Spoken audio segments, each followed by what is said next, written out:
क्रेडाई में industry association ने किया with hydro geologist and municipal corporation, और 1500 में वाटर रिचार्ज स्ट्रक्चर बने। तिरुवनंतपुरम 1 हाउस 1 रिचार्ज मॉडल है। कोरिया हर किसान ने 5% अपना पैसा दिया। वाशिम जलतारा मॉडल जिसके बारे में हम बात करेंगे, और कर्मभूमि जो कर चुके हैं। सॉल्यूशंस वही हैं जो ऑलरेडी डिस्कस हो चुके हैं। बेस्ट प्रैक्टिसेस भी पीपीटी में हैं, आप लोग देख लीजिएगा। मैं वे फॉरवर्ड, जो ये नॉर्मल वे फॉरवर्ड्स है, इस पे डिस्कशन नहीं करूँगी। जो मैं डिस्कस करूँगी, जो सुरुचि ने बोला है कि वर्चुअल वाटर लॉसेस को रोकने की भी कोई पॉलिसी होनी चाहिए, या इसके बारे में ये कॉन्वर्सेशन में आना चाहिए। एंड वाटर इंटेंसिव जो क्रॉपिंग पैटर्न है, ग्राउंड वाटर जो स्ट्रेस है, उसका एग्री टारगेट से अलाइनमेंट होना चाहिए। और हमें लो वाटर इंटेंसिव जो सभी अभी कर भी रहे हैं, और डिस्ट्रिक्ट लेवल में MOUs के होना चाहिए with the farmers producers organisation, and कुछ बाईबैक मॉडल्स भी होना चाहिए फॉर दी किसान जो हमारे भाई बंधु हैं, इनके इनकम की वृद्धि होने के लिए।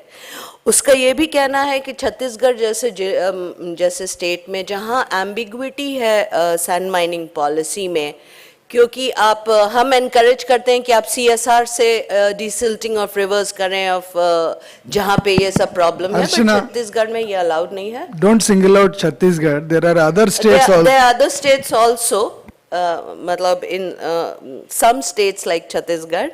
तो मैं ये बताना चाह रही हूँ कि जो उसने ये किया, सो अगर क्लियरर गाइडलाइंस हों जिसमें इतना प्रोसेस, जिसमें CSR अलाउ करे, may be district administration undertaking ले, तो इस तरह के सुझाव उसने दिए। देन जो हमारा ड्रिंकिंग वाटर का सोर्स सस्टेनेबिलिटी पे भी बहुत चर्चा हो चुकी है कि हमें सरफेस की तरफ मूव करना चाहिए। MP का जो इरिगेशन और है वो 90% ग्राउंड वाटर से होता है। मध्य प्रदेश में जो इरिगेशन है, तो वो सरफेस वाटर पे जब तक नहीं जाएगा, ग्राउंड वाटर की समस्या रहेगी।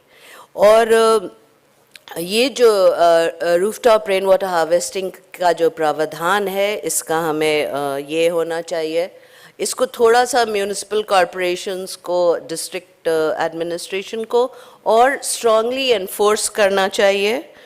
और हैवी मशीनरी की तो नहीं, बट मैं रोहिणी को धन्यवाद देना चाहती हूँ कि इन्होंने light machineries like tripods in desilting allow किया है। Heavy machinery goes against the spirit of MNREGA, but these are the some of the strong suggestions made by our junior officers, for which I am very thankful, and here I rest my case. And समृद्धि के लिए please जिन लोगों ने नहीं भेजा है, kindly भेज दीजिए। धन्यवाद। Thank you, ma'am. I now invite Ms. Rohini R. Bhaji Bakre, Joint Secretary, Ministry of Rural Development.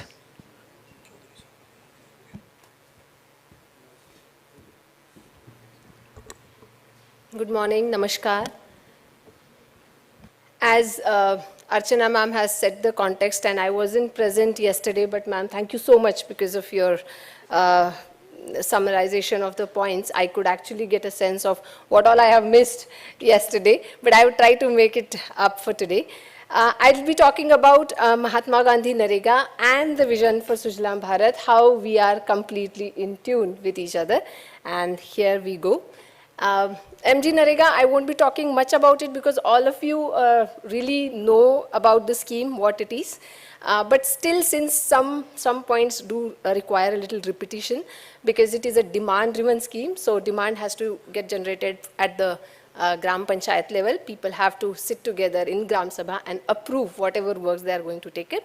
And as you know, the guarantee is 100 days per household for one financial year. And it is the largest public work program in the world.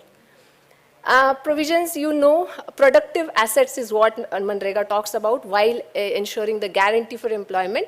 It's that we should be creating productive assets of durable quality. So, kai baar kacha kaam is naam se we have to ensure that in the name of water related works, we also should ensure that they do not end up just taking up some works which are not productive or which are not durable. Of course, livelihood resource base, social inclusion, and the strengthening of Panchayat Raj institution remains at the heart of MG Narega. The huge coverage that all of you are aware of, we have the reach in almost all districts of this country, the rural ones, 741 rural districts, more than 2.69 lakh GPs. Any gaon in this country, there is some or the other Narega work which has been done. Job cards and this statistics is for your information. The good part about Narega is whatever we do, we are completely transparent, and all the assets that are created under MG Narega, you will be able to go to the portal and see all 3 stages of geotagged time-stamped photographs of those assets at all the 3 stages. So I'm very happy we have got this instruction that when we go for the water-related works, which we'll be talking about, we have to ensure कि उसका कड़ाई से की समीक्षा होनी चाहिए. Are the words that I'm just verbatim repeating as told by Honorable Prime Minister and Honorable Jal Shakti and Honorable RD Minister as well. So we will be taking up that responsibility कि कड़ाई से समीक्षा होगी सारे water-related works जो भी लिए जाएंगे under MG Narega. For, of course, the overexploited, critical, semi-critical, and also safe blocks. I'm not going to repeat this, but one particular thing, since Narega ka focus and the essence is to provide employment in the beginning of the scheme, still the focus is on labor-intensive works, and that is why sometimes the suggestions from the young officers as to why machineries are not allowed and they should be allowed, that goes a little bit against the spirit of the scheme. However, to ensure that productive assets are created, there are some machineries which are allowed. And also there is a committee at the district collector level who can sit and allow some other machines if they are required. So, but ultimately you have to work under overall framework of Narega. These are the works, you all know about them. There are 266 permissible works as of now. However, with the new initiative that I'll be talking in detail about, we are allowing a few more works related to water which could be taken up under Narega. So this list is going to increase. So as of now, the total 266 works, there are 166 works which are agriculture and agriculture allied, which have a lot of water related works again. 184 natural resource management works. Out of that, almost 89 works are directly water-related works. So, and many other works also in turn, indirectly help the groundwater recharge or other water-related things. Like, say, for example, if you are taking up a lot of plantations, that is ultimately going to end up increasing groundwater table, arresting soil erosion, and also good rainfall. With the focus on water, even before this initiative was launched, in which Honorable Prime Minister emphasized in the meeting that we need to earmark certain percentage of MG Narega for water-related works, we used to do something called natural resource management works in the mission water conservation blocks, as we used to call them earlier. And I'm very happy to tell this in this forum that was a big success, in the sense in 2017-18 these water stressed blocks were 2,264, and with this targeted intervention of natural resource management work, 65% expenditure on NRM works in those MWC blocks, they have reduced to 1,456 by 23-24.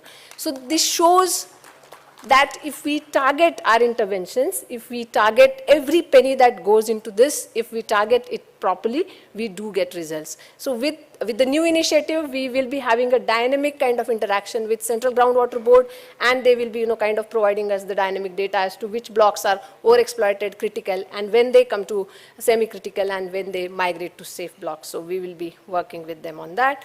This is just simple statistics. The point that I want to make is MG Narega has had a focus on water from the very beginning, and now if you could see water conservation and harvesting works, total expenditure, say in last 10 years, if we see, more than 1,62,000 crores have been spent only on water conservation and water harvesting. Traditional water bodies, if you see, 3,39,000 crore rupees have been spent in last 10 years on water-related works. I think it is more than any other big country in the world. So similarly, we have a lot of other works which we take up. Now we will come to the most important national initiative on water security, which ma'am also talked briefly about. It was launched in September, Honorable Prime Minister's directions, and with this, the schedule amendment in MG Narega has taken place in record time. Many times, as you know, the legislations and subordinate legislation, they take a lot of time to go through amendment processes. However, since water happens to be our priority at the national level, and Honorable Prime Minister, Honorable Jal Shakti and Honorable RD Minister, they have been very, very particular that this has to come through. This is done. I will just take a minute to tell the details. We have some overexploited and critical blocks in which 65% of the expenditure which happens in those blocks under Narega has to be on water-related works. Similarly, 40% expenditure which happens in those blocks under Narega has to be on water-related works in semi-critical and rural blocks. And we do not want safe blocks to become critical or semi-critical over a period of time. So we also are ensuring 30% expenditure on water-related works, even in safe blocks. So this has taken effect, and we have had a video conference, a meeting with district collectors who are otherwise district program coordinators for MG Narega to ensure that this is taken up. Now there are some little things like every state gets a labor budget, and then sometimes states have different priorities. So states are asking, if we have to do 60% here, then how we will be able to do a certain other things. But then that balancing out, that diversification of works, prioritizing, inter-se priority to be fixed, that can very well be done at the district level. So वो collectors को हमें orientation ma'am बीच-बीच में करते रहना पड़ेगा, and we will definitely do that. So out of these, some 16 new works are proposed, 26 new works, out of which there are 10 works which are already there. So 16 new works are being proposed for inclusion, which we will be doing. So these are the works proposed which we have included in the list of the MG Narega permissible works. And we will be going with saturation mode planning based approach. We have a wonderful geospatial planning tool called Yuktadhara, which is integrated with Gati Shakti, and we are planning in a very holistic, whole of government, not just whole of government, whole of nation approach, in which we will be having all those layers from Ministry of Jal Shakti, Ministry of Department of Land Resources, who do watershed as a whole planning. So you know how rich to valley approach works. So we will be doing that so that kadai se samiksha ho sare pani se related kaamon ki. And Amrit Sarovars ke bare mein you all know. Amrit Sarovars, the target given by Honorable Prime Minister was 50,000. However, as usual, we have surpassed those expectations and created more than 68,000 Amrit Sarovars. And we are expanding it in the second phase, where Amrit Sarovars do not just remain water bodies, they become vibrant community hubs. Abhi thousands of Amrit Sarovar sites pe Constitution Day was celebrated, with community coming together to plan, to clean up, and also to read the preamble and celebrate our Constitution. And a lot of wonderful studies have shown that there is wonderful impact of Amrit Sarovars, which we try and take forward in phase 2. We also have an observatory. This is for all of you to just, check what Amrit Sarovars are there and in your district, and whether they are holding water. There is a time series data available, so you can click on this. And I am finishing my thing within the time given, but I would take a minute for all of you to go through Amrit Sarovar portal. Ankit, ek baar dikhaiye. So since after me, I think Chhattisgarh is going to present, we would like to show where your Amrit Sarovars are and what kind of water they are holding and what all you need to do to keep them up. So 1 minute for a tour of Amrit Sarovar portal, and then I'll take all of your leave.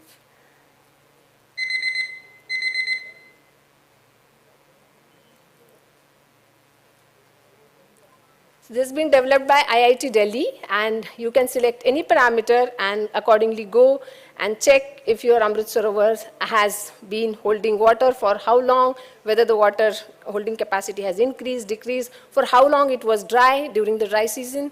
As IIT Delhi study has shown that dry water bodies ka percentage, the period in which they are dry, has decreased after Amrit Sarovar scheme was taken up. So this is how you could actually monitor whether your Amrit Sarovars are in good shape or not. So with this, I think अब आपको समझ में आ रहा होगा कि कड़ाई से समीक्षा मतलब हम ये सब करने वाले हैं. So please ensure that all the works that you are going to take up under MG Narega are taken up very nicely, so that we will be actually able to see Sujalam Bharat, for which we have been spending 2 good days here. Thank you so much, and I would like to see some of you in the districts when I come there. Thank you. Thank you, ma'am. We extend a very warm welcome to Honorable Minister of State, Shri Raj Bhushan. Ma'am अगर permission हो तो एक छोटा सा प्रश्न था. वो रोहिणी जी, वो जुलाई 25 का एक सर्कुलर निकला है अनुज चड्ढा जी के साइन से. That is creating some confusion as far as rivers are concerned and also canals are concerned, because it says that these are complicated structures, I mean in a simple language, and they need a lot of technical supervision and intervention from DOWR. So it is advised not to take up.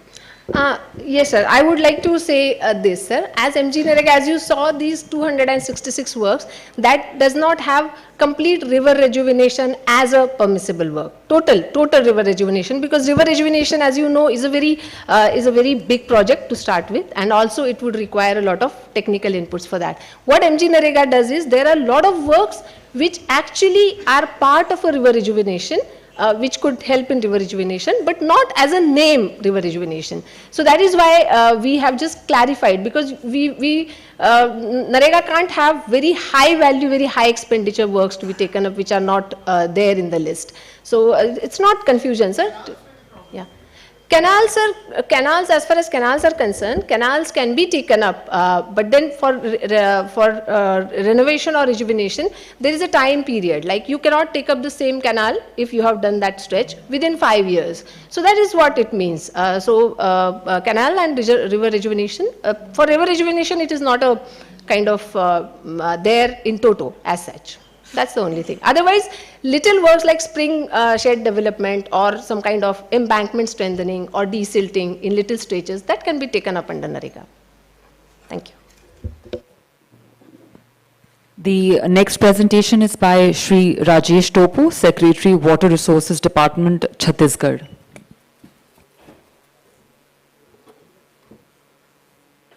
The green one is for pushing it forward. Yeah.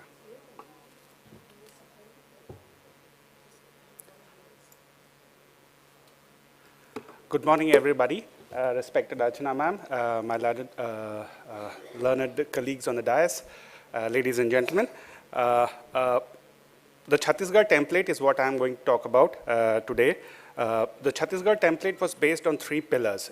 Basically, the primary pillar was civil society and the community at large. The second pillar was the engagement of public representatives, right from the PRIs to the highest office in the state, and the third was the permanent executive or the bureaucracy, which we call, and how all 3 came together to resolve the problem of water conservation and recharge in the state of Chhattisgarh.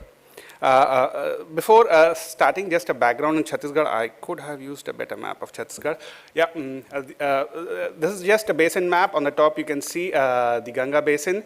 The central area is the Mahanadi basin, and the lower part is the Godavari basin. The whole life of Chhattisgarh in the central part is in the Mahanadi basin. Let's start with some trivia. Did you know 40%, yes, 40% of the geographical area of Chhattisgarh is forest? So yes, we can claim that Chhattisgarh is the lungs of the nation. Now, who would appreciate this fact more than the people of the national capital? How about rainfall? The rainfall of Chhattisgarh is amazing, 1200 to 1400 mm throughout the year, so it's around 1300 mm on the average. The land is fertile. We are called the rice bowl of the country, and we have nearly 20,000 exotic varieties of paddy in our state. The population density of Chhattisgarh is around 180, just compare with NCT, which is 11,320 people per square kilometer. So if Kerala is God's own country, I think we can boldly claim that Chhattisgarh is God's own retirement home. So why the hell are we talking about water conservation and recharge efforts in Chhattisgarh when everything is so good in Chhattisgarh? That, ladies and gentlemen, is Chhattisgarh's paradox. Chhattisgarh, the 26th state of the Union of India, created on the 1st of November, year 2000. We are celebrating 25 years of state formation, and in the last 25 years, a massive push has happened in the irrigation department. We have doubled the irrigation area of assured irrigation area, and as a result, in 2003, we were the pioneers in starting paddy procurement in the state. And in the last Kharif season, we procured, there's a typographical error, we've procured 150 lakh metric tons of paddy. Just to give you a comparison, Punjab mein paddy procurement 180 से 200 lakh metric ton hota hai. We are near to Punjab in terms of paddy procurement. And what is the price that we are paying? Crazy, rupees 3,100 per quintal.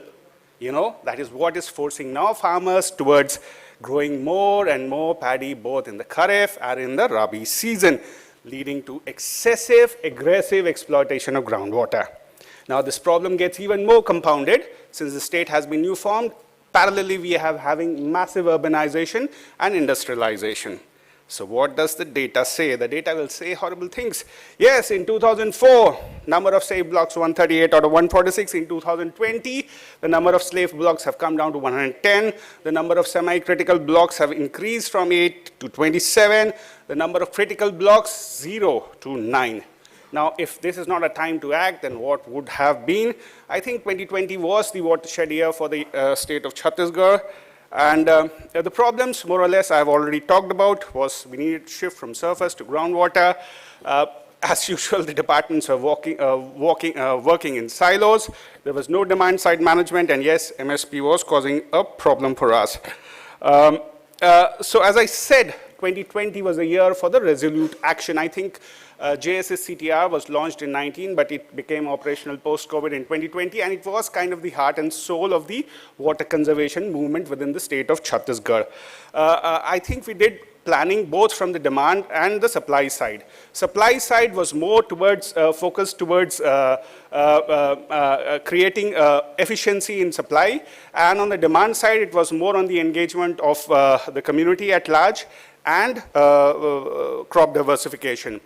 The first major initiative, which Archana ma'am was rightly saying, there was a lot of policy gaps in our state, and as she rightly said, there's a lot of communication happening between the bottom layer and the top layer of the decision makers. In agriculture, ma'am, I would like to say that our premier research institute, that is the Indira Gandhi Krishi Vishwavidyalaya, has now been pioneered by developing varieties of seeds which take less amount of water.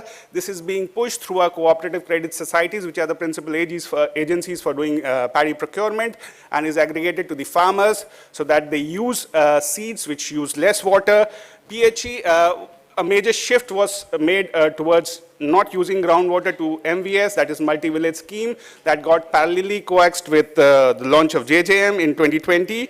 In mining, ma'am was pointing out there was no desilting policy. Finally, the draft has been approved and it will be put before the cabinet very soon. In Manrega, I would like to say, I don't know about the other states, but since 2000, our focus has been to sanction more and more. Around 80% of the works are related to water conservation or its recharge structures. Yes, in technology, we started GIS mapping of our aquifers, which coincided with what CGWB was doing in NAQUIM.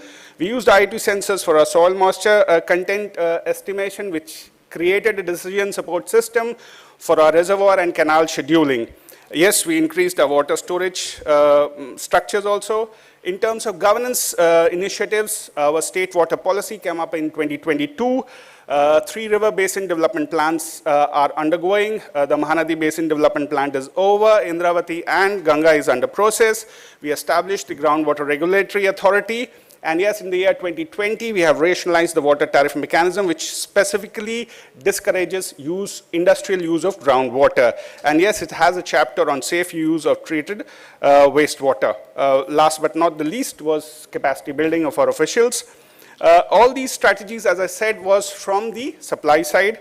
On the demand side, I would say we banked on 2 pillars, engaging the community and the civil society, and using them to diversify from towards non-paddy crops. I think on this we banged on the cultural ethos of Chhattisgarh. अगर आप छत्तीसगढ़ जाएंगे और किसी गांव में पूछेंगे आपके गांव में कितने तालाब हैं, तो if I'm saying it correctly in Chhattisgarhi, they say 6 Agar 6 कौड़ी तालाब है हमारे गांव में. Kodi is 20, 6 Kodi means 6 times 20 is 120, add 6 to that, 126 talabs in each village. This is the saying of Chhattisgarh. A small village having 126 water structures. ये कहावत है छत्तीसगढ़ में, किसी भी गांव में जाएंगे तो पूछते हैं 6 कौड़ी 6 आगर तालाब होते हैं, ये बोलते हैं हर गांव वाले proudly. We banged on this philosophy of water conservation culture in the community. That was the base ground on which JSJB, under which we performed excellently under JSJB. And then using the youth and the creative minds of the innovative public Panchayati Raj institution elected bodies to give results. What was the outcome? Best practices? Yes, we performed extremely well. I'll be arrogant about that in JSSCTR and JSJB. 2 of our flagship districts, Rajnandgaon and Dhamtari. Rajnandgaon was more tech-led. Dhamtari was more community-led in developing. Dhamtari, in fact, Namrata received the Prime Minister's Award for Excellence in Administration and her work in water conservation last year for her exemplary work in Dhamtari. This was Mission Jal Raksha. I just wanted to give you a taste and flavor of what was happening. If I'm missing out in data and statistics, if presentation is all that about. Mission Jal Raksha is the name given by the district administration of Rajnandgaon for all the water related conservation activities that they do. Basically, they used a lot of tech, that is GIS-based planning, for creation of huge number of water recharge structures. And what happened? The last but 2.40 meters rise in groundwater levels. And this is not we are saying, this is the Central Groundwater saying in its report last year. And the second was nearly 50% of the farmers shifted from paddy towards maize for the Rabi season. That is a huge achievement for a small state like Chhattisgarh. This is some of the photographs.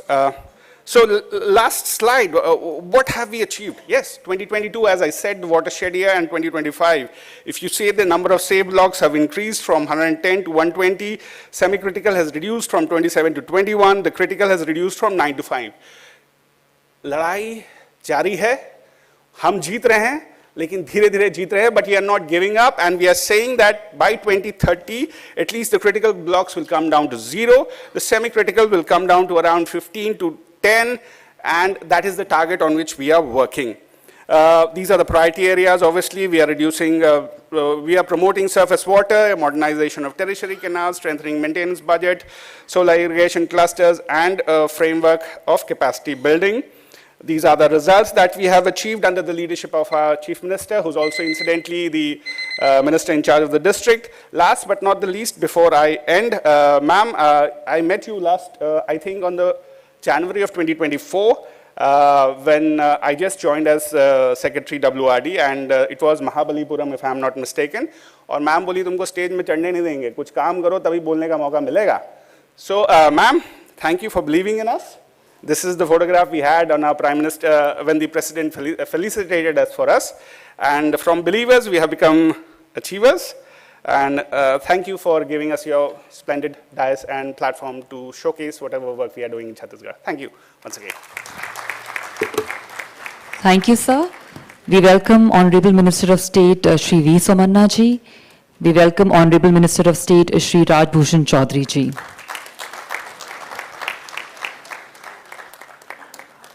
Up next, I invite Dr. Binu Francis, Joint Managing Director, Kerala Water Authority.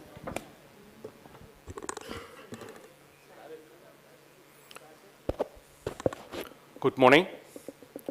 So this is a story of Kerala. Kerala is the southern part of India. There's a sandwich states, the Western Ghats on the one side, the other side is Arabian Sea, around 600 kilometers on the Arabian Sea, and the other side, Western Ghats, we have 450. And the area is very less, it is 1.18% of the total geographical area of India. We have a population density of 859, and this urban population around 55 now. And we are blessed with the 44 rivers. And the average rainfall is on the higher side, that is of 300 mm. And we have, there's four major rivers which carries around 35% of the total drain in its area and carry 45% of the water. Okay, we have enough water reserve there. That's 5.12 BCM groundwater and 7.8 BCM surface water. Then the challenge is a paradox, like abundancy versus scarcity due to different reasons, like topographical or geographical reason and climate challenges are there, ecological reasons are there. Then the problem is that's a high surface runoff. About 80% of the total rain which we captured is flowing into the Arabian Sea within 48 hours. Then we have a number of programs, we have a number of departments and initiatives, but these programs are engineering works, capital intensive things, but there is no support of the population. So the government started its program in 2016 with the people's participations. Like Haridagala mission, that's a mission initiated in 2016. So there are a number of programs under this umbrella, but I am detailing some one or two programs like watershed plans. Every state has its own watershed plans, that's a regional level or a district level. But here in Kerala, that's we have in the Grama Panchayat level, every Grama Panchayat has its own watershed plans. Again, out of this 941 Grama Panchayats, we have 1914 Grama Panchayats its own watershed plans. And again, we have prepared the same in 2018, and after that there is a mandate on the part of the GP to have some programs to cover what are the issues that has been raised in the watershed plans. Now almost 20 to 30% of the programs are already completed. So our target is by 2035 here to complete what is the proposal there in the watershed program to complete within 2035. So it is with the support of the Gram Panchayats, NGOs and resident association and with the backing of the research institutions also. Then the second initiative is under this program is Mapathon. See, we have the Western Ghats, majority of the rivers are coming from this Western Ghats, which is in the eastern part of Kerala, that is bordering with Tamil Nadu and Karnataka. And out of these 44 rivers, around 35 rivers are originating from the Western Ghats. So there are a number of water courses and water streams which are disappearing over a period of time. So the agenda of this Mapathon is to find out, to look at what are the water streams that have before 10 years or 5 years. Now we have identified all the streams which forms the rivers, and that has been digitally notified in all local bodies. There are 230 Gram Panchayats in this area, and now these all water streams has been identified, and some initiatives has been taken to rejuvenate the same. Then coming to the water budget. So it is also initiated the Gram Panchayat, like that we have financial budget in every year in Gram Panchayat. So we have introduced this water budget in all Panchayat. So this is a kind of assessment, what is your availability of water and what is the demand, what is the requirement. So there are different tools to assess the same, and we have identified, assessed the demand as well as the availability of the water in 614 Gram Panchayats out of 941. So another program is under this broader umbrella of Harida Kerala mission is Let Me Flow, Ininjana Olukate. That means there are a number of streams or water courses that we have, but unfortunately there has been obstacle due to different reason. Maybe encroachment or maybe some natural growth. So this program is mandated to all the local bodies to take at least one river or stream. We have some criteria for selection of these streams. So mandate is the Gram Panchayat to take on streams, then to restore or revive that particular streams.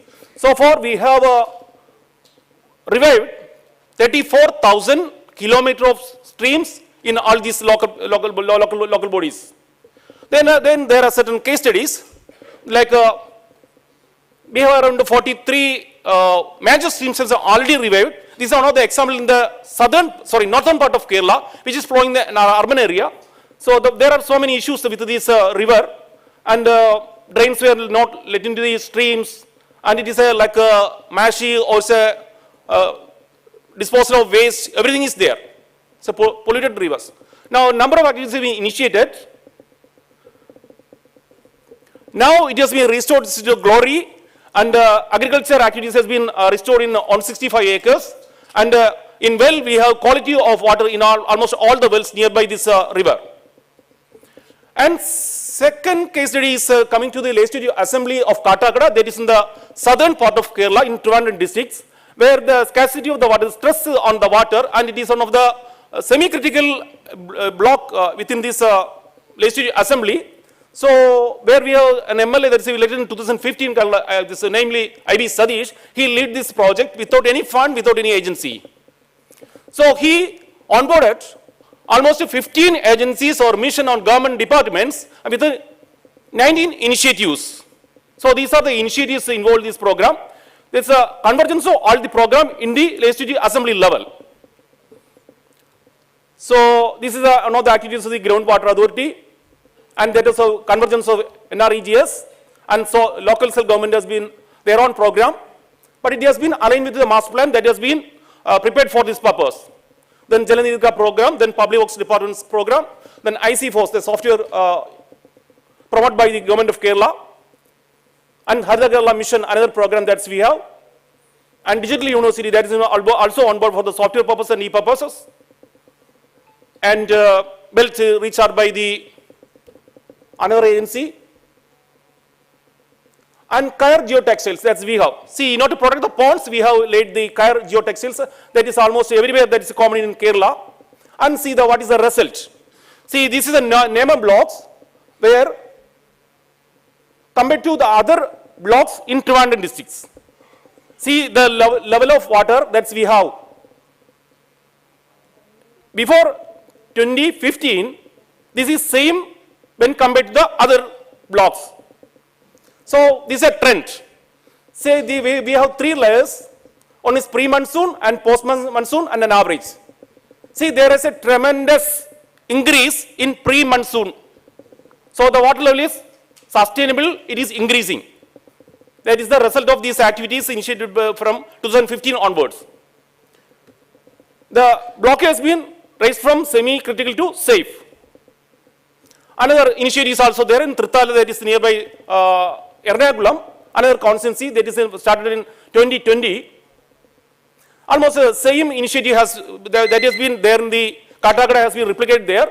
These are the sectors identified, that is 9 sectors we have, and we have identified 9 pillars how to approach, what is the modus operandi. So, this is the rainfall that we have. See, we have the rainfall of around on average of 3,000. The bottom is around 2,600 and the higher is around 3,600. See, in between, this is very low when compared to the other part of Kerala. Then also the temperature also on the higher side compared to the other part of Kerala, there is a slight change increase in temperature rise. But you can see this is in between 20 and 30. So, even if it is extreme cold, it is around 25, or if it is the temperature on the higher side, it is below 30. That's why Kerala is called God's own country. See, this God's own country, that means not only for the youth, but not only for the working people, not only for the aged, but also for the retired people that can stay there. That's why we are promoting God's own country. Then these are the visible results, of course, we have. Then groundwater table has been improved from the last 2020 to this 2024, that's 82 centimeter has been increased. But our aim is to sustain the same and to replicate the same program in all legislative constituency with the leadership of the MLAs. Thank you. Binu, I have a question. Is there a river basin management authority created recently in Kerala? Your ACS told me that there is some new authority created, like you are a water authority. To my understanding, that is in final stage, it is not created so far. You're going to create? Yes. You are the person. River basin. Mike.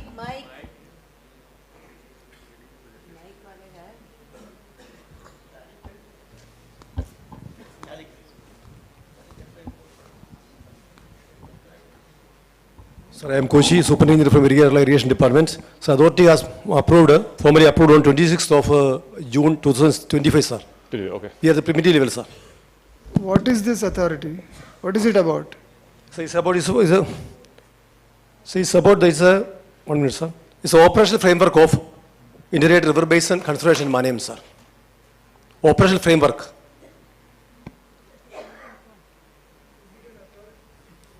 Authority that is created by the cabinet or is Yes, it? sir. Government, sir. Government, by government order. Okay. Okay, very good. Thank you. Yes. I now invite Shri S. Sridharan, Special Secretary, WRO, Tamil Nadu.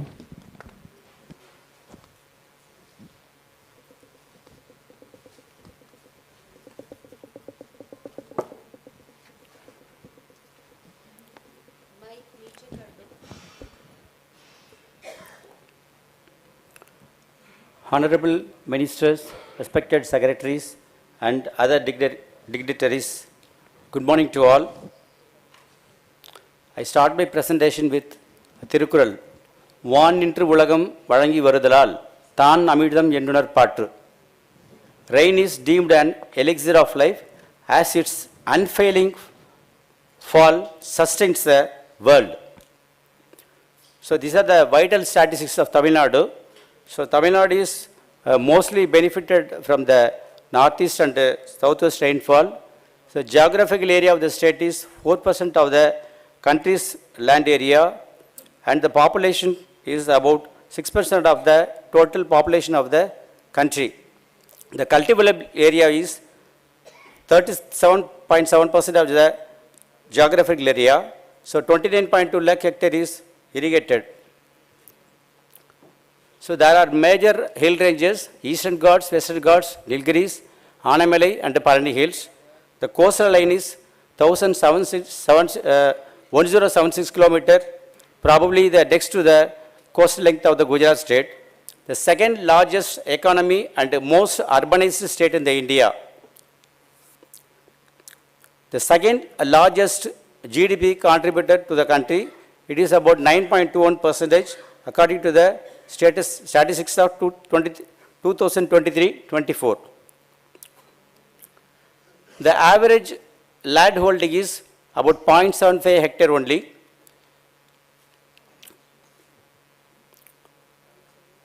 The entire state is divided into 17 major river basins. There are totally 34 major rivers. 127 sub-basins are there. 291 small rivers and tributaries are in the state of Tamil Nadu. So there are 90 reservoirs under the control of the Water Resources Department, 14,307 tanks with the WRD. There are about 25,000 odd tanks with the local panchayats. The total surface water potential is 885, which includes 260 TMC from the neighboring states to interstate agreements. So 746 TMC is the groundwater potential. There are about 21 lakh hectare of registered cultivable combined area benefiting through the water resources maintained by the department. So these are some of the major assets created in the state. So Tamil Nadu is one of the state over-exploiting the groundwater potential. So from this data and graph, we can easily know this. So why this topic is vital to Tamil Nadu is, so Tamil Nadu is one of the India's most water-stressed states. So declining surface flows, over-exploited aquifers, the per capita water availability is far below the country's per capita water availability.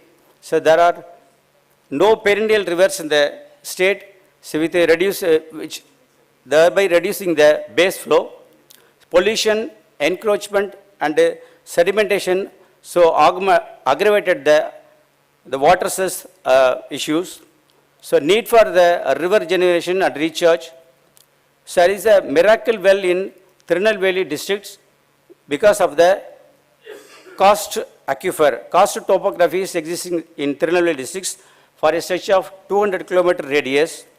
So water conservation ensures sustainable supply for all sectors. So it mitigates the droughts and floods and supports the ecosystems. So strengthens the socio-economic resilience also.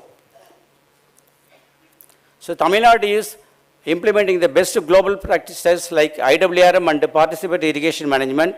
So rainwater harvesting is mandated. So it is strengthened through the state water combined development building rules framed in 2019. So the state is under the preparation of notification of the State Water Policy 2025. Based on the Water Act formulated by the Government of India, the state is framing the Water Resources Regulation Management Augmentation Draft Bill. The state has taken up large-scale restoration of the traditional water bodies through the Kudimaramat scheme, which was practiced by the old ancient kingdoms also.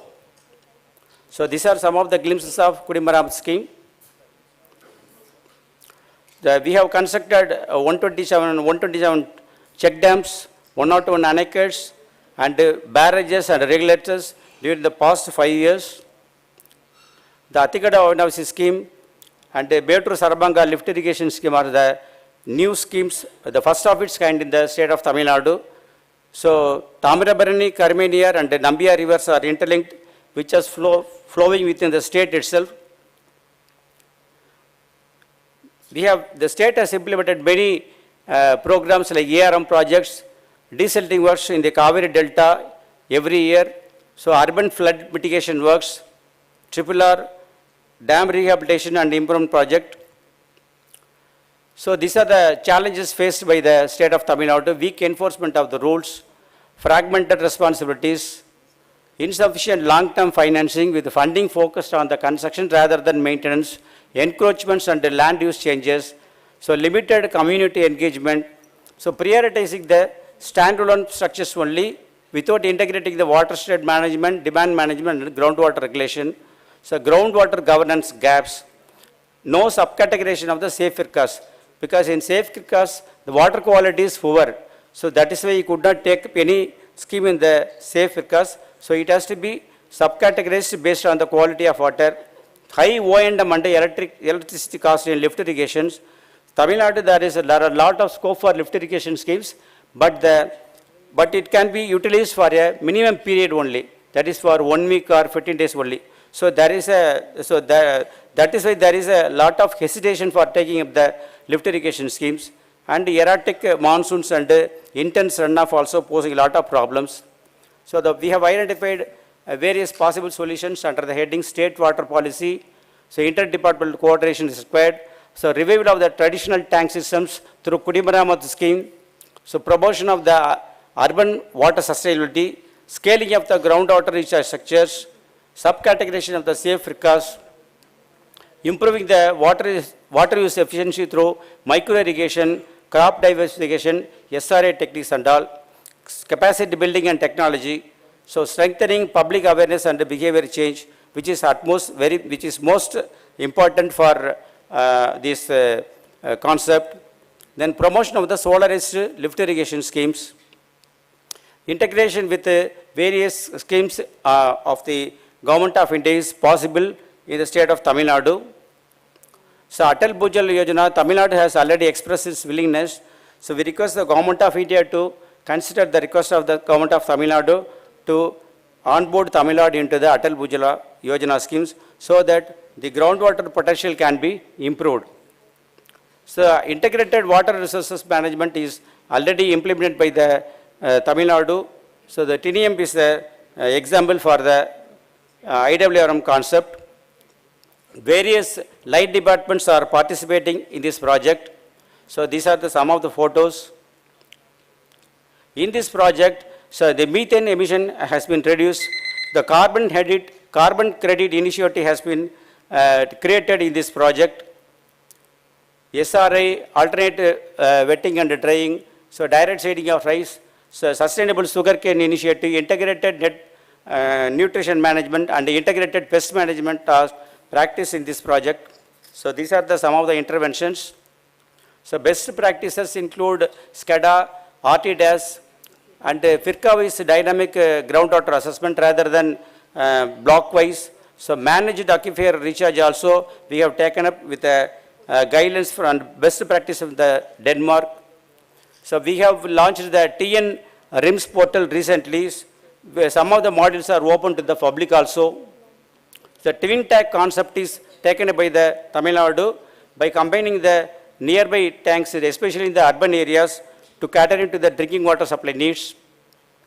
The coastal reservoirs are the international best practices to harness the water going as waste into the sea. So these are some of the coastal reservoirs existing in the world. The priorities area include real-time monitoring networks, SCADA, so dynamic groundwater assessment, shifting from Firka-wise to village-wise, interlinking of rivers, Kaveri Vege Gundar River project, and the twin tank integration, so scaling up the Kudimarapathu scheme, the targeting the critical and the overexploited areas by covering the tanks maintained by the WRD also under the ambit of the Mantrega scheme. So this is the new project taken up by the government of Tamil Nadu in the coastal area, utilizing the salt pans to create new storage reserve facility, especially for the drinking water supply. So these are the new studies taken up along the coastal areas to augment and harness the rainwater.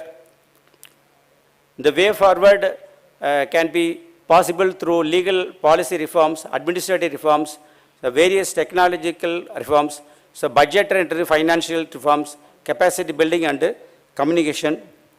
Thank you. Sridharan, the Firka you talked about is smaller than a block, no? Yes, sir, it's more than a block, sir. Average, how many villages will be there in a Firka?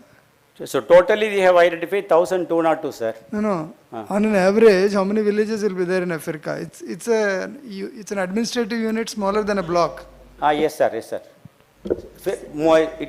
Firka is lesser than block, sir, and villages are lesser area than Firka, sir. I know. Sir, if I can, I'm from Tamil Nadu. Sridharan oru nimsham sollama.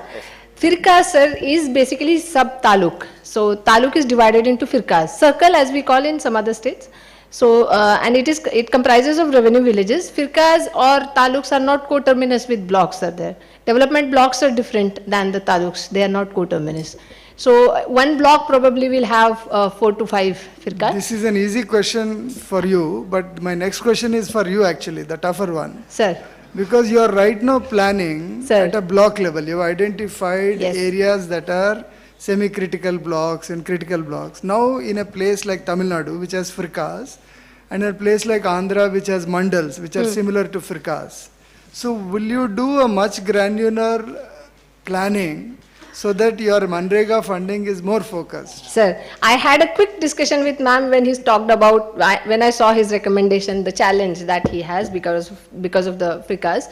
I was thinking of talking with CGWB, Central Groundwater Board, to understand whether they do have any granular data going beyond the blocks. And once that is there, we can always aggregate it at the block level and plan it that way. So it is possible, but I'll have to have a word You with can the CGWB. remodel your Manrega focus based on firkas and mandals in some states. But let me ask, is there member groundwater CGWB. board here?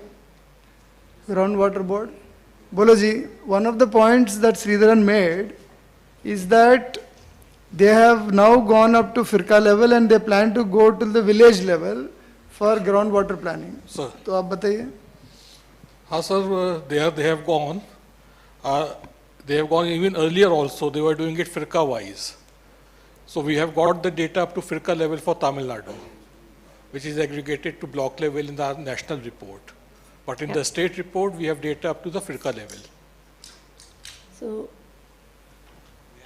Sridharan adha ninge vaangikalam from CGWB. Yes. They have the data up to firka level. No, they may be publishing it along with Sridharan only because the state report is done by groundwater board and the state government jointly. But this is something which I want RD to look at, whether you can refine your block to sub-block on the basis of some data available in states. Sir, I would like to submit here that in Narega, sir, planning happens at the village panchayat level. So you aggregate village panchayats into firkas or blocks, it is only for the convenience of us. As of now, the planning happens at the gram panchayat level. So we already are as granular as up to gram panchayat, sir. So whatever aggregation we do at firka or mandal or block level, that will be fine. We just need to ensure that in Narega soft from CGWB, as of now we get the block as the dynamic input. We can also have that firka wise if he has done it for say Tamil Nadu. From CGWB we can get it done for other states also, mandals and all. May I add, sir? Yes, sir. There is a historical background to this. Actually, you know, the CGWB report was not able to be published because of Tamil Nadu, because it was monitoring at a different level. So it was asked to switch over from firka to block. So as of now, CGWB doesn't go beyond blocks is what, and after that only the first CGWB report has become annual. Once Tamil Nadu has switched from firka to block. So that is one of the issues that it was to be made homogeneous for the whole He's country. just mentioned that they're making a separate report for Tamil Nadu, which is at firka level. That's fine. Okay, ji, thank you. Thank you. Ladies and gentlemen, this is to inform you that we will not pause for tea. Tea will be served inside the hall. We will straight away break for lunch. And now I'll invite our next presenter, Mr. Mohan Rao, Project Director.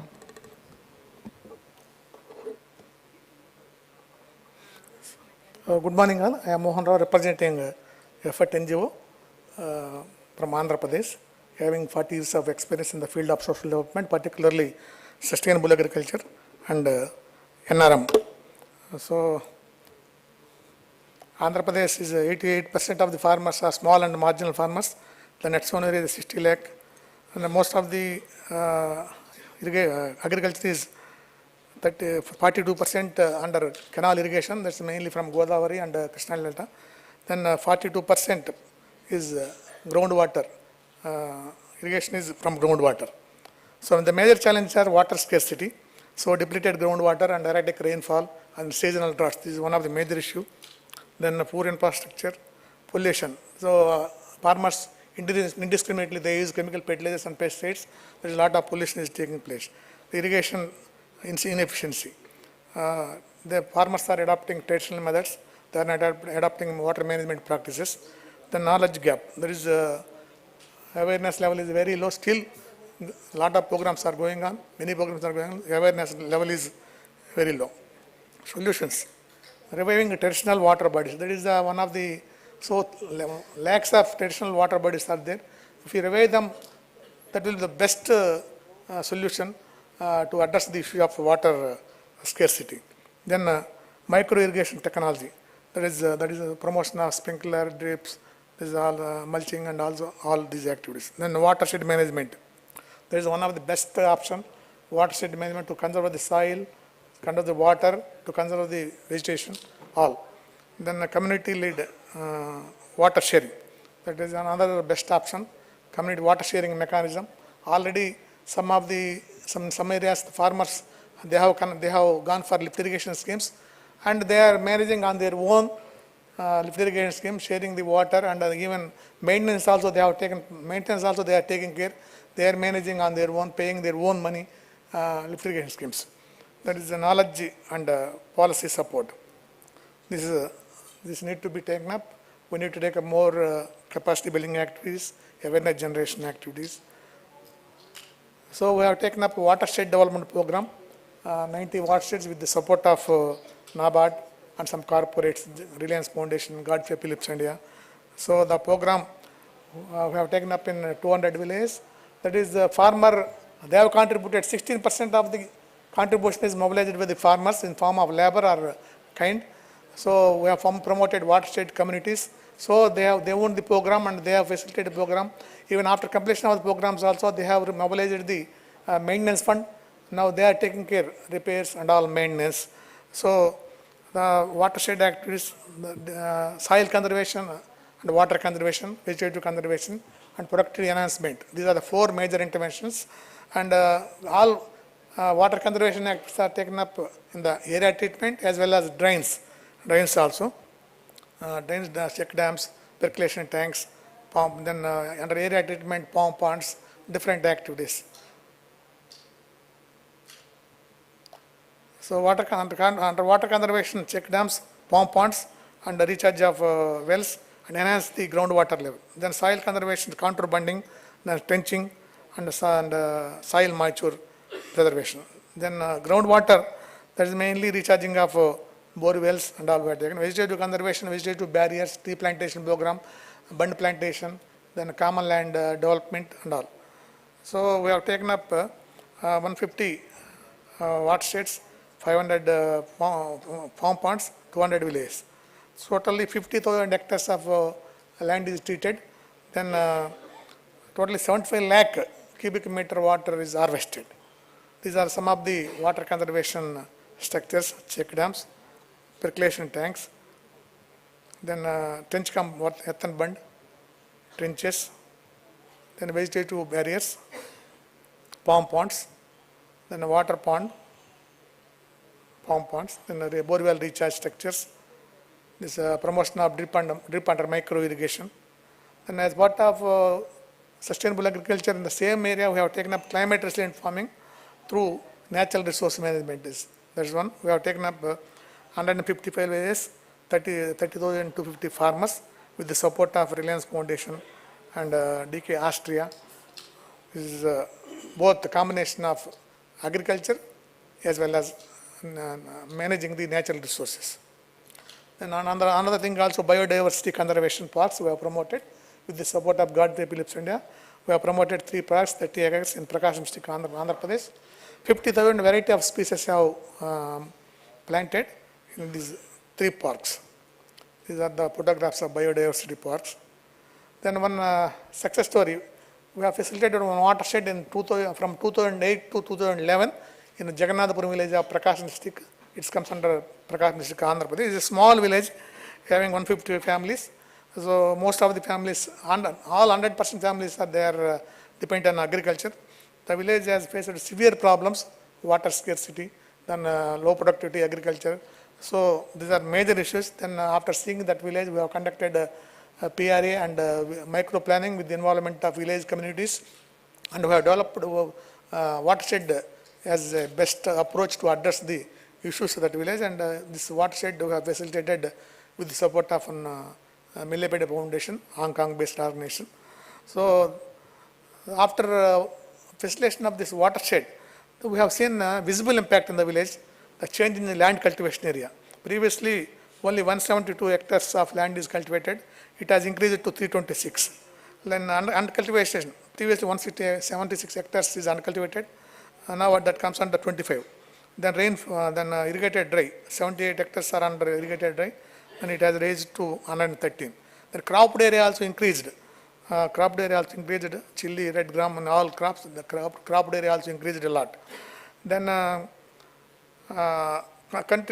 dairy in allied industries, agriculture allied also, dairy also the one of the major intervention we have taken up as part of watershed development. That is also country animals increased 109 to 172. Then improved animals. Previously only one animal is there. Later 69 animals. The average milk yield also 121 liters per day. After project 5, it has increased to 543. Then migration also, previously 138 members from the village, they migrate to different places for the want of work. So number of days, 7,700 working days they are in the out of village. Now that has reduced to only 12 persons are migrating, only 345 days.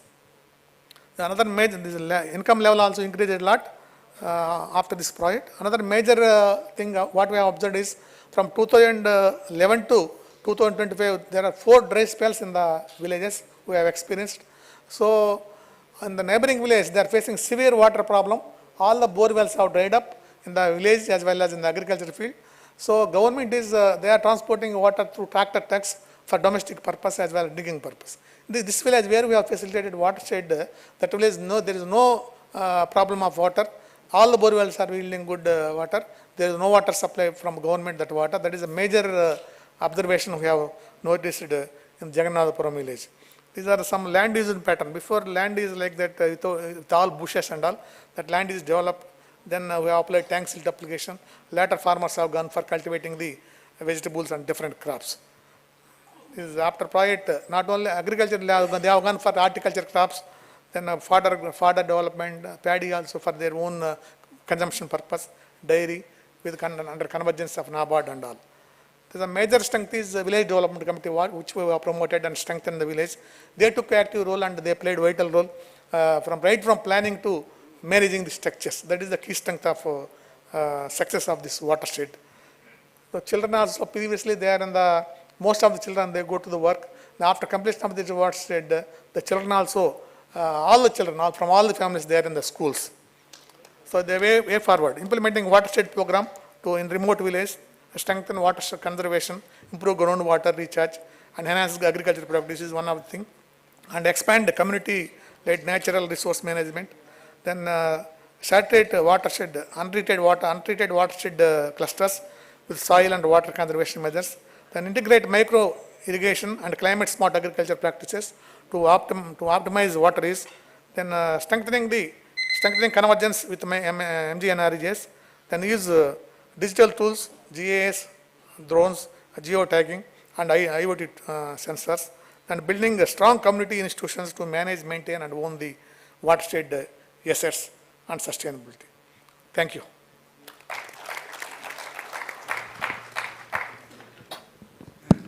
Mohanrao Garu, Sir. thank you for that presentation. And you represent Podili Rajshekar Raju Yeah. of Effort NGO. Yes, sir. His So- father is suffering. Yesterday he got some heart problems. No problem. But you did not mention that you got a National Water Award. Yes, sir.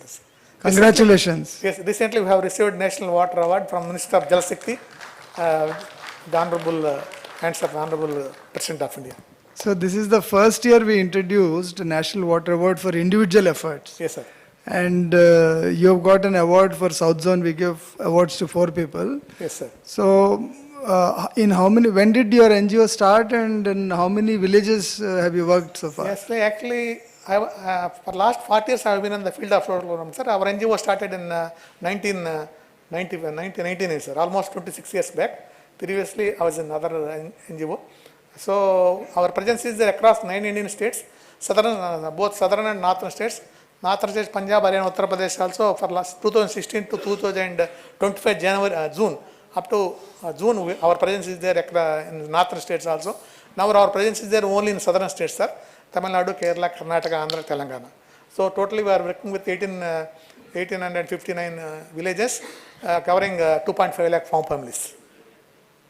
And how many companies, in one of your slides you said that it is funded by so and so company. Yes. How many companies are working with you? So we are working with government, corporates, and foreign funding is there. With particularly corporates, we are working with Reliance Foundation, JSW Foundation, ITC, Godway Philips India, Indian Philip Morris, then Ajim Premji Foundations. They are supporting us under corporate social responsibility for different projects, water conservation, biodiversity conservation, and also sustainable agriculture, particularly integrated farming system, climate resilient farming.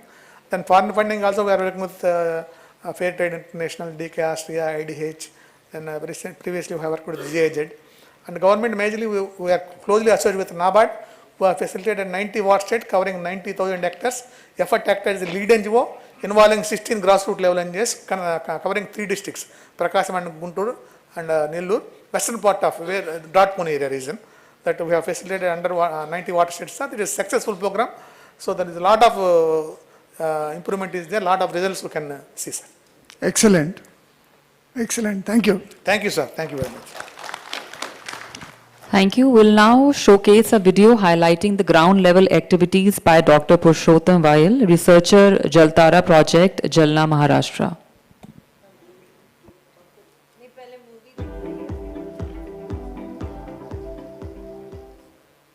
जय गुरुदेव, राम राम किसान भाइयों। मैं आज आपको जलतारा प्रक्रिया का विस्तृत वर्णन आपके सामने पेश कर रहा हूं। क्या है जलतारा प्रक्रिया? किसान भाइयों, आज किसानों के सामने मुख्यत्वे 2 प्रश्न हैं। एक, वाटर लेवल बहुत नीचे जा चुका है करके हमारी आर्थिक आमदनी कम हुई है, और दूसरा, अतिवृष्टि में या फ्लडिंग में हमारी फसलें सड़ जा रही है, मिट्टी बह के जा रही है। इस पर जलतारा एक बहुत अच्छा परिणाम है। तो क्या है जलतारा? जलतारा एक खेत पुनर्भरण का कार्यक्रम है। देखो आज बारिश आ रही है और बह के जा रही है, पानी को रुकने के लिए जगह नहीं है। तो हमने क्या किया है, मान लो 1 एकड़ का क्षेत्र है, उसमें बारिश आ रही है और पानी बह के एक स्लोप पे आके रुकता है।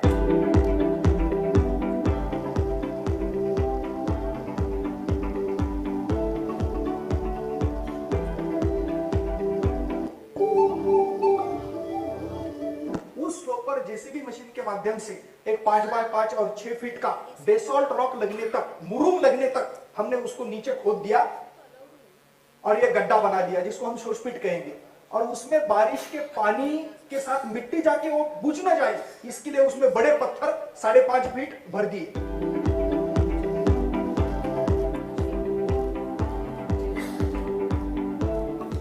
देखो बारिश का पानी आएगा, मिट्टी पत्थरों से आगे रुकेंगी और पत्थरों के होल से पानी नीचे जाएगा।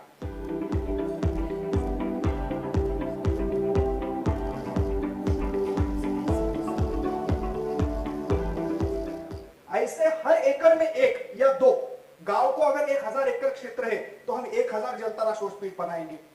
मान लो 4 महीने के बारिश में एक बूंद भी गांव का परिक्षेत्र छोड़ के बाहर नहीं जाएगा, उस 1000 जलतारा शोषपीट के माध्यम से जमीन के अंदर जाएगा, वाटर लेवल बढ़ेगा।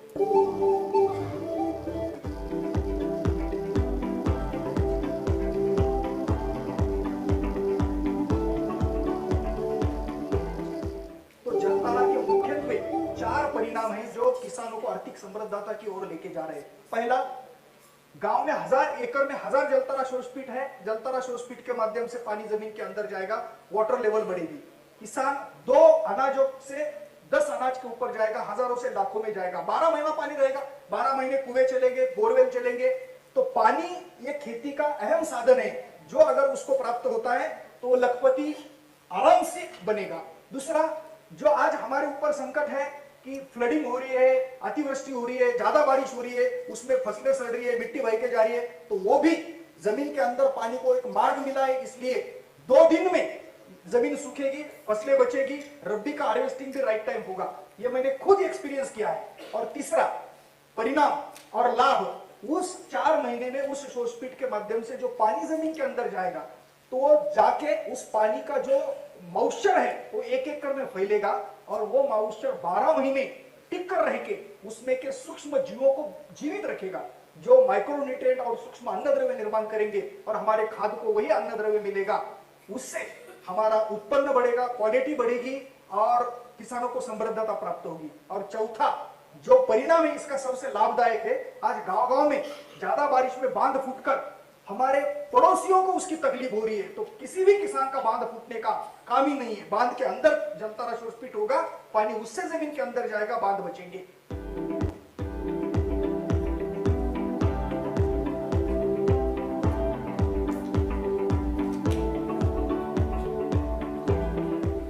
और इसके लिए क्या साधन लगते हैं? बस इसके लिए जेसीबी मशीन लगती है और पत्थर लगते हैं। बस एक जेसीबी मशीन गड्ढा करेगी और उसमें पत्थर 5.5 फीट भरना है। इसके लिए जो मार्गदर्शन लगेगा, इसके लिए अगर वर्कशॉप रखना है, प्रबोधन प्रोग्राम रखना है, आपके खेत में आकर मार्किंग करना है, आपको प्रत्यक्ष मदद करनी है, तो हमको कभी भी बुलाइए। हम आपके आवाज पर वहां पर आने के लिए तैयार है। हमने हमारे जीवन को समर्पित किया है। अशी परिस्थिती आहे, पाणी नसल्यामुळे जिथं 4 पोते मारवायचा तिथं 2च पोते मारतो। बराडी 35 एकर जमीन आहे।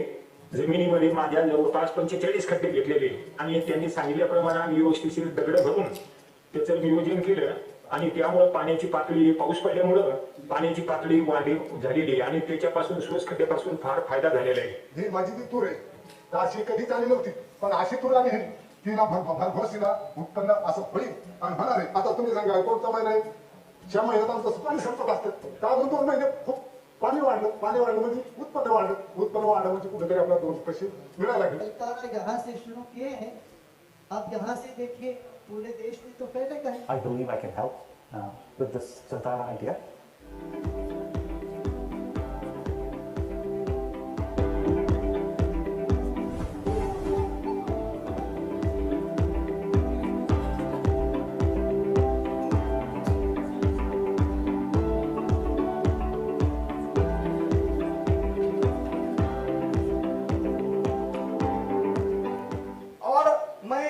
इसका एक मेंटेनेंस सिस्टम भी मैंने डेवलप किया है कि हर एक साल में उस गड्ढे में मिट्टी जाके वो गड्ढा बुझता है, तो हर समर वेकेशन में जैसा हम हमारे खेत की मशागत करते हैं, तब उस पत्थरों को बाहर निकालना, 4 दिन सुखा कर रखना, गड्ढे को साफ करना और सूखे हुए पत्थर फिर उसमें डाल देना, फिर आने वाले बारिश में वो पानी जमीन के अंदर जाएगा। तो किसान भाइयों, कभी भी आपको मदद लगी तो एक जलतारा का सेवक बोल के और संशोधक बोल के आपकी मदद करने के लिए हम तैयार हैं। धन्यवाद। Thank you. Now we are open to questions.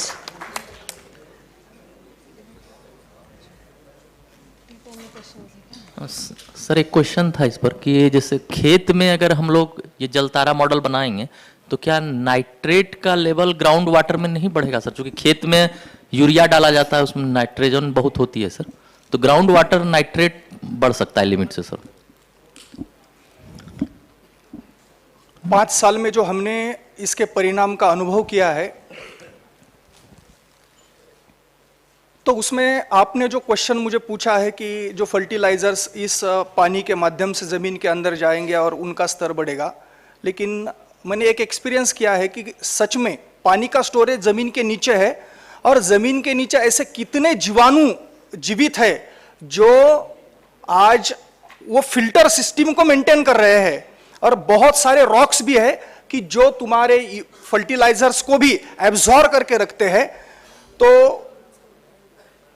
ये एक्सपीरियंस हमने खुद किया है। मेरा कहने का मतलब एक ही है कि हमको जमीन के नीचे का वाटर टेबल बढ़ाना बहुत जरूरी है, और वो जलतारा ने पूरी तरह से एकदम कंप्लीटली साध्य किया है।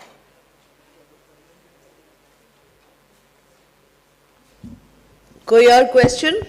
हाँ, नमस्कार मैम। मेरा क्वेश्चन राजेश सर से है। इनफैक्ट जो ऑनरेबल डेलीगेट्स अपने को इंट्रोड्यूस भी करो कि डर रहे हो? myself Ashish Kumar Khewari, I'm executive engineer UP Jal Nigam. So sir, there is a concept of virtual water import, as we all have heard, wherein the crops which are very highly water intensive are imported. So as the country's water sources are depleting day by day, so my question is, are we envisaging this concept in our policy making for import of such water intensive crops like rice, paddy, as you talked about? I didn't get your good name. Ashish. Ashish, this is a problem that we are all facing today, Mane. As policymakers, as implementers, it's a catch-22 situation.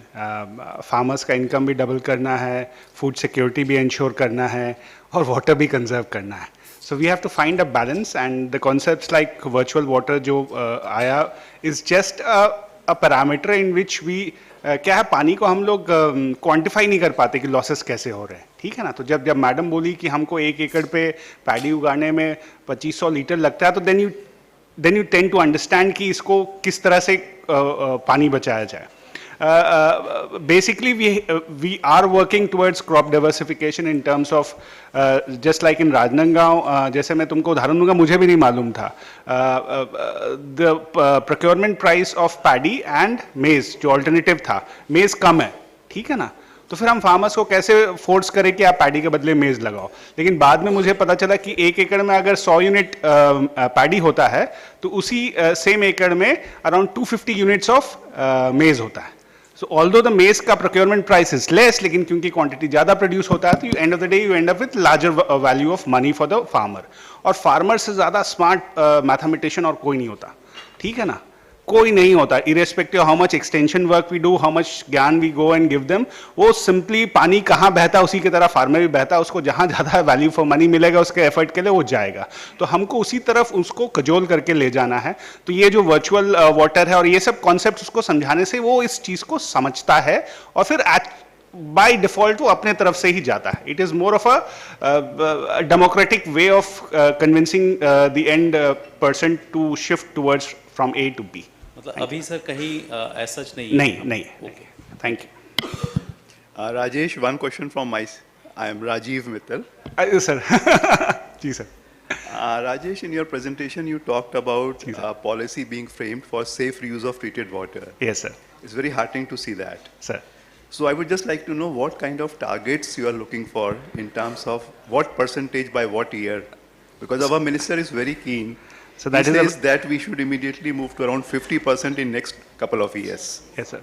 So interestingly आपने पूछा है, ये झगड़ा basically अब 3 departments में हो गया है. I am trying to tax reused water sir. Basically क्योंकि हम बोलते हैं कि I am the custodian of water in the state, so मेरा ही पानी को गंदा करते हो उसके बाद साफ करके बेच रहे हो. So basically in our states there are lot of industries who are setting up iron and steel plants and then they are trying to resell that water to subsidiary units. Municipal corporations are treating and then they want to sell this water to industries, sir. So we wanted to bring a framework in which all these things could come together. Urban development में there is a huge push for setting up STP so that they treat the water. फिर वो treated water जाए कहाँ? Most of them irrigation पे हम नहीं जाना चाह रहे थे, उसको हम इंडस्ट्रियल यूज के लिए ले जाना चाह रहे थे. So that the framework is finally approved sir. Pricing mechanism आ गया. That's all fine. Yesterday UP yes sir committed for 50% reuse in next 4 years. So this is the kind of target we are looking from you. Sir, I assure you, sir. आपने target दे दिया तो I'll meet it, sir. That is what good. Sir, ma'am, Dorji, Padma Dorji, Chief Engineer, Central Water Commission. In the presentation, क्योंकि as we all know, जल water is a state subject और state में बहुत सारे department जल का प्रबंधन करते हैं. प्रेजेंटेशन में आपके छत्तीसगढ़ के तरफ से even Tamil Nadu also they have shown कि बहुत सारे डिपार्टमेंट कर रहे हैं. इसमें कोऑर्डिनेशन का इशू है. Many state has constituted this water regulatory authorities like Maharashtra, like Punjab, like Jharkhand even उन्होंने किया है. तो आपके स्टेट में how you look, because you have mention this is a issue, इसको कैसे देख रहे हैं आप, इसको कैसे सॉर्ट आउट कर सकते हैं स्टेट के अंदर? I agree other states also, इनमें भी प्रॉब्लम है, ये सेम इशू है. सो आप कैसे देख रहे हैं अपने स्टेट में, how you are looking to come out of it? Dorji sir, बहुत मुश्किल से we pass the ground water regulatory act in 2022, लेकिन उसका रूल्स बनाने में we took 2 years of deliberation and finally the rules are in place. अभी पहले तो आइडिया ये थी कि will have a unified ground water authority, माने which will look after both surface and ground water. लेकिन अभी भी सरफेस वाटर पे रेगुलेटरी अथॉरिटी के लिए पॉलिटिकल विल नहीं है. ग्राउंड वाटर में because the issue is so alarming they have agreed to it और finally we have put it in place. But there is also still उसको execution stage पे लाने पे it will take another 6 months for us to roll it out. I completely agree because ground water पे जैसे आते there are 2 components होता है सर. There is political will to tackle up the industrial ground water issue, but जैसे ही farmer वाला ground water issue होता है कि राजेश उसकी, क्योंकि most of the states in our states also there are certain number of units free for ground water का जो ट्यूबवेल्स रहता है जिसे एग्रीकल्चर के लिए यूज होता है, वो बड़ा सेंसिटिव इशू हो जा रहा है जिसको टच कर पाएंगे कि नहीं कर पाएंगे. As of today I am not in a committable position. Yes, but there is political will to move ahead, at least to regulate industrial use of groundwater, which we are very much committed to do. And I agree, sir, the road ahead is very challenging. When I बोल रहा हूँ कि it's a one fit all solutions, I think all states अलग अलग तरीके से इसको resolve करेंगे. We are doing our part of our job and I think 22 में एक्ट पास होने के बाद it is 25 and I think 26 and लगभग सोचिए 3 से 4 साल लगा रेगुलर डेलिब्रेशंस के बाद इसको रोल आउट करने के लिए.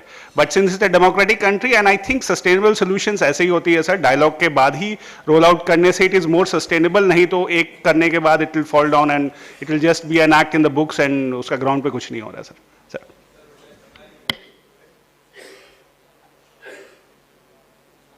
इतना क्वेश्चन पूछेगा तो बेहोशी हो जाएंगे हम लोग. Good morning, myself Neeraj Mathur, chief engineer PhD from Rajasthan. सिर्फ स्टेट्स अलाउड हैं, सेंटर से नहीं. हाँ. Archana ma'am, you mentioned about use of promoting low water using crops, but one more point you have mentioned regarding the mobile industries which are using much more water.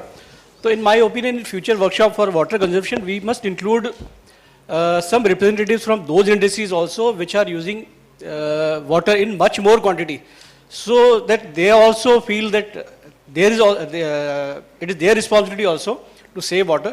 So this is only my suggestion to. ये बहुत अच्छा suggestion है. In fact bureau of water use efficiency जो हमने बनाई है उसमें हम we are in conversation with industry partners and I keep telling कि अब AI आने वाला है, मतलब बिग वे में.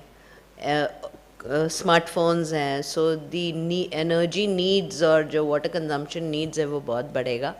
सो as Topo said कि धीरे धीरे nudge करना पड़ेगा. We've started with ROs में हमने किया है, industry में plumbing में किया है. So yes, we need to move to this section which is going to be a huge water guzzler, जिसका अभी हमें अनुमान नहीं है क्योंकि हम समझ नहीं पा रहे हैं. No, it's a good suggestion that has come from Rajasthan. And you should go one step beyond water use efficiency and say that we should have some kind of extended producer responsibility. Like the people who are manufacturing bottled water should be able to conserve water somewhere in the country and get credits. आपने आपके credits green water credits के बारे में you spoke last week. Yes. In that ministers conference. So somewhere you bring that into your water use efficiency. Yes, sir.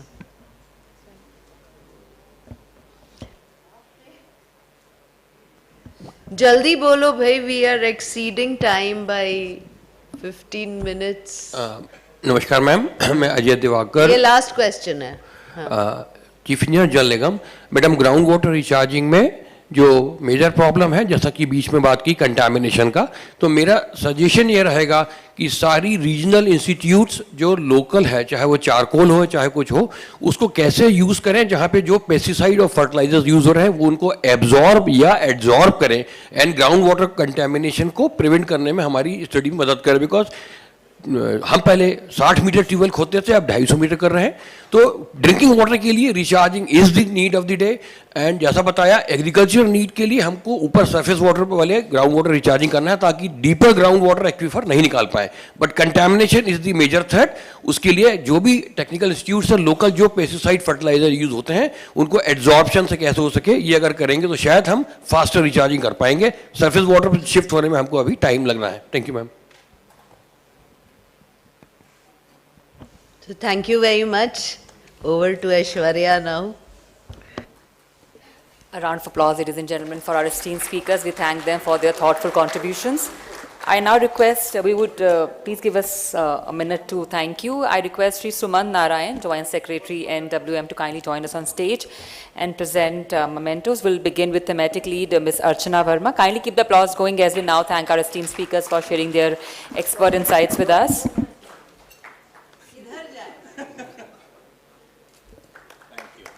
Ms. Rohini R. Bhaji Bakre. Kindly keep the applause going. Shri Rajesh Topo.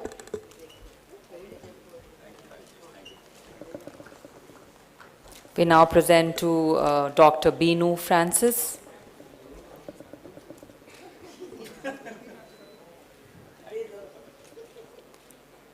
Shri S. Sridharan.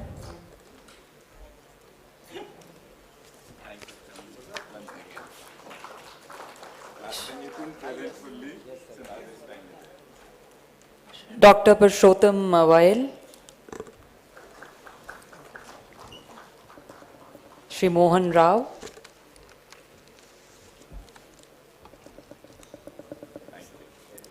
we'll now have a group photograph. We would request our Honorable Minister of State to please join for the group photograph.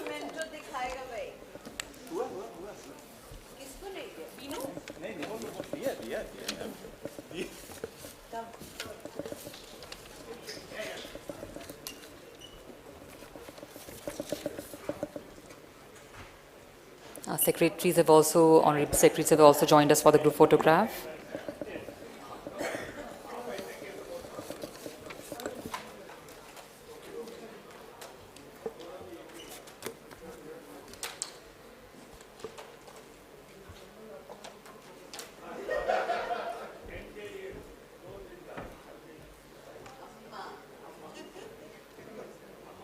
Thank you very much.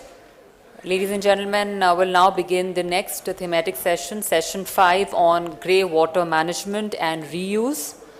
We'll quickly prepare our stage in next 10 seconds. We request you all to kindly remain seated and please maintain discipline as the session is in progress.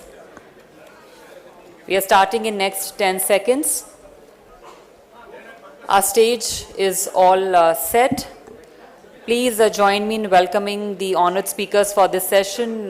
We have with us the thematic lead, Ms. Aishwarya Singh, MD, SBMG. Can you please give her a round of applause? A very warm welcome to you, ma'am. We also have with us Shri Rohit Kakkad, Deputy Advisor, Mahua, Ministry of Housing and Urban Affairs. Shri B.M. Prajapati, Mission Director, SBMG, Gujarat. Kindly keep the applause going. Shri Bapu Gobinath Rao Pawar, Mission Director, SBMG, Maharashtra. Shri Manohar Marandi, IAS, MD, SBMG, Jharkhand. Shri Michael, Executive Engineer, DWSS, Punjab. Ms. Malti Devi, Jal Sahiya, SHG Group, Jharkhand. We request all our esteemed speakers to kindly join us on stage.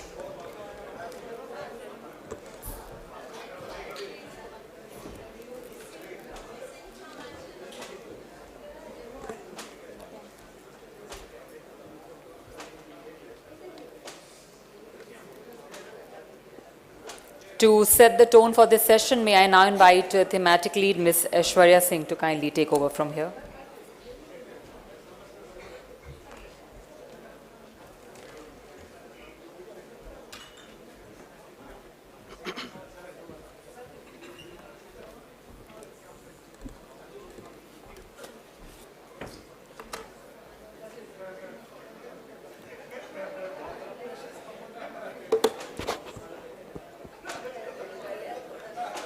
How much?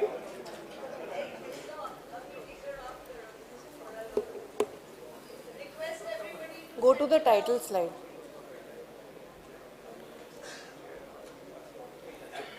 Good morning, sabhi ko सादर नमस्कार. The theme for today, the theme that was assigned to us was grey water management and reuse. I'll quickly run through the slide because आप मुझे सुने उससे ज़्यादा मैं चाहती हूँ कि हमारे सेशन में जो बेस्ट एग्जाम्पल्स बेस्ट प्रैक्टिसेस आए थे स्टेट से हमारे जो प्रतिभागी हैं आप उनको सुने. I'll pause. यार मेरे मुंह में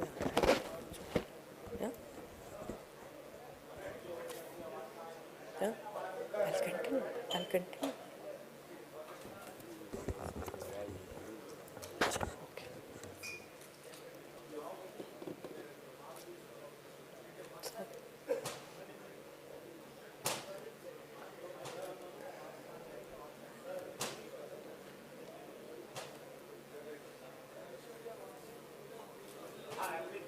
Sir, please.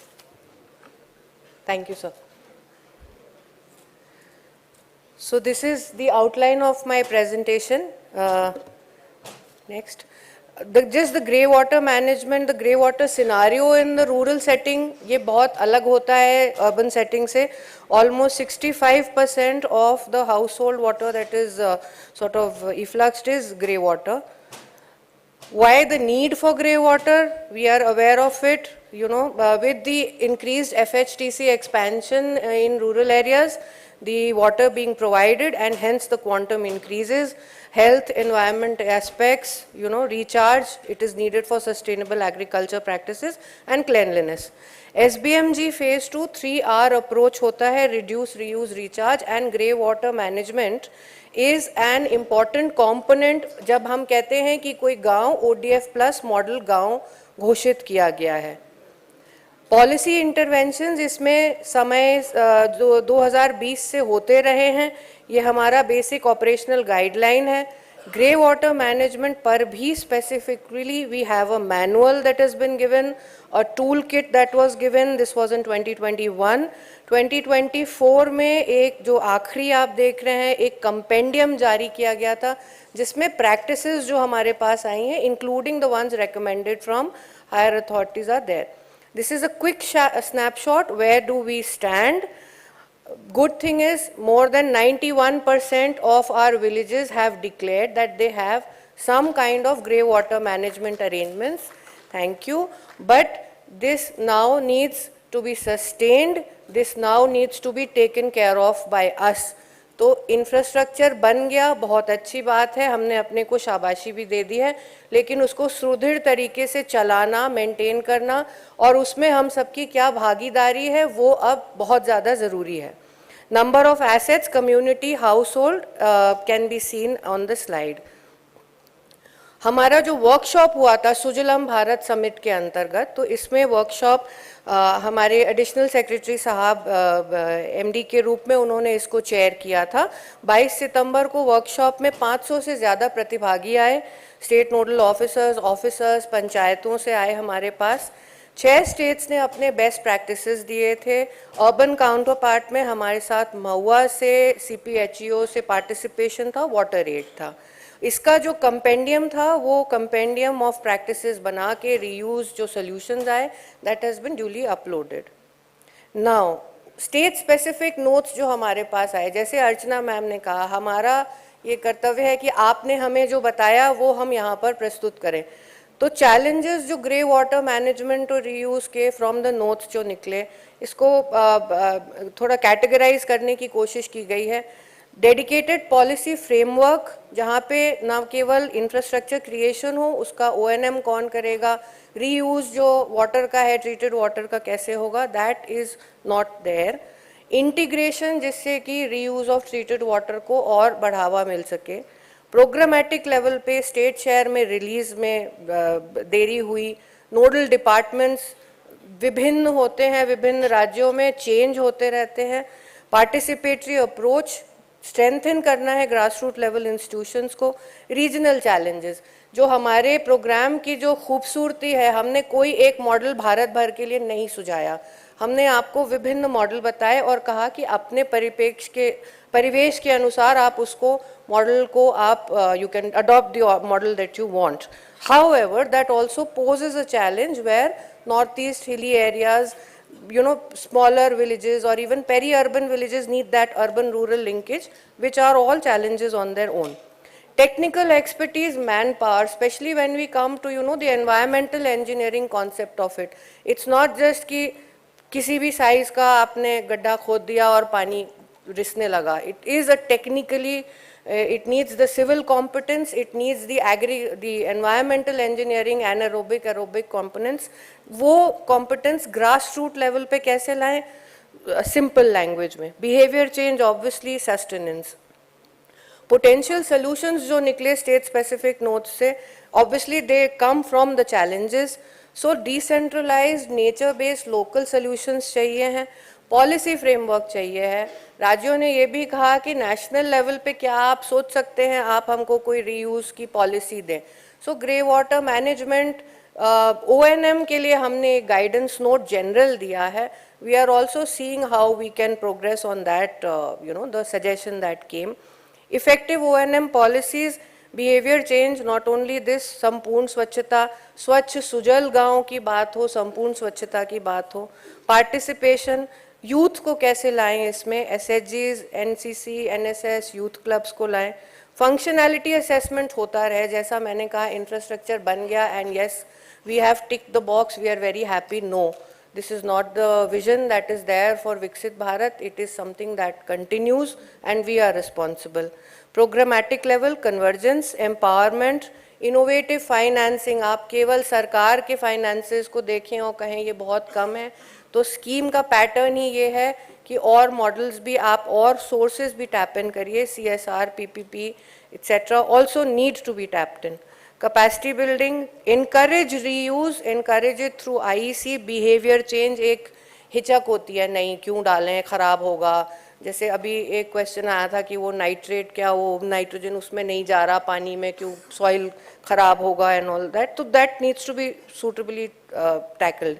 Another very useful resource, I personally also believe, माननीय प्रधानमंत्री जी भी इसके बारे में कई बार बोल चुके हैं, सीनियर सिटीजन्स हमारे, रिटायर्ड आर्म्ड फोर्सेस पर्सनल, इनको कैसे हम इसमें लाएं, इनको कैसे इसमें हमें जन भागीदारी में, इनके गाइडेंस में कम्युनिटी इसको टेकअप करे. प्रायोरिटी एरियाज जो स्टेट्स ने अपने नोट्स में अपने दिखाए, we again try to encapsulate them there. It's the same, the challenges lead to potential solutions and hence the priority areas, so I will not repeat that. These are some of the best practices that came up during the workshop, and 4 of our states are here today. And I am very happy to note that they'll be not only giving their presentations, हमने हर level से participation को सुनिश्चित किया है. तो हमारे यहाँ हमारी जल सैया मालती दीदी भी हैं, हमारे engineer साहब is also there, and the MDs are also there to present their models. I'll rest my presentation at that. I'll leave it for the states to present their thing. Thank you. Namaskar. Thank you, ma'am. Our next presentation is on wastewater management and reuse of treated wastewater in urban areas, norms, challenges and good practices by Shri Rohit Kakkar, Deputy Advisor, Mahua.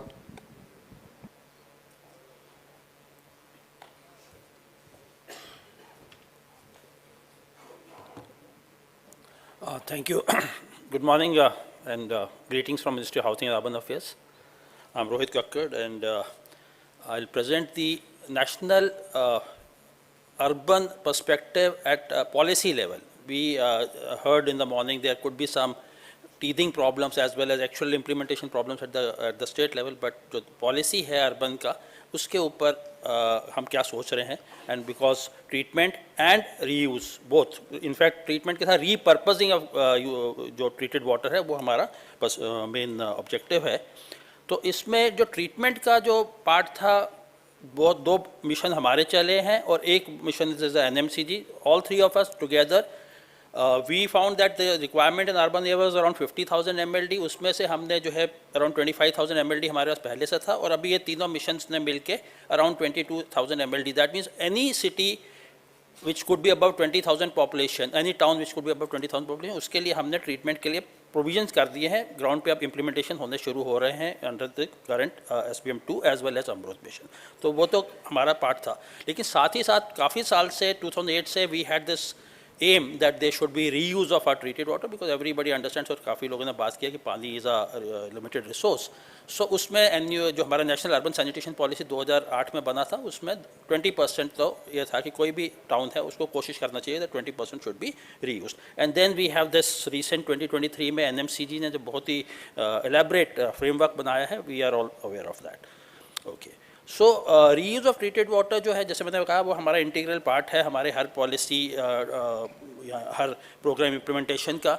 USP के बारे में हमने बात किया.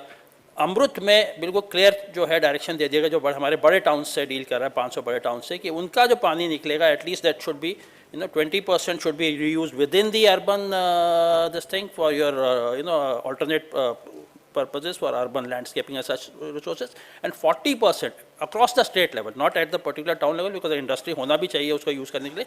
there should be aim कि 40% of your industrial usage का जो requirement है वो किसी तरह से आप अपने urban reused treated water से meet करने की कोशिश करें. this is a very you could say major objective of Amrut. और उसके साथ साथ हम जैसे उसमें लिखा है कि जल ही अमृत के अंदर even cities and states are being you could say being given benefits. और बेंगलोर ने करीब 100 करोड़ इसमें अवेल किया है बेंगलोर टाउन ने इस को करने के लिए, तो उनको इनकरेज करने के लिए there are even funding resources available.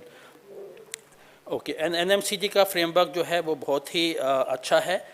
But जब मैं आज बात करता हूँ तो then we also have to think about the smaller towns where there is no industry. So when we say 50%, large towns could be able to achieve it in certain areas. कुछ industry को दे सकते हैं. Some of their water could even go to thermal power plants at a slight distance. लेकिन छोटे towns में ये थोड़ा कभी मुश्किल हो सकता है. तो हमारा ये पॉइंट है कि जो ये हमारा एम रहेगा इट वुड बी रीपर्पजिंग से होगा अचीव, और एज वेल एज रिचार्ज से होगा. आज हमने सुबह से सुन रहे हैं कि रूरल में जो रिचार्ज है that becomes a very very important part of this cycle, because recharge आपने किया कहीं ना कहीं पे वाटर टेबल हाई होगा और उसको जो है आपका बेनिफिट मिलेगा. Viable options at the urban level, ये इसको आप लिस्ट है हमारी जो हम किसी भी टाउन के साथ शेयर करते हैं कि आपके पास ये वायबल ऑप्शंस. और भी लोग बात कर सकते हैं लेकिन उनके वॉल्यूम्स बहुत कम होती जाएंगी जैसे जैसे है. तो ये 15-20 ऑप्शंस हैं जिसमें आपका पानी जा सकता है. तो each town will have to think about its own situation कि आपका पानी आपको कहाँ भेज सकते हैं.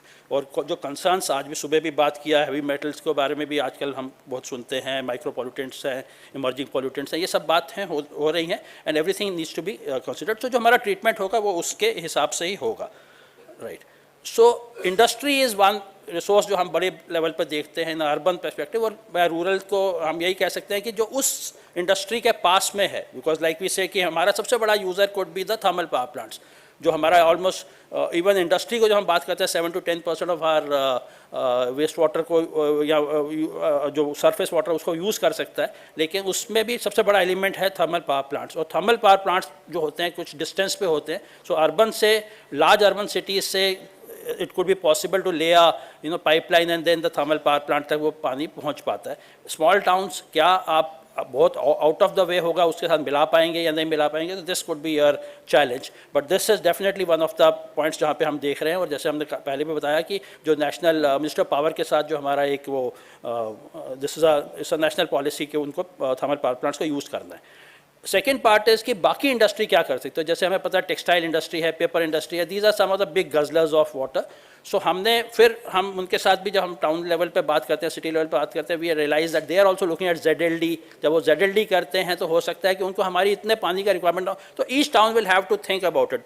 तमिलनाडु में Chennai is one shining example, Surat is another shining example in urban areas, very large towns जो इतना लेवल पर ट्रीट करते हैं और वो अपने पानी को सप्लाई भी देते हैं। बट लाइक चेन्नई के केस में we know 600 mld is there out go, लेकिन 50 mld के आसपास it goes to this industry. So potential है, लेकिन कितना पोटेंशियल है, this needs to be also looked eight.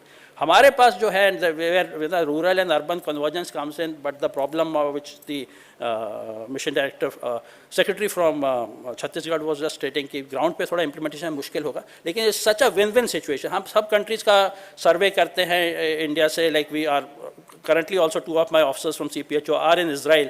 सो वो यही हम सोचते हैं कि इसराइल जो है पानी को यूज़ कर रहा है अपने जो डेजर्ट एरियाज़ हैं उसके अंदर, और हम देखते हैं कि किस लेवल पे वो ट्रीटमेंट करते हैं, वेरी रेगुलर लेवल, बहुत हाई लेवल ट्रीटमेंट नहीं है। उसके बाद वो जो है पानी को ग्राउंड के अंदर डाल देते हैं और एट अ सर्टेन डिस्टेंस से निकाल के they use it. Spain in Europe is one shining example, जो कि इवन डिस्पाइट यूरोप के इतने हाई लेवल ऑफ स्टैंडर्ड्स बनाने के बाद वो इतना 60 to 70% of their water they trying to use. तो ये कुछ एग्जाम्पल्स देख के हमें लगता है कि क्यों हमारे कंट्री के अंदर इस पर्टिकुलर चीज़ को, जबकि हमारे पास सबसे बड़ा एडवांटेज है all our urban areas are surrounded by agricultural farms, तो उसके अंदर एंड एग्रीकल्चर के लिए मेरा जो पानी है, even if it is not treated to a very high level, मुझे हर चीज़ उससे नहीं निकाली, some even if some you could say nutrients are still there, so वो agriculture can definitely be able to take care of it. This and we did a feasibility study to say, अगर मेरे पास एक छोटा town हमारे level पे 1 lakh population का है, we can all do this calculation. So हमने कहा अगर 1 लाख पॉपुलेशन का टाउन का जितना वेस्ट वाटर निकलता है, अगर सिर्फ 5 किलोमीटर बाहर तक हम वहाँ पे थोड़ा सा इन्फोर्समेंट कर दें कि यहाँ पे कोई ग्राउंड वाटर यूज़ नहीं कर रहे, सिर्फ एक बेल्ट ऑफ 5 किलोमीटर्स, उसमें सिर्फ 5% का ही अगर एरिया एग्रीकल्चर में ऐसे एग्रीकल्चर के लिए हो जिसके अंदर यू कुड से कि उसको आप रॉ नहीं खाते, या you don't the plant is not to be underground नहीं है, there could be so many usages, floriculture हो सकता है, हॉर्टिकल्चर हो सकता है, इन सब में इवन कैश क्रॉप के लिए जो यूसेजेस हैं वहाँ पे ये सब यूसेज आराम से निकल जाएगा और हमारा सारा का सारा पानी भी आराम से खपत हो सकता है। And this was some kind of calculations we had done for, and for this ring of 5 kilometres belt you can take it for any large city और स्मॉल सिटी, उसी के अंदर पूरा उसका urban water can be easily consume. So this is something we can look at. There could be, ये सबसे बड़ा एक प्रॉब्लम है कि कॉस्ट ऑफ वो पानी वहाँ से दूसरी पॉइंट तक पहुँचाएगा कौन, तो this require some kind of authority which comes in between, and ये जो है इसके अंदर some funding will have to be made. Reuse of treated water में I should be just kind of closing. Cost की जैसे हमने बात किया, सबसे पहले तो है कि किसी भी लेवल तक ट्रीट हो सकता है, लेकिन क्या कॉस्ट उसका ट्रीटमेंट का होगा और उसको करने के लिए हमारा क्या क्या रिसोर्सेज होंगे और वो कॉस्ट जो होगा उसको कौन बेयर करेगा, इसके बारे में जो है at state level there needs to be some kind of agency और authority which looks into this. And we already covered कि इतना हाई लेवल तक भी ट्रीट करने की ज़रूरत नहीं है। कई बार हम बात करते हैं कि ये जो issue micro pollutants and emerging pollutants और हैवी मेटल्स और ये नाइट्रोजन फिक्सेशन जो है, ये सब चीज़ें these are concerns, but at a very you could also see कि दुनिया बाकी क्या कर रही है, and a lot of countries are using regularly treated water for this level।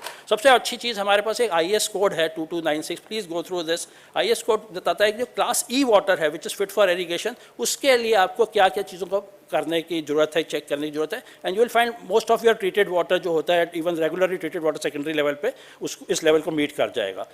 Okay, other industry और एग्रीकल्चर सेक्टर में जैसे हमने बताया है कि उसको हम यूज़ तो करने के लिए लोग तैयार भी रहते हैं, but there are certain reluctances, but अगर किसी तरह से मोटिवेशन और सम काइंड ऑफ एनफोर्समेंट का मिक्सचर बनाया जा सके तो this could be something which is very possible. And some place we find कि हम सिर्फ जिस लेवल पर ट्रीट करने की बात कर रहे हैं, वेस्टर्न कंट्रीज़ क्या कहते हैं, treatment is one part, but also जो फिजिकल बैरियर्स हैं कि जो आदमी वहाँ पे काम कर रहा है वो कैसे ग्लव्स पहन के रखेगा, गम बूट्स पहन के रखेगा, सम काइंड ऑफ मास्क पहन के रखेगा, ये दोनों चीज़ों का भी mixture. Because at that particular point अगर आपको लगता है कि some pollution is to be transferred, तो दोज काइंड ऑफ थिंग्स जो है हम उसको कवर कर सकते हैं. तो अभी ये तो इज़ द बैकग्राउंड, लेकिन इसमें हम अभी एक मैनुअल या in fact we are developing a regulation for what could be the level of treatment और उसको किस लेवल तो करने के फिट फॉर पर्पस के लिए कितना हमें आगे बढ़ना चाहिए, and what should be cost involve in this.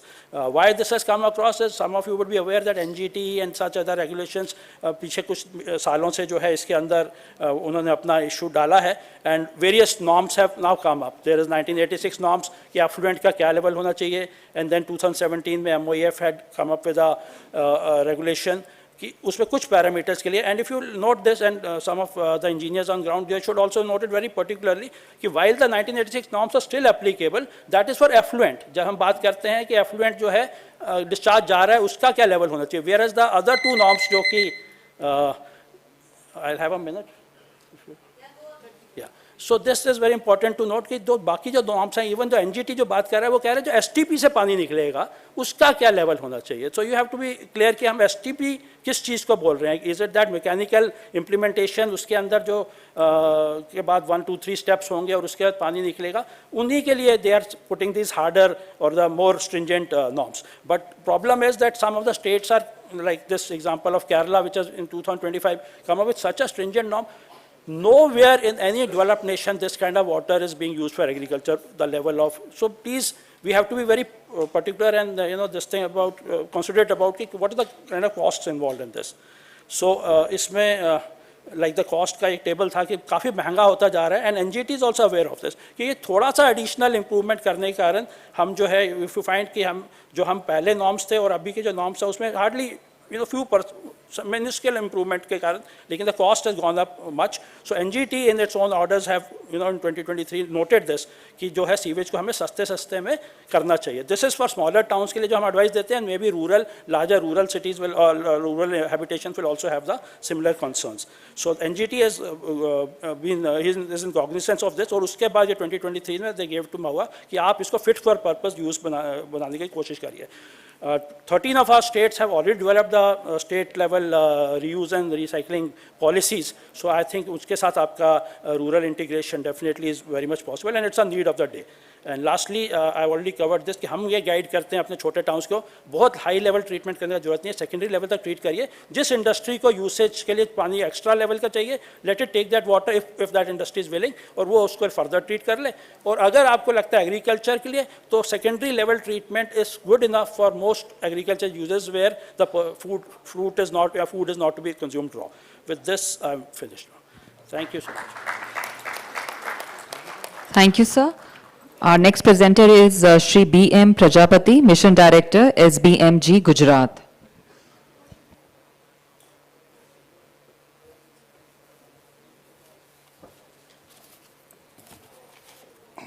सम्माननीय MAO श्री, सम्माननीय हमारे सेक्रेटरीगण और सभी पार्टिसिपेंट्स. गुजरात में हमने यहाँ पर देखा कि सब वाटर का यूज़ तो करते हैं, लेकिन गांव का जो सिनारियो है अलग ही है. क्योंकि गांव में जो वेस्ट वाटर होता है उसका ट्रीटमेंट करने का कोई चौकस फार्मूला नहीं होता है. इससे प्रेरित होकर कि भी क्या करना चाहिए, तो हमने गुजरात में वेड़ंचा गांव में एक मॉडल बनाया है. जो मॉडल है उसको कैसे हम ये वेस्ट वाटर को रीयूज़ कर सके, रिसाइकल कर सके और इनोवेटिव हो, वो इकोनॉमिकली भी सस्टेनेबल हो और पब्लिक पार्टिसिपेशन भी उसमें हो, ऐसा मॉडल हमने विकसित किया है.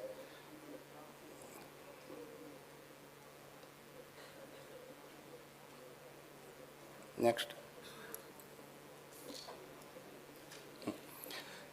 तो जो गुजरात का जो हम सिनारियो देखें स्टेट प्रोफाइल, तो गुजरात में 34 डिस्ट्रिक्ट्स और 265 तालुक है और उसमें 13,980 विलेजेस है। वो 17,973 विलेजेस है। उसमें से हमारे ODF प्लस जो विलेजेस है वो 17,764 हो गए हैं और ODF मॉडल विलेजेस है 13,779 हैं। तो उस सभी विलेजेस में हमें वेडंचा का ग्रे वाटर मैनेजमेंट के लिए हमने चुना है। नेक्स्ट।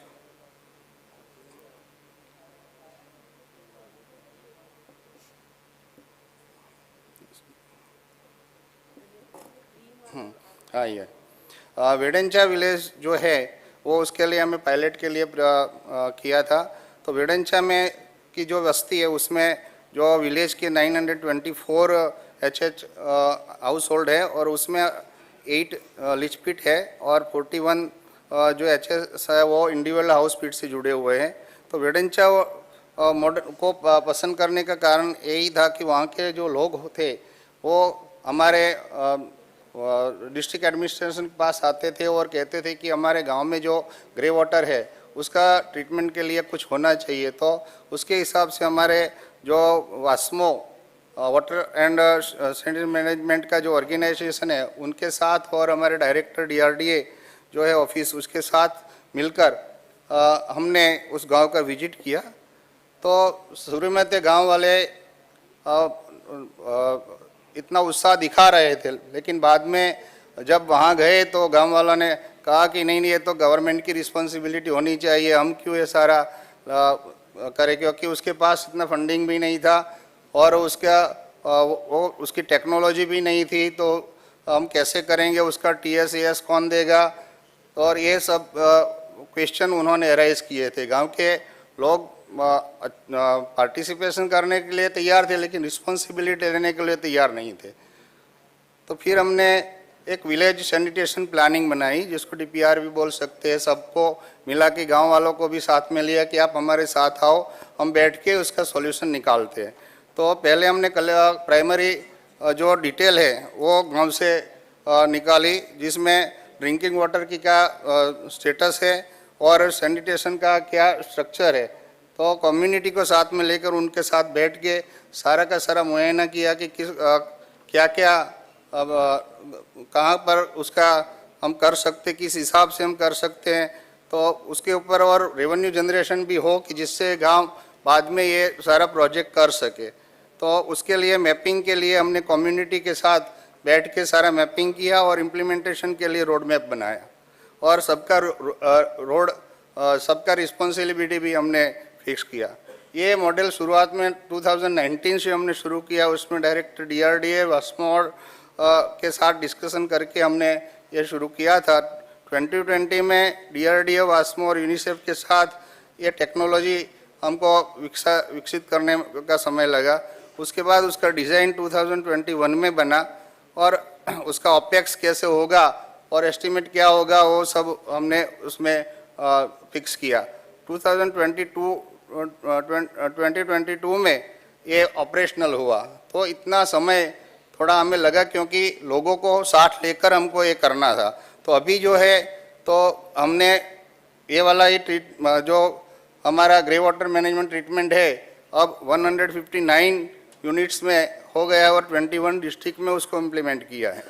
तो ये मॉडल है क्या, मैं आपको बताता हूँ कि वेडंचा है जो, तो उसमें जो टैंक होता है जिसमें ग्रे वाटर आता है तो उसको हम पंप से लिफ्ट करते हैं। 5 HP की जो मोटर से पंप से लिफ्ट करके वो सेकंड जो दिखाया है जो डोजिंग फिल्ट्रेशन टैंक होता है जिसमें एलम और लाइम होता है, उसमें से सेटलिंग टैंक 1 में जाता है जहाँ पर बड़े पेबल और चारकोल होता है। उसके बाद सेकंड टैंक में जाता है जहाँ पर मीडियम पेबल और चारकोल होता है। बाद में कोर्स सैंड और चारकोल से होकर ट्रीटेड वाटर जो एक क्लीन होता है वो हमारे जो रिचार्जिंग वेल है उसमें जाता है।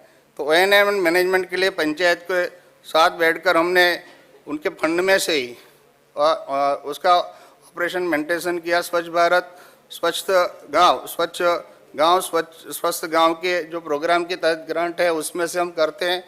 पंप हर रोज को 5 to 6 शुरू में तो ज़्यादा हमें करना पड़ा था, लेकिन बाद में उसका जो कॉस्ट है वो मेंटेन करने का 4000 के आसपास उसका 2 महीने का बिल आता है।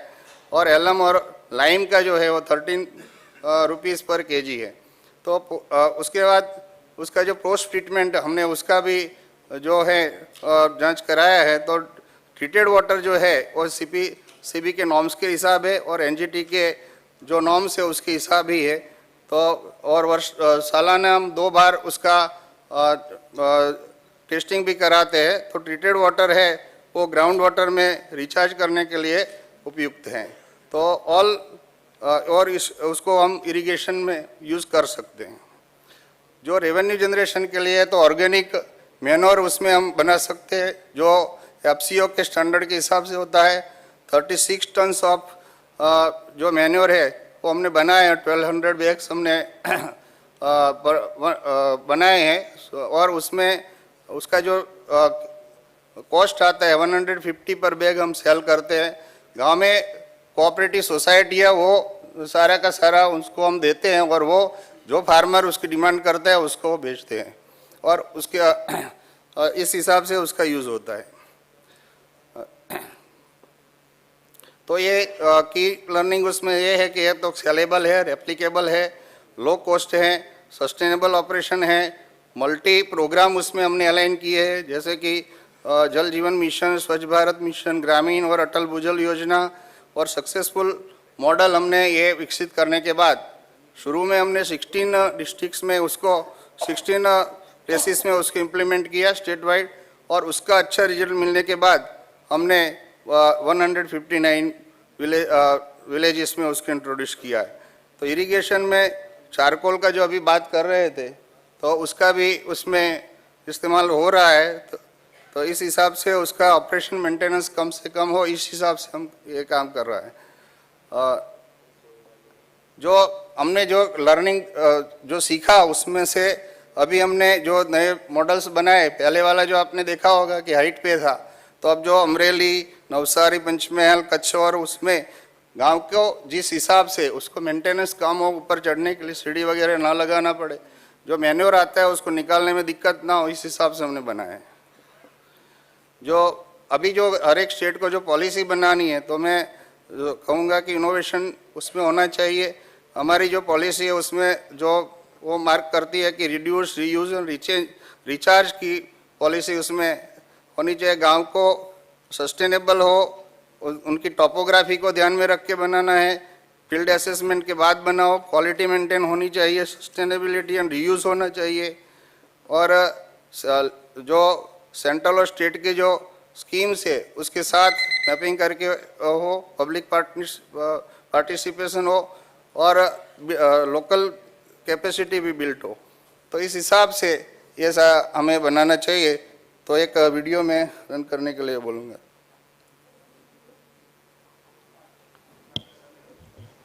वो इनके पीपीटी की स्लाइड में वो लिंक प्लीज क्लिक कर दीजिए so that you can do it. You can do it from here also. Banaskantha जिले के वेडंचा गांव ने ग्रे वाटर मैनेजमेंट के लिए सुंदर काम करके समग्र राज्य के लिए एक उत्तम उदाहरण प्रस्थापित किया है। जिला ग्राम विकास एजेंसी के मार्गदर्शन से राज्य सरकार की विभिन्न योजनाओं की आर्थिक सहायता से ग्रे वाटर ट्रीटमेंट प्लांट की शुरुआत की गई है। यह प्लांट एसबीएम ग्रामीण फेज 2 की गाइडलाइन के मुताबिक डीबोट्स और वेस्ट स्टेबलाइजेशन पॉन्ड प्लांट का मिश्र स्वरूप है।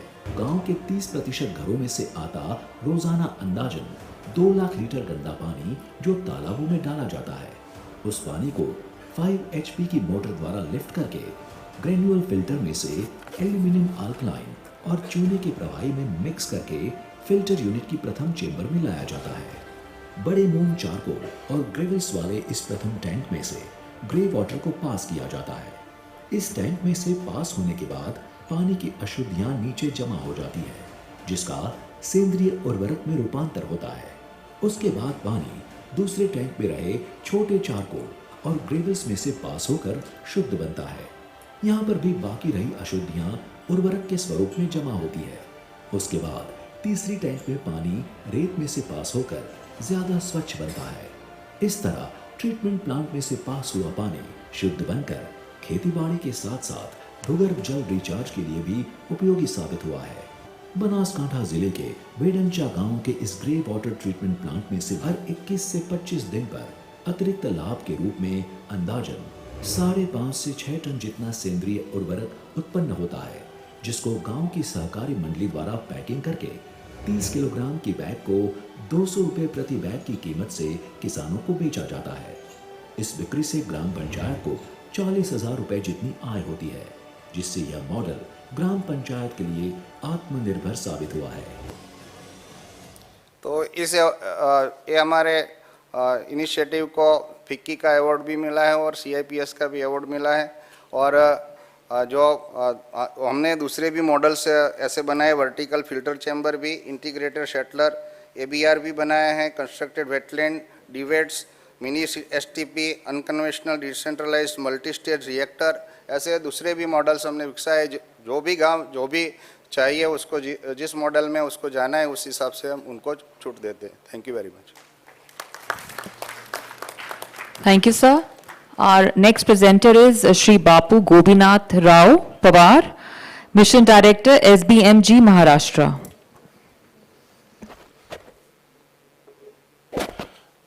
नमस्कार, माननीय मंत्री महोदय, Secretary sir and honorable dignitaries. Now I am presenting here the grey water treatment and the use of it. We have selected a case study from a village in Satara called Hazarmachi.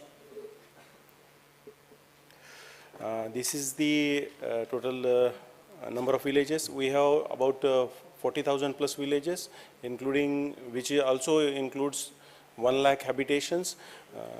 The villages above 5 lakh population is 2013, and villages below 5,000 are 38,000 plus. This is the population status of Hazarmachi. Population census of 2011 compared with present population of 2020. There is a large number of increase. We can see it's a village of about 9,000 households.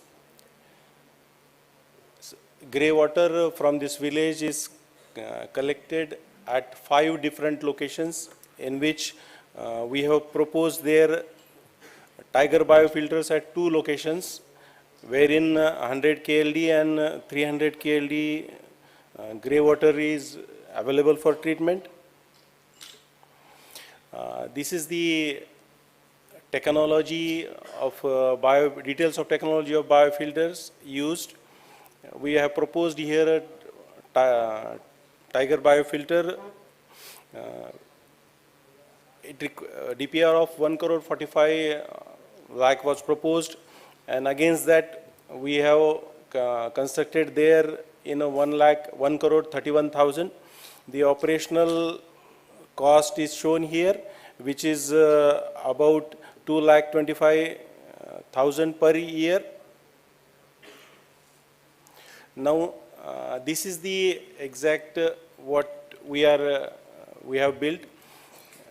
The unit composed of 3 stages. First is primary stage, wherein 3 tanks are constructed. One is screening for floating material. Second is of grit, which separates sand and soil. And third is a raw sewage sump, where heavy means lighter heavy things are separated, and then that is pumped into the tiger biofilter racks, and from there, which we call it secondary, and then that after biofilter, then water is shifted to the filter tank, wherein the various pressures are used, and then finally chlorine treated water is released. Now this is what we see, what we have explained. For left side it is the shed, then for sediment tank first phase, Tiger biofilter second phase, and filtered this tertiary or third phase. Now what we get from the filter, what the first one is the what we collect from village, and the second is where treated water is available. You can see the decline in the BOD and COD. Now, what is the impact of this technology? It gives a visual cleanliness in the village. Then what we share here is the data of the public health hospital there. We have handed over this project in September 2024. Before handing over means before commencement and after commencement, the waterborne diseases data shows that diarrhea cases were reduced from 129 to 68 and finally 33 in 2025. Now this is the reuse, recharge, means we have made available this treated water to the 6 villages nearby. Then this helps in circular economy. Then less land use is required as compared to our traditional water treatment plants which are used in urban sector. The gap and challenges. The selection of site as well as availability of land and trained manpower forms a larger gap. Then need to educate the rural people is the bigger task. For example, when we are treated the final water, we were struggling to get it used somewhere else. So we convinced one farmer, and that he allowed to take that in his well, which he was finally using for his sugar production, cultivation. Selection of technology is again important. There are various technologies. One technology may be useful in another village that cannot be multiplied elsewhere depending upon geographical constraints and the topography of land. Then this way we are looking what is the way forward. This design should be climate resilient, then it should be decentralized. Let the local people decide which technology you want to use. Hence, legal and administrative, we face here troubles. Clear-cut protocol should be assigned. There should be a legal framework. There should be who is responsible for the what. That has to be defined. Then capacity building, continuous training is required. Once we hand over, at that time it is required. Then after 1 or 2 years it is required to refresh them. It is as good as for our officers when we take mid-term courses and later on. Budgetary constraint we faced, we have strict norms of following this. Then that needs to be verified, means that needs to be strengthened. Some additional funds are supposed to be pumped by state to the villages. Then these are the what we have planned for next 5 years: capacity building and community engagement. Then policy and training, we have this described here. Sustainability is the main issue in O&M practices. We have proposed annual third-party audits also here. Then we have these are the where we have implemented. Thank you. Can you please play the video?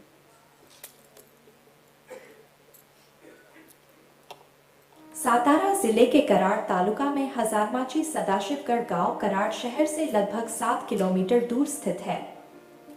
गांव की जनसंख्या 9,137 है और यहां कुल 2,870 परिवार रहते हैं। भारत सरकार के स्वच्छ भारत मिशन चरण 2 के अंतर्गत वर्ष 2022 से 23 में हजारमाची गांव के लिए सीवेज एवं ठोस अपशिष्ट प्रबंधन परियोजना के अंतर्गत टाइगर बायो फिल्टर परियोजना की स्थापना की गई है।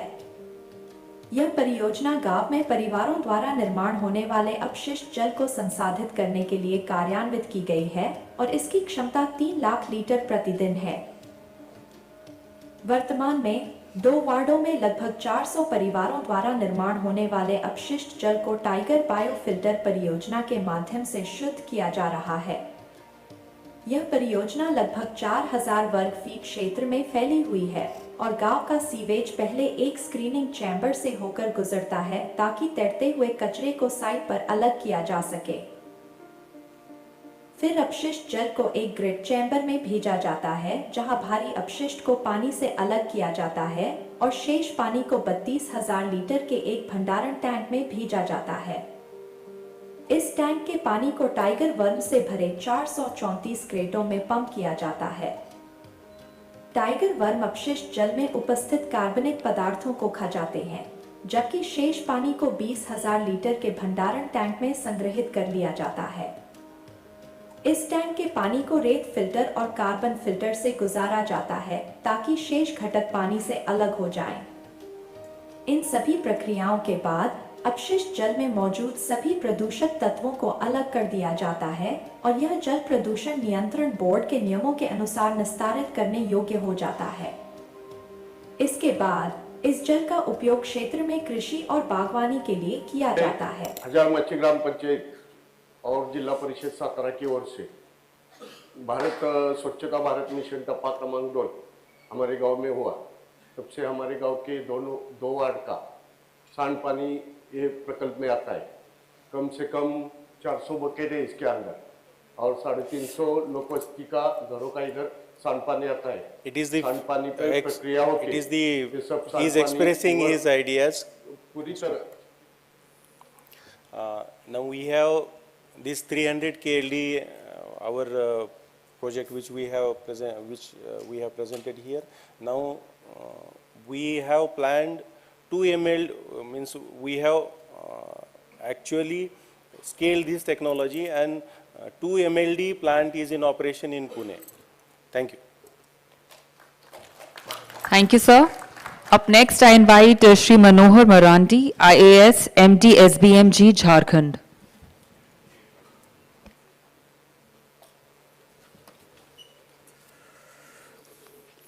Johar, Honorable Minister Sirs, Johar Secretary Sirs and all. हम लोग का प्रेजेंटेशन मूल रूप से हमारी जलसहिया दीदी वो देंगी आगे, लेकिन जलसहिया का जो कंसेप्ट है वो मरांडी जी एक मिनट, सॉरी टू इंटरप्ट यू, ये प्रेजेंटेशन पंजाब का लगा है, वो झारखंड का लगा दीजिएगा उनका। नहीं, आप यू प्लीज कंटिन्यू। मेजर जो हमारा प्रेजेंटेशन है जलसहिया दीदी मालती दीदी हैं उनका है, लेकिन झारखंड सरकार का जो ये अभिनव प्रयोग है, एक मॉडल है, उसको हम लोग 2010 से लागू कर रहे हैं। तो थोड़ा सा मैं इंट्रो इसका देना चाहूँगा। जलसहिया का कंसेप्ट हमारा जो मैंने बताया कि 2010 से हमारा चल रहा है। उस समय पंचायतें निर्वाचित नहीं थी, तो सरकार में जो पॉलिसी फार्मूलेशन करने वाले हमारे लोग थे, उन्होंने ये BWSC का कंसेप्ट तभी से शुरू किया। उसमें जलसहिया दीदी लोग का एक भूमिका शुरू से ही निर्धारित किया गया। ये कम्युनिटी लेवल पर काम करती हैं और स्वच्छता के अलावा जल संरक्षण और दूसरे क्षेत्रों में भी काम करती रहती है। तो थोड़ा सा मैं इसको आगे बढ़ाना चाहूँगा। आगे इन लोगों का जो काम है, बेसिकली जो हम लोगों ने निर्धारित किया है, ये लोग गांव-गांव में जाकर लोगों को गंदे जल के उपचार और वर्षा जल संरक्षण के बारे में जागरूक करती हैं। सभी लोग हम लोग जानते हैं कि झारखंड जो है ट्राइबल डोमिनेटेड स्टेट है और थोड़ा वाटर स्कार्स भी है, प्लेटो है, तो वहाँ जल संरक्षण का हमेशा से प्रॉब्लम रहा। तो सरकार की ओर से ये प्रयास शुरू किया गया। उसमें ये लोग गांव-गांव जाकर के गंदे जल के उपचार और वर्षा जल के संरक्षण के बारे में जागरूक करती हैं। स्वास्थ्य एवं स्वच्छता से जुड़े प्रशिक्षण का कार्यक्रम भी इन लोग के द्वारा किया जाता है और ग्राम सभा में इनकी महत्वपूर्ण भूमिका रहती है, चूँकि ये ग्राम सभा में गांव की ही उसी गांव की महिलाएं होती हैं। बेसिकली जो एसएचजी महिलाएं हैं और जो स्वच्छताग्राही हैं उन्हीं में से इनका सिलेक्शन किया जाता है। तो गांव लेवल पर इन लोगों को समझाने में भी आसानी होता है। और इसको जो है जो बेसिक कंसेप्ट है एसबीएमजी का, जहाँ से इन लोगों ने शुरू किया था, उसमें मोटिवेशन और बिहेवियरल पैटर्न के चेंज का जो बात है, तो उसको आधार में लेकर के इन लोगों ने बहुत अच्छा काम किया है। मैं थोड़ा सा इनके काम का प्रेजेंटेशन जो है दे रहा हूँ। जो ये लोग जो है गांव में रह करके जो यहाँ देख रहे हैं गढ़वा जिले का 11,161 डोभा इन लोगों ने बनाने का काम किया है। बेसिकली ये जो है मनरेगा के साथ में कन्वर्जन करके काम होता है। किचन गार्डन का काम भी मनरेगा कन्वर्जन से होता है। एसबीएमजी के फंड का उपयोग करके सॉकफिट और नाडेप इत्यादि का बड़े पैमाने पर इन लोगों ने काम किया है। इसके बाद जो है ट्रेंच कम बंड, चूँकि वहाँ वर्षा का पानी निकलते जाता है, तो ये मेड़बंदी को ट्रेंच कम बंड का नाम दे करके हम लोग काम किए हैं और उस ज़िले में बड़े पैमाने पर इसका काम हुआ है। तो इसके अतिरिक्त जो है जो इन लोगों के लिए फंड का प्रावधान जो मानदेय इत्यादि देते हैं, काफ़ी अल्प मानदेय पर ये लोग काम करते हैं, लेकिन बहुत प्रोत्साहित होकर के चूँकि गांव में रह करके इनको काम करती हैं। तो ये शुरू में तो हम लोगों ने एसबीएमजी के आईसी के पैसे से इस पर इन्हें मानदेय दिया था, बहुत कम ही दिया था। 1,000 रुपया प्रति माह के हिसाब से हम लोग दे रहे थे और कुछ जो है मोटिवेशनल कुछ इन्हें इंसेंटिव्स हम लोग दे रहे थे। लेकिन चूँकि आईसी में कुछ पैसा एसबीएमजी का कम हुआ, तो पिछले साल सरकार ने प्राधिकृत समिति जो होती है, एम्पावर्ड कमेटी होती है, उसका मदद लेकर के स्टेट का जो प्लान्ड फंड है उससे ये पैसा उनको दिया जा रहा है। अब 2,000 किया गया है और सरकार इन्हें आगे मानदेय को कैसे और बढ़ाया जाए इस पर काम कर रही है। तो मिनिमम फंड पर भी काम करते हुए, मिनिमम मानदेय पर काम करते हुए इनका काम बहुत अच्छा रहा है। मतलब शहर में जो हो रहा है ठीक है। गांव हमारे झारखंड के आपको बहुत साफ सुथरे मिलेंगे, ये मैं दावे के साथ कहता हूँ। और इसमें जल सहिया दीदी लोग का बहुत बड़ी भागीदारी रही है। तो आगे मैं पास ओवर करता हूँ जल सहिया दीदी क्या क्या काम किए हैं, क्या चैलेंजेस वगैरह इनको आते रहा है इस संबंध में, लोगों को एक्सपीरियंस और अपनी बातें शेयर करें।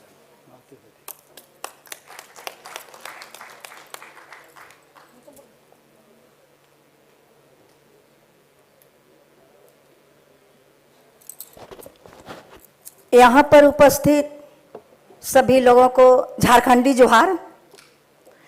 मैं मालती देवी, ग्राम पंचायत जाटा, जिला गढ़वा से हूँ। मैं 14 साल से जलसहिया के रूप में कार्यरत हूँ अपने गांव में और ग्राम जल स्वच्छता समिति के 12 मेंबर हैं। उसमें मुखिया जी अध्यक्ष होते हैं और मैं कोषाध्यक्ष हूँ और मैं स्वयं सहायता समूह के कोषाध्यक्ष हूँ। और मैं जो भी काम आता है मिलता है मैं धरातल पर उतारने का प्रयास करती हूँ। मैं गांव से जमीनी स्तर से जुड़ी हुई हूँ। तो सर, मेरे गांव में पहले पानी का, गंदा जल का उपचार करना और वर्षा जल का संरक्षण करना लोग नहीं समझते थे, जो कि हमारे सार्वजनिक चंपा कलों पर पानी जो बहकर आती थी। नेक्स्ट आगे कीजिए। चंपाकलों से सीधे रोड पर पानी बह रही थी और लोग समझते नहीं थे। और इसके अलावे भी जो हमारे घर से ग्रे वाटर निकलता है वो भी घर से बाहर पानी निकल रहा था, गंदगी फैल रही थी। और जो वर्षा के जल जो बारिश होता है वो भी सीधे रोड से खेतों में होते हुए नदी तालाब में चली जाती थी। और लोगों के हम जब कहने जाती थी तो लोग नहीं समझते थे, बोलते थे कि मेरा घर मेरा पानी आपको क्या जा रहा है। इस तरह से बात आने लगा। और फिर इसके बाद फंड में पैसा की कमी थी और जो हमारी VWAC का कमेटी है उन लोग में भी तालमेल नहीं था, एसएजी के दीदियों के द्वारा भी तालमेल नहीं था उसमें, और हमारे गांव के लोग जागरूक नहीं थे। तो इसके बाद मैंने एक ग्राम जल स्वच्छता समिति की बैठक बुलाई और बैठक में हम लोग निर्णय लिए कि अगर हम लोग एक कमेटी जाते हैं तो लोग नहीं सुनेंगे, इसलिए सामुदायिक स्तर पर लोगों को इसमें जोड़ना, भागीदारी करना जरूरी है। तो उसमें फिर एसएजी के दीदियों को रखे, फिर इसके अलावे वार्ड सदस्य हुई, स्वास्थ्य सहिया हुई, आंगनबाड़ी सेविका सहायिका हुई और सबों के साथ हमने बैठक किए। बहुत बड़ा बैठक हुआ और उसमें रैली के माध्यम से, नारा के माध्यम से हर गली हर मोहल्ला हम लोग एक रैली निकाले। एक ही नारा था, हम सबका एक ही नारा, हम सबका एक ही नारा, सुंदर गांव स्वच्छ हमारा। यही नारे के साथ हम लोग गांव में प्रचार प्रसार करने लगे। जल है तो जीवन है, जल है तो कल है। और इसके बाद एक बड़ा ग्राम सभा हुआ। ग्राम सभा में हम लोग चयनित किए, योजना बनाए कि कहाँ क्या होना चाहिए। तो हमारे योजना के तहत तैयार हुआ कि हर सार्वजनिक चंपाकल पर सोख्ता गड्ढा बनना चाहिए और जो वर्षा की पानी जो होती है उसके लिए डोभा बनना चाहिए, तालाब बनना चाहिए। और जो घर से ग्रे वाटर निकलता है उसके लिए भी घर में एक सोख्ता होना चाहिए, या 10 घरों के बीच सार्वजनिक होना चाहिए, 5 घरों के बीच होना चाहिए, 3 घरों के बीच होना चाहिए। ऐसा योजना बना। तो योजना बना तो उसमें हम लोग काम जब शुरू किए, पैसा पीएचडी विभाग से मिला, मनरेगा से मिला और पंचायती राज से मिला, तीनों मद मिला तो काम शुरू हुआ। और जो कि हमारे गांव में मिस्त्री के अभाव है, काम बहुत सारा चलता है, कोई आवास बना रहा है, कोई कुछ बना रहा है। तो हमारे जिला में जो कि है रानी मिस्त्री नाम से जानी जाती है, दीदियों हमारी मिस्त्री के काम करती है, रानी मिस्त्री के नाम से जानी जाती है। जो राज्य से ट्रेनिंग मिलता है, जिला से ट्रेनिंग मिलता है, तो हमारी रानी मिस्त्री आन के और सोख्ता बनाई और सोख्ता बनाई तो चंपा घरों के जो में थी रोड पर पानी जा रहा था वो सोख्ता में जाने लगा। और हमारे जो बना डोभा बना, डोभा जैसी ही वर्षा की पानी होती है सीधे डोभा में पानी चली जाती है, सीधे तालाब में चली जाती है। तालाब से हम लोग कई फायदा ले सकते हैं, जैसे कि सिंचाई के रूप में वो पानी आता है, और दूसरा में मछली पालन होता है, तीसरा में जो भू जल के वो मदद करती है, जल को निचला स्तर नहीं जाने देती है। और फिर हमारा घर से जो पानी निकलता है वो तो हुआ डोभा, वो तो वर्षा जल का संरक्षण हुआ। और फिर जो घर से ग्रे वाटर निकलता है, जैसे हम लोग चावल धोते हैं, सब्जी धोते हैं, नहाते हैं, कपड़ा धोते हैं, उस तरह पानी को वो भी रोड पर बहाया करते थे। तो उसके लिए सोख्ता गड्ढा बना। जो कि अभी हम बताए कि सामुदायिक स्तर पर है, और जो लोग अपने से प्रेरित करते हैं लोगों के कि जो घर लाभुक अपने घर बनाना चाहते हैं, खुद से अपने लोग बना रहे हैं, लोग जागरूक हैं। और उसी ग्रे वाटर जो गड्ढा में पानी जाता है, इसके बाद मुखिया जी के फंड से हमारे गांव में नली बना हुआ है, उस पानी से हम लोग ले जाते हैं। और समूह की दीदियों के साथ एक दीदी बाड़ी योजना हम लोग बहुत तैयार किए हैं। उस दीदी बाड़ी योजना में खेती हम लोग करते हैं कि सब्जी उगाते हैं, और उस सब्जी उगाते हैं, जब सब्जी उग जाता है तो हम लोग खाते भी हैं, और 2 रुपया बाजार में बेचते हैं तो प्रॉफिट भी होता है, और हमारा ग्रे वाटर का निपटान भी हो गया, उससे हम यूज भी कर लिए। और इतना ही नहीं सर, जो कि हमारा शौचालय बनाने में हम लोग बहुत बड़ा हम लोग का योगदान रहा, जहाँ तक कि था कि लोग नहीं दे रहे थे जमीन, कि नहीं बनने देंगे, जा यहाँ बतावे समझावे आइल बड़ू 10 बीघा जमीन भाई 1 लोटा पानी लेके चल जाएंगे सर, ऐसे एकदम धुतकार के भागा देते थे।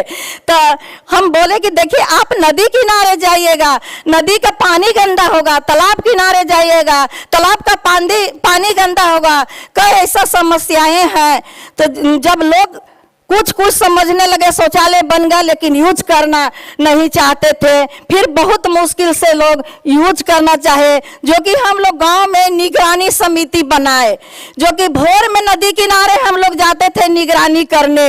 उस समय जो शौचालय का लहर चला था, भोर में नदी किनारे जाते थे, और फाइन फीस रखे, 251 रुपया हम लोग फीस रखे कि जो बाहर में शौच करेगा 251 रुपया जुर्माना देगा। और वो जुर्माना दिए भी, 2-4 लोग दिए भी, तो वो जुर्माना हम लोग स्वच्छता के कार्य में लगा दिए वो पैसा के।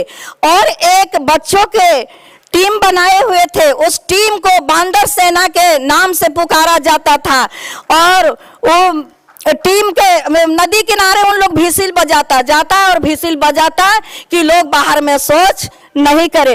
इतना ही नहीं सर, बल्कि जो हमारे गांव में जल जीवन मिशन से हर घर नल योजना, जो कि हमारे प्रधानमंत्री बहुत महत्वपूर्ण योजना धरातल पर लाने का प्रयास किए हैं श्री प्रधानमंत्री नरेंद्र मोदी जी, जो कि वो भी हमारे पानी के लिए गांव में हाहाकार मचा हुआ था, और अब हर घर नल से जल जा रहा है। देखिएगा कि हमारे गांव में हम लोग नींद हराम हुआ करता था, हम लोग रात में घड़ा बाल्टी लेके, गांव वाला भी महिलाएं, वो खुद भी मैं उतना की हूँ, घड़ा बाल्टी लेके रात में चंपाकल पर नंबर लगा के और सोती थी, नींद खुलता कि कब एथी हो गया, कब मेरा नंबर चलाया पानी भरने का। और आज हमारे प्रधानमंत्री जी का योजना है कि घर में ही पानी जा रहा है, बड़ी खुशहाल है लोग। इसका हम जलकर भी वसूली कर रहे हैं लोग से, जो पानी पी रहे हैं वो पैसा दे रहे हैं, वो जलकर वसूली है 62 रुपया महीना। लेकिन लोग जब 62 रुपया नहीं क्षमता है, गरीब स्तर से भी आते हैं लोग, तो ग्राम सभा में तय हुआ मुखिया जी के साथ कि 30 रुपया लेना चाहिए, तो हम कुछ पैसा भी जमा किए हैं।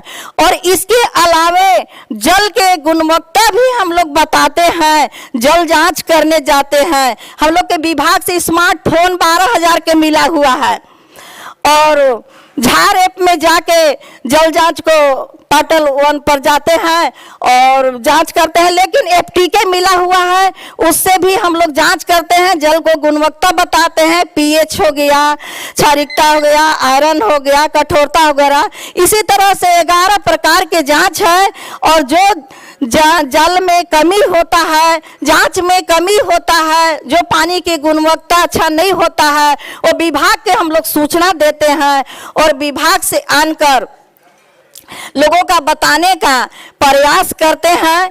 और फिर इसके अलावे मैं यही चाहती हूँ कि हमारा गांव जिस प्रकार सुंदर हुआ, स्वच्छ हुआ, इसी प्रकार अगला गांव में भी जाने का प्रयास मैं कर रही हूँ, जागरूक कर रही हूँ, लोगों के साथ बैठक कर रही हूँ, समझाने का काम कर रही हूँ।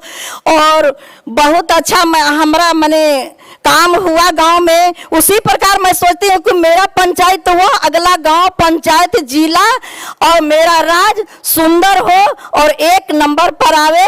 बस इसी चंद शब्दों के साथ मैं अपनी वाणी को विराम देती हूँ और धन्यवाद। धन्यवाद मालती जी। The final presentation for the session is by Shri Michael, Executive Engineer, DWSS Punjab. जी मैं देहात से है, ये हूँ जो काम करती हूँ वही काम को रखी हूँ। जी मैं अपने स्तर से की हुई बात को कही हूँ, अपने स्तर से की हुई बात को कही हूँ। Respected Honorable Minister Sirs, Honorable Secretary Sir and respected audience. Today I am here to discuss Thapar model, one of the methods of grey water management and reuse being used in Punjab. In Punjab there are 11,977 villages and water supply schemes are designed at 70 LPCD. Another 30 LPCD of water is added by the personal borewells of the individual households. So the average water supply in the villages is around 70 to 100 LPCD. So 80 to 85% of this water is added to the wastewater. At individual household levels, there is constraint of wastewater management because of space constraints. The villages are very densely populated and the streets are paved. So kacha area is very less in the village. So individual wastewater treatment options are limited. These are some examples of the villages, the streets, how the streets are paved from wall to wall. There is no space, much space left. So only option that is left with us is for community treatment of wastewater, and there comes the Thapar model. Thapar model was basically designed by Thapar Institute of Engineering and Technology, Patiala. So it is called Thapar model. Basically it was earlier proposed by an NGO, and later on this design was scientifically designed by Thapar model. So now it is called Thapar model. It is a natural treatment based solution. So not much of no chemicals are needed, only biological processes like bacteria, algae, sunlight is used for this treatment. On the right hand side we can see a bird's eye view of a pond converted into a Thapar model, which has 3 small wells, and then the pond is divided into 2 chambers. And the basic components, there are 6 components in this treatment technology. The first one is the screening chamber, then the digestion tank, skimming tank, stabilization tank, oxidation pond, and then the storage or maturation pond. We'll go in details later on. The water of the whole village is collected at one particular point based on the topography of the village, and from that inlet point the water enters into the screening chamber. The screening chamber basically segregates out any floating solid matter which is part of that water, and from after passing through the screening chamber the water enters into the digestion tank, the first tank. Here the retention period is of 8 hours. The heavy solid matter which is in suspension in the water settles down here. From the digestion tank it enters the skimming tank. Here the retention period is 8 hours. And here the oil and grease which is part of that wastewater is segregated out. Then the water enters into stabilization tank. Any final solid matter which is part of that water again settles down, and then the majority of the clean water enters into the oxidation pond. Here the water is treated with the help of sunlight, algae, bacteria. By the action of photosynthesis the water gets treated.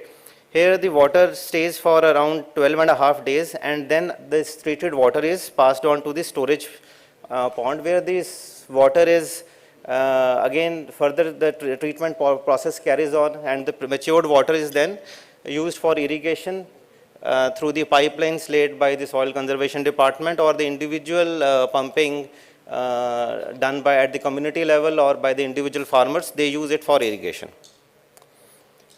This is one example of such project in Hirunkala village in district Mansa. Here the population is more than 5,000. The project cost was 28 lakhs. This project was funded by the convergence of SBMG, Manrega and 15th FC funds executed in 2021-22. Here you can see that the water in the left-hand side image, the water enters into through the drain through the to the screening chamber, and from screening chamber, then in the third image, 3 wells are shown: stabilization tank, skimming tank, and then digestion tank, and then into the oxidation pond, and then into the storage and maturation pond. The success which we achieved through the Thapar model is that we treat around 1.6 lakh liters per day of wastewater. The pond, which was earlier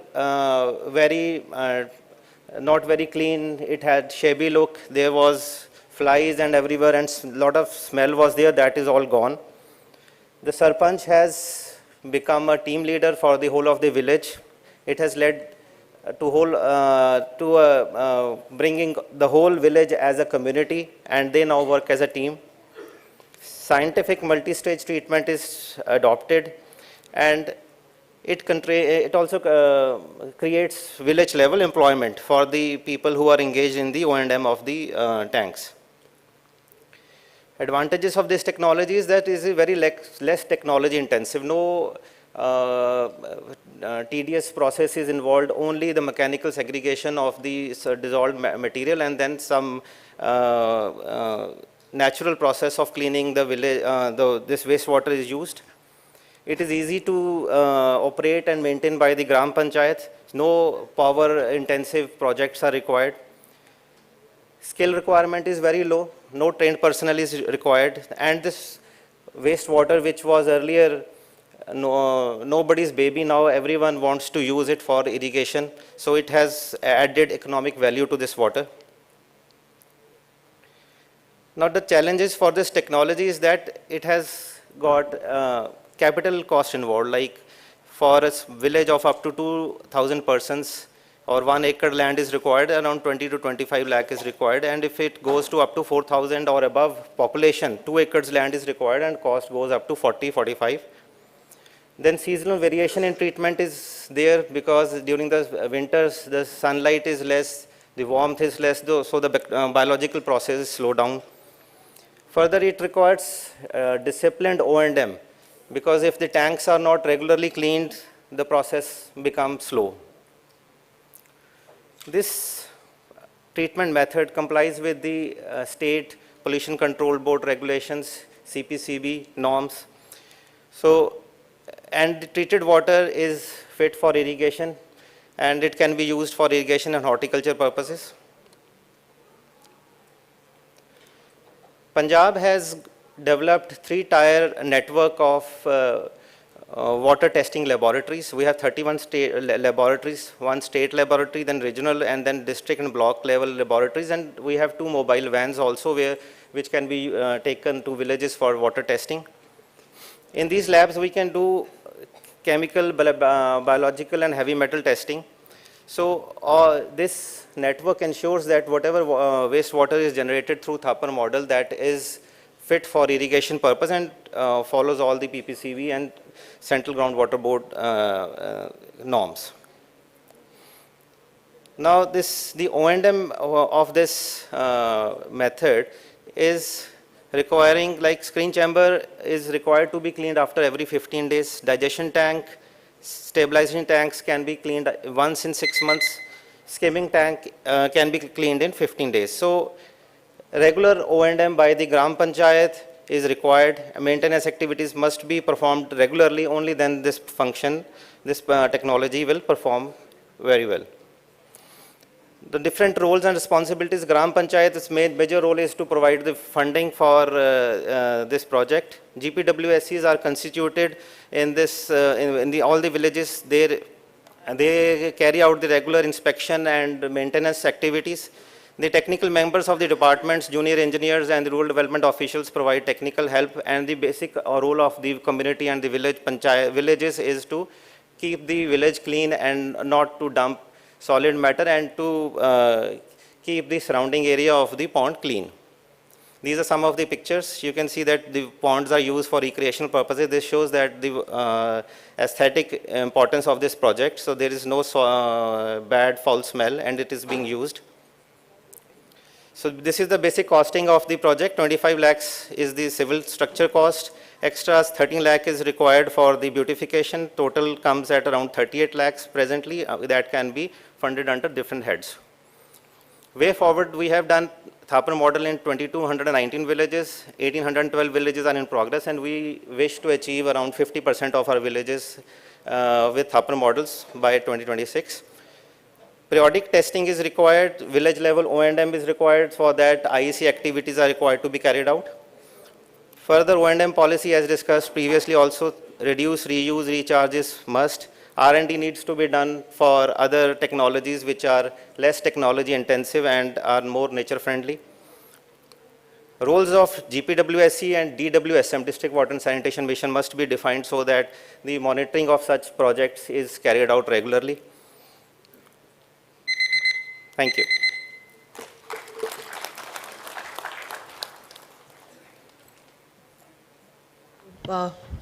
We are open for question and answers now. Any questions, please?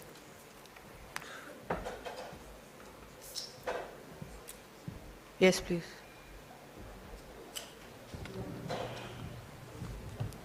Request you to kindly introduce yourself. I am Iftikhar Kakru. I am from J&K, Water Regulatory Authority. A simple observation. We can't hear you. Do the mic, just check if it's working. Yeah. I am Iftikhar Kakru. I am from the J&K Water Resources Regulatory Authority. A simple observation. The crux of the discussion, happening over the last 2 days is around conservation of water, recharge of groundwater. And there are wonderful programs, the Government of India, like Manrega and other schemes. But, what I have been observing is that, on the one hand, we are talking about recharge, creating recharge pits in villages. And on the other hand, we are going for, these paved roads in villages, everything, introducing a lot of concrete in villages under one program or the other. So if we are talking about recharge of groundwater through various measures, should there not be a policy about the use of material for paving of roads or streets in villages? So while I am not dealing with Gram Sadak Yojana, but from my common sense perspective, yes, there could be, repositories of materials that can be used, and there should not be any obligation that a village cannot look neat and clean. So if even concretization is preferred by the community, they want to go in for it, but like they also did the recharging through models outside of the village, then we should sort of leave it to them, but yes, provide them options that they can choose from for their own village and the community. Maybe an extension of what I asked.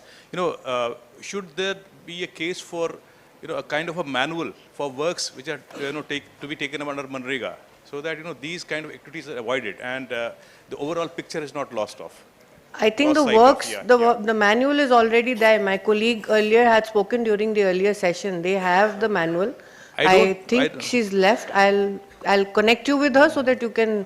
If the manual is there, I don't think it is being implemented on ground. That is what the no. So that's what I'm saying. I'll connect you with Miss Rohini Bhaji Bhakre, and you can discuss with her how we can take this forward if you think that something is missing and needs to be factored in. Thank you. Thank you.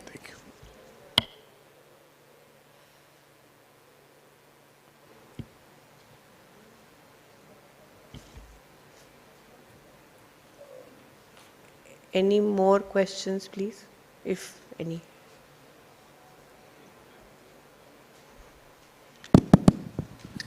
I have a suggestion. Sir, I was waiting for your question. No, but suggestion is for Ashok, who's just sitting next to me. Maybe we can circulate this Thapar model to other states. I'm sure some of the other states can replicate. The Thapar model is given a very good idea of convergence of schemes. For example, they take 13 lakhs from Manrega, they take some money from Swachh Bharat Mission. It's a very good convergence model. Maybe we can prepare some kind of a model, document and ask other states to follow. I'm sure some states must be doing in some other model, but we can encourage the others. So right now, we had the compendium that I had mentioned in my presentation. Thapar model is not part of it. It is part of the compendium that we've put up for Sujalam Bharat as the best practices that emanated from the workshop. I note Sir's suggestion also, when we are revising our compendium with new technologies that are coming in, new practices, we'll have it included. Thank you, sir. With this, we conclude this session. We thank our respected speakers for their meaningful inputs. Can we please give them a round of applause? I now request Shri Gaurav Masaldan to please join us on stage. JSNFA, Ministry of Jal Shakti, sir, to please join us on stage and present a token of appreciation and respect. Make one more announcement before Gaurav comes, that since we have concluded half an hour early, we'll come back half an hour early for the next session. The next session, which is at 2:30, will now start at 2. Sir, to please join us on stage. We'll begin with the thematic lead, Ms. Aishwarya Singh. Please give it up for our thematic lead, ladies and gentlemen.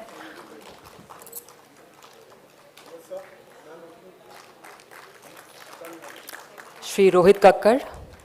Kindly keep the applause going. Shri B.M. Prajapati.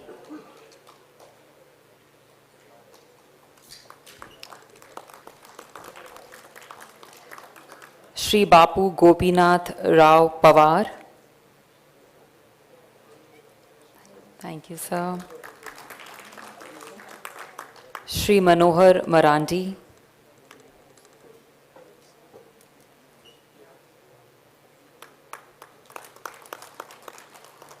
Shri Michael.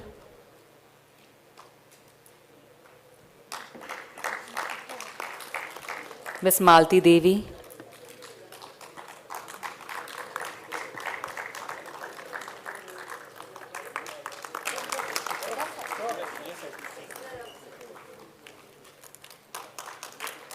We request our panelists to please come together for a group photograph. We would request our distinguished honorable ministers of state also to please join for the group photograph. Secretary sir to also please join for the group photograph. Kindly come together. Please step forward and come together.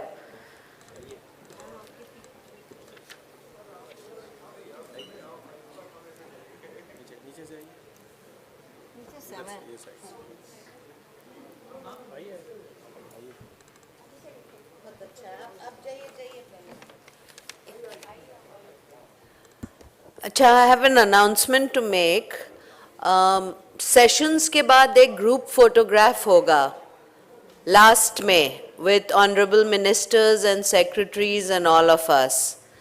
तो ये please note करिए कि सब जब खत्म हो जाएगा तब एक group photograph होगा. तो आप लोग जो वापस नहीं आएंगे सब मेरी नजरों के सामने रहेंगे. इसलिए 2 बजे आ जाइएगा.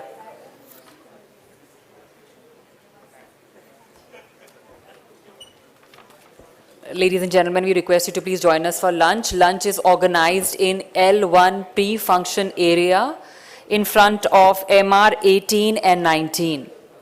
Lunch is organized at the same venue as yesterday, that is L1 pre-function area in front of MR 18 and 19. And as suggested by Secretary Sir, we would request you all to kindly reassemble in this hall at 2 p.m. for our next session. Kindly reassemble in time. Thank you very much. Enjoy your lunch. And once again, I'll inform about the venue of lunch. That is level 1, pre-function area outside MR 18 and 19, like yesterday. Thank you.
Saraswati नदी के करीब बनी सीढ़ीनुमा वाव 7 तल की है।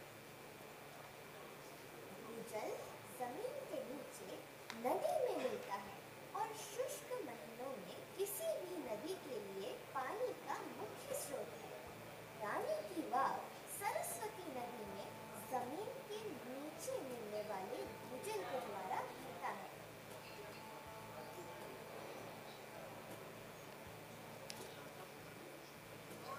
इस महत्वपूर्ण धरोहर की खासियत को देखते हुए 2014 में यूनेस्को ने इसे विश्व धरोहर स्थलों की सूची में शामिल किया था।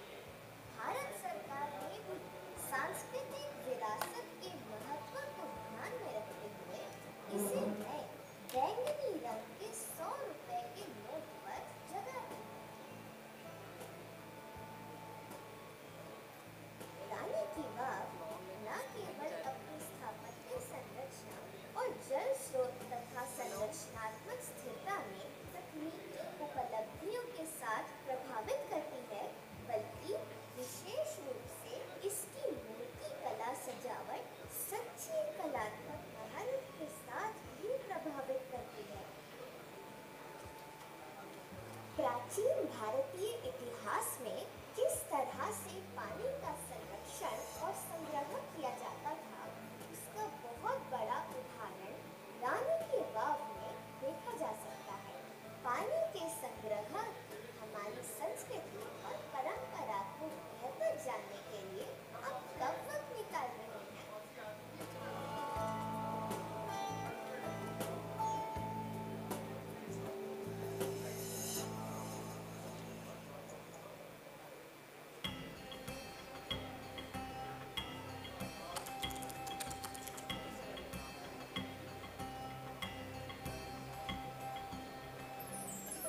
अरे क्या हुआ?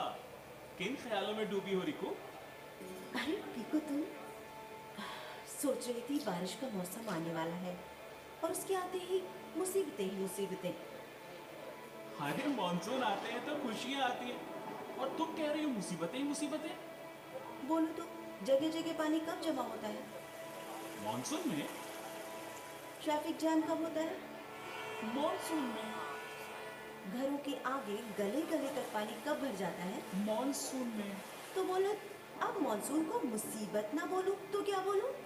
पर रिकू, कभी सोचा है कि पानी का जो घर है वो वहां ना जाकर तुम्हारे गली मोहल्लों या सड़कों पर क्यों आ जाता है? पानी का घर? समझी नहीं। अरे पानी का घर यानी बावड़ियां, तालाब, कुएं जो आज शहरों में लगभग खत्म ही हो चुके हैं। अरे शहरों में कहाँ होते हैं तालाब, बावड़ियां, कुएं? अरे होते हैं रिकू, पर सब इन बड़ी बड़ी इमारतें बन जाने के कारण कहीं दब के रह गए और जो बचे खुचे हैं वो गंदे हो गए। पेड़ और जंगल भी खत्म हो गए जो बारिश का पानी और भूमिगत जल का स्तर बढ़ाने में मदद करते थे। So sad, पर अब कुछ नहीं हो सकता क्या? हो तो सकता है, तो ध्यान से सुनो। पहला, जब बारिश आए तो उसके पानी को छत या किसी टैंक में स्टोर करने की कोशिश करें। जैसे यहाँ इन टैंकों में वर्षा का पानी इकट्ठा हो रहा है और धरती के अंदर भी जा रहा है। देखो इस तरह से। वाह, ये तो बहुत अच्छा हो रहा है। और दूसरा? दूसरा, जो तालाब, बावड़ियां और कुएं बचे हुए हैं उन्हें साफ करके इस्तेमाल के लायक बनाएं। और पेड़ लगाएं और ये मंत्र कभी ना भूलें। हाँ, सभी को बताएं भी, अपनाएं भी। Catch the rain where it falls when it falls. Catch the rain where it falls when it falls.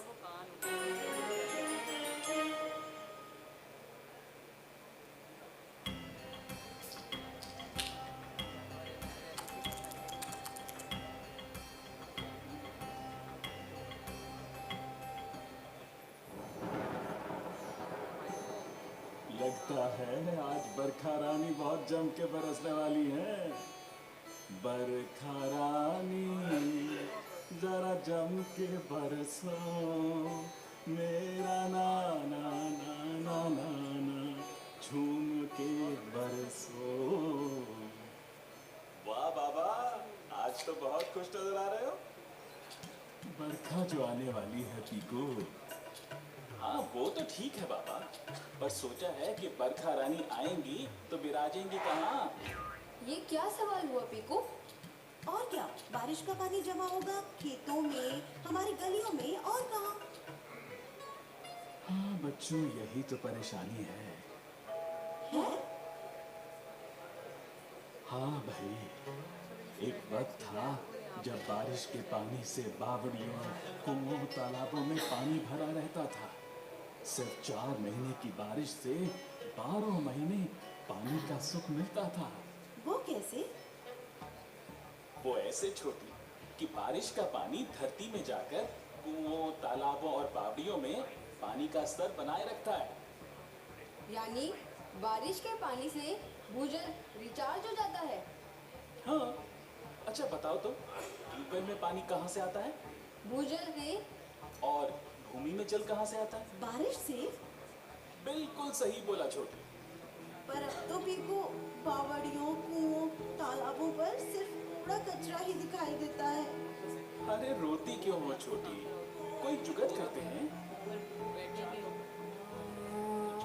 Idea, सब मिलकर बावड़ियों, कुओं और तालाबों को साफ करें। हाँ, जिससे बारिश का पानी हमारे सूखे पड़े कुएं, तालाबों, बावड़ियों और अन्य पानी के स्रोतों को फिर से पानी से भर दे। तो याद रखें, catch the rain when it falls, when it falls, catch the rain when it falls, when it falls.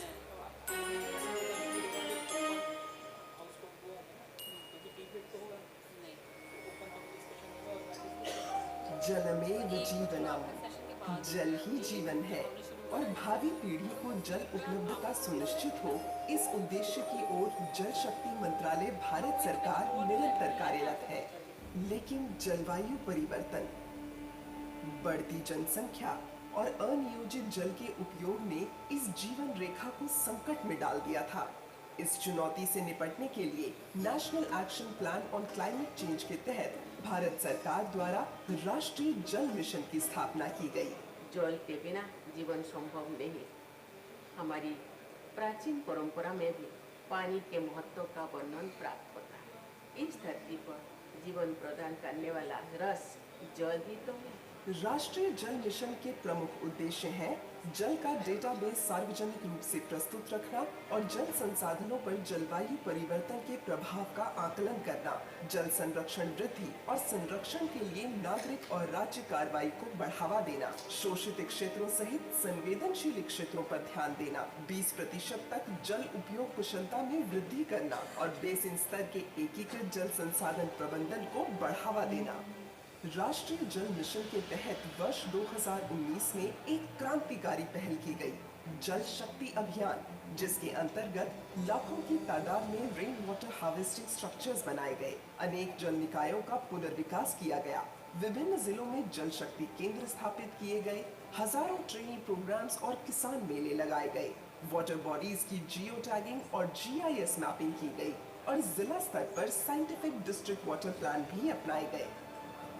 जब किसी अभियान से जनता जुड़ी रहती है तो उसे कार्य की गंभीरता का पता चलता है। इससे जनता में एक सेंस ऑफ ओनरशिप आती है और जो सेंस ऑफ ओनरशिप जो है ना, वो सफलता की सबसे बड़ी पूंजी होती है। जल संरक्षण को जन आंदोलन में परिवर्तित करने हेतु वर्ष 2021-22 में जल शक्ति अभियान कैच द रेन नामक एक खास कैंपेन शुरू किया गया, जिसमें प्रत्येक वर्ष एक मुख्य प्रसंग का अनुपालन किया जाता है। 2023 का मुख्य प्रसंग रहा पीने के पानी के सतत स्रोत, जिसका उद्घाटन भारत की राष्ट्रपति महामहिम श्रीमती द्रौपदी मुर्मू द्वारा किया गया और 2024 में जल शक्ति से नारी शक्ति इस सिद्धांत को प्रबल किया गया। वर्ष 2025 का प्रसंग है जल संचय, जन भागीदारी, जन जागरूकता की ओर, जिसका उद्घाटन पंचकुला में किया गया। इसी कड़ी में राष्ट्रीय जल मिशन द्वारा भारत की विभिन्न नदी द्रोणी यानी रिवर बेसिन्स पर कार्य करने का निर्णय लिया गया है। वर्ष 2024 में सूरत, गुजरात से की गई एक विशेष पहल जल संचय जन भागीदारी के अंतर्गत गांव का पानी गांव में एवं घर का पानी घर में, इस उद्देश्य की ओर तीव्रता से कार्य हो रहा है। बोरवेल संरचनाओं पर विशेष ध्यान दिया जा रहा है, जिसके परिणाम स्वरूप 10 लाख आर्टिफिशियल रिचार्ज स्ट्रक्चर्स के निर्धारित लक्ष्य को पार करते हुए राष्ट्रीय जल मिशन द्वारा 27 लाख आर्टिफिशियल रिचार्ज स्ट्रक्चर्स को पोर्टल पर अपलोड किया जा चुका है। माननीय प्रधानमंत्री श्री नरेंद्र मोदी जी के दूरदर्शी नेतृत्व में जल शक्ति अभियान, कैच द रेन और जल संचय जन भागीदारी को जन आंदोलन में परिवर्तित करते हुए पूरे देश ने देखा है। इन प्रयासों से भूजल का स्तर बढ़ रहा है, जल संरक्षण को बल मिल रहा है और स्थानीय समुदायों को सामाजिक और आर्थिक लाभ प्राप्त हुए हैं। राष्ट्रीय जल मिशन का मोटो है रिस्पेक्ट वाटर फॉर लाइफ, जिसकी ओर बढ़ते हुए पूर्णता समर्पित प्रभाग शुरू किया गया है। Bureau of water use efficiency, ये ब्यूरो कृषि, उद्योग और घरेलू क्षेत्रों में जल उपयोग दक्षता को बढ़ावा देता है, जिसके तहत विभिन्न हितधारकों के साथ जुड़ना अनिवार्य है। राष्ट्रीय जल मिशन द्वारा एक महत्वपूर्ण पहल की गई है, राज्य विशिष्ट कार्य योजना यानी स्टेट स्पेसिफिक एक्शन प्लान। राष्ट्रीय जल मिशन द्वारा भोपाल मध्य प्रदेश में प्रथम अखिल भारतीय राज्य मंत्रियों का सम्मेलन आयोजित किया गया और स्वयं माननीय प्रधानमंत्री महोदय ने इस द्विदिवसीय सम्मेलन को संबोधित कर इसका उद्घाटन किया। अखिल भारतीय राज्य मंत्रियों का द्वितीय सम्मेलन उदयपुर राजस्थान में आयोजित किया गया, जिसमें जल संचय जन भागीदारी के अंतर्गत वर्ष 2025 में अल्प लागत आर्टिफिशियल रिचार्ज स्ट्रक्चर्स के निर्माण का लक्ष्य 1 करोड़ कर दिया गया है। पर्याप्त मात्रा में हमारे लिए, हमारे पशु पक्षी के लिए और हमारे आसपास के लोगों के लिए, हमारे आसपास पेड़ पौधों के लिए पानी उपलब्ध हो, ये हमें सुनिश्चित करना है। इसके साथ साथ हमें ये भी सुनिश्चित करना है कि पानी का उपयोग सही हो और सही मात्रा में हो। राष्ट्रीय जल मिशन केवल एक सरकारी योजना नहीं है, बल्कि जल सुरक्षित भारत का एक सामूहिक सपना है। जब हर घर को शुद्ध जल मिलेगा, तभी कुपोषण और जल जनित रोग खत्म होंगे। जल दक्षता बढ़ेगी तो किसान और उद्योग दोनों लाभान्वित होंगे और तभी विकसित भारत यथार्थ होगा। आइए हम सब मिलकर इस मिशन का हिस्सा बने और जल आंदोलन को जन आंदोलन बनाकर जल संकल्प को दृढ़ करें, क्योंकि संरक्षित हो जल तभी बेहतर कल।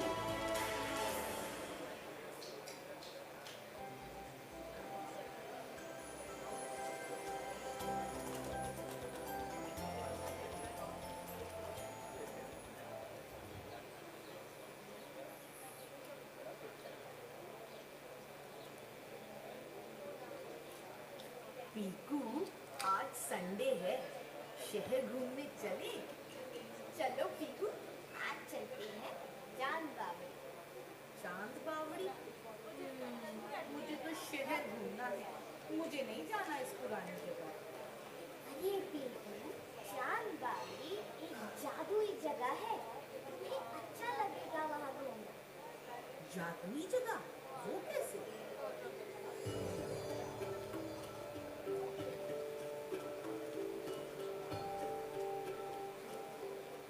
चांद बावड़ी राजस्थान के दौसा जिले के आभानेरी गांव में स्थित है। राजा चांद ने इस बावड़ी का निर्माण 9वीं शताब्दी में करवाया था। इस स्थान की शुष्क जलवायु का सामना करने के लिए यहाँ के स्थानीय लोगों ने एक ऐसा कुआं बनवाया जो सालों तक जल की आपूर्ति कर सके। भूजल, मिट्टी और क्षारीय चट्टानों द्वारा इस कुएं में पानी की आपूर्ति होती है। बावड़ी के अंदर 3500 सीढ़ियां हैं, जो नीचे की ओर कुएं में जल के स्तर से नीचे तक जाती हैं। इन सीढ़ियों के कारण पानी का स्तर चाहे जो भी हो, उसे आसानी से भरा जा सकता है। चांद बावड़ी में जमा किया गया पानी वर्षों तक यहाँ के स्थानीय लोगों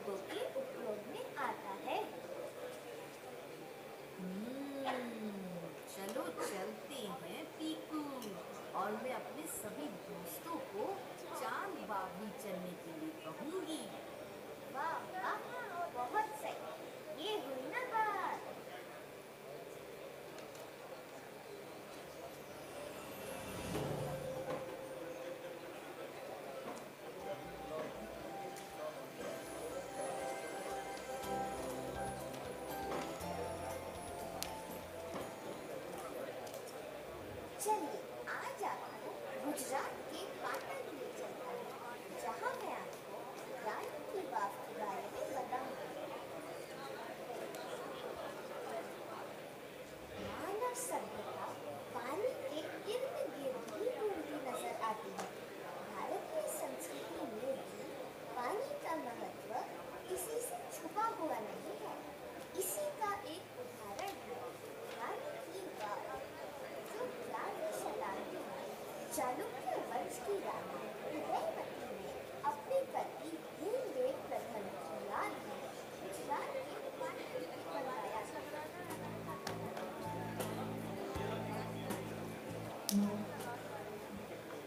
सरस्वती नदी के करीब बनी सीढ़ीनुमा वाव सांकल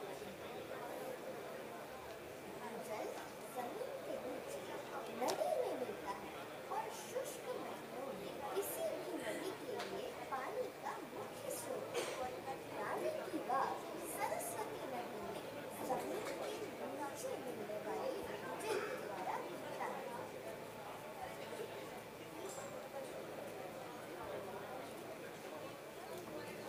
इस महत्वपूर्ण धरोहर की खासियत को देखते हुए 2014 में यूनेस्को ने इसे विश्व धरोहर स्थलों की सूची में शामिल किया था। भारत सरकार ने भी सांस्कृतिक विरासत के महत्व को ध्यान में रखते हुए इसे नए बैंगनी रंग के 100 रुपए के नोट पर जगह दी।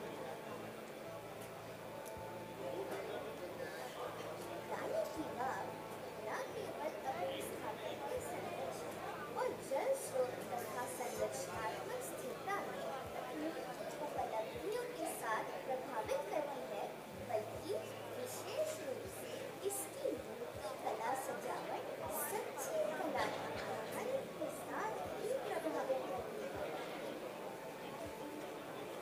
प्राचीन भारतीय इतिहास में किस तरह से पानी का संरक्षण और संग्रहण किया जाता है, इसका बहुत बड़ा उदाहरण रानी की वाव में देखा जा सकता है। पानी के संग्रह हमारी संस्कृति और परंपरा को बेहतर जानने के लिए अब कब वक्त निकालना है।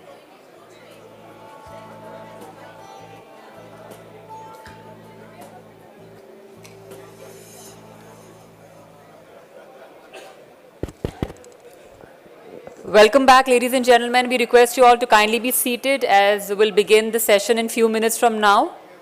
Also, this is to inform you that tea will be served inside the hall, so we'll not be pausing for the tea break. Thank you.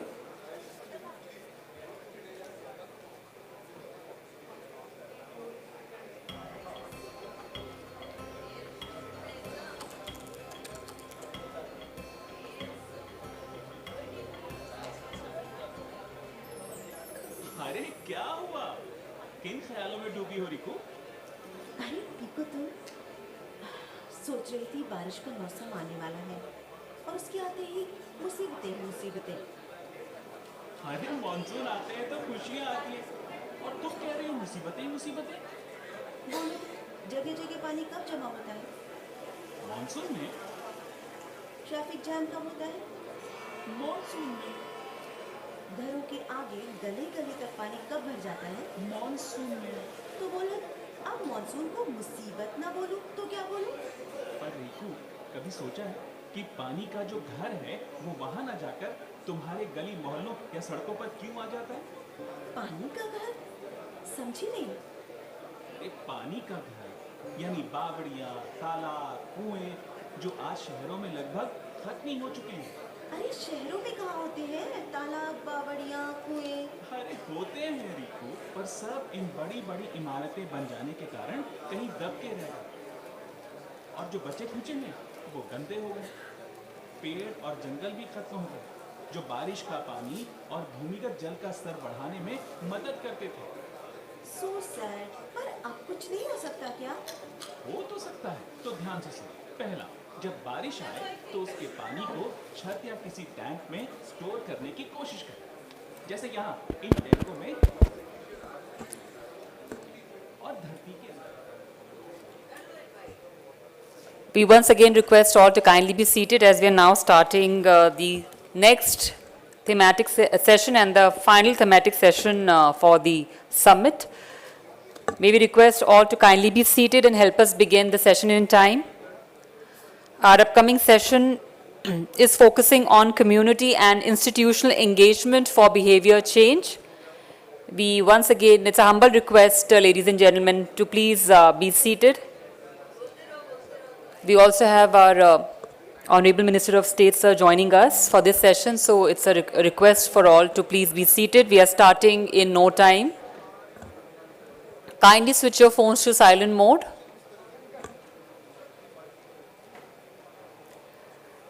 Ladies and gentlemen, please join me in welcoming the distinguished panel of speakers joining us for this session. We have with us thematic lead Shri Pratul Saxena, Member Secretary, Central Groundwater Authority. Can we please welcome Shri Saxena on stage? We also have with us Dr. Sudarshan Sahu, Director Atal Jal. Kindly keep the applause going. We just had lunch. I think we can give them a more energetic round of applause. Shri Cyril V. Darlong Dingong, Secretary Water Resources Department, Meghalaya. Shri M. Seshu Kumar, Joint Commissioner, PNR and R&D Department, Telangana. Shri Rabi Sharma, Principal Chief Engineer, ABY Sikkim. Shri Mohan Sharma, Executive Director, Development Support Center Foundation, Gujarat. Can we please welcome them with a warm round of applause? Thank you very much for joining us.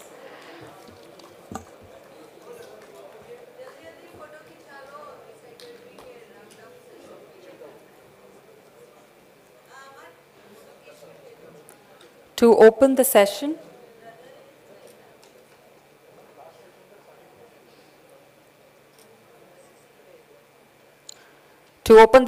may I now invite Shri Pratul Saxena to present the workshop and state specific recommendations.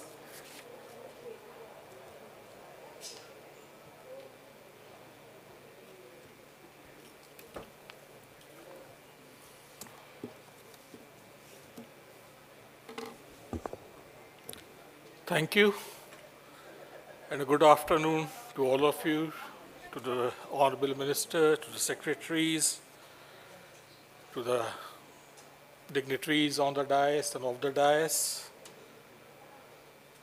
Finally, we reached the last session. And this session, I think, is one of the most important sessions, as earlier sessions also had underlying currents of community engagement, behavior change, institutional engagement. So what I'm now about to present is the synthesis of what happened in the virtual conference, which was held on 1st of October, the feedbacks from the states, contents received, and all those things. So this is the policy landscape of India's water management framework. We have states' participatory irrigation laws. We have water user associations, prominent among them being the Odisha Pani Panchayat model. We have national programs like MG and REGS, the state programs.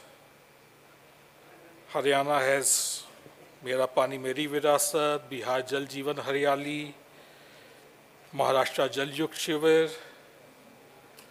Then we have states' participatory irrigation laws, Panchayati Raj Acts, Groundwater Acts.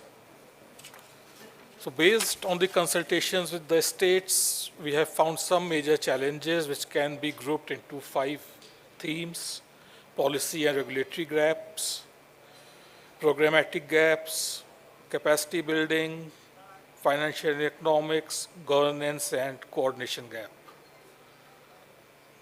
Policy gap, first thing, we all know the extraction of groundwater is poorly regulated.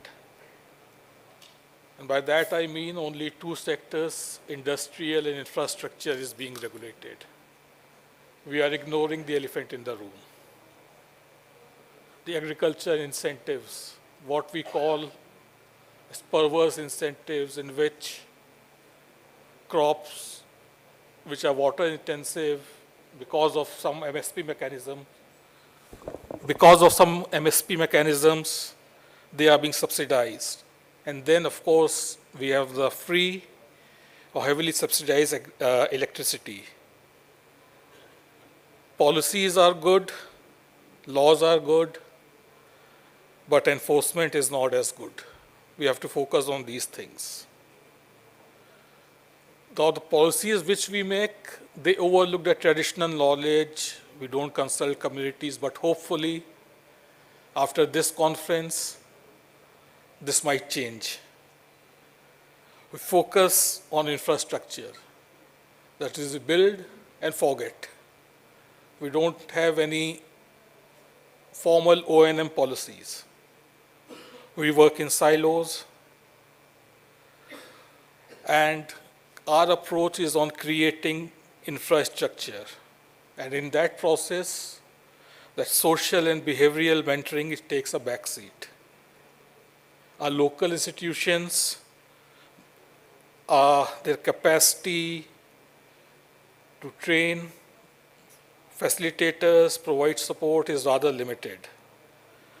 And of course, whatever behavior gains are there from some of the schemes or projects, the weak follow-up leads to losing of those gains.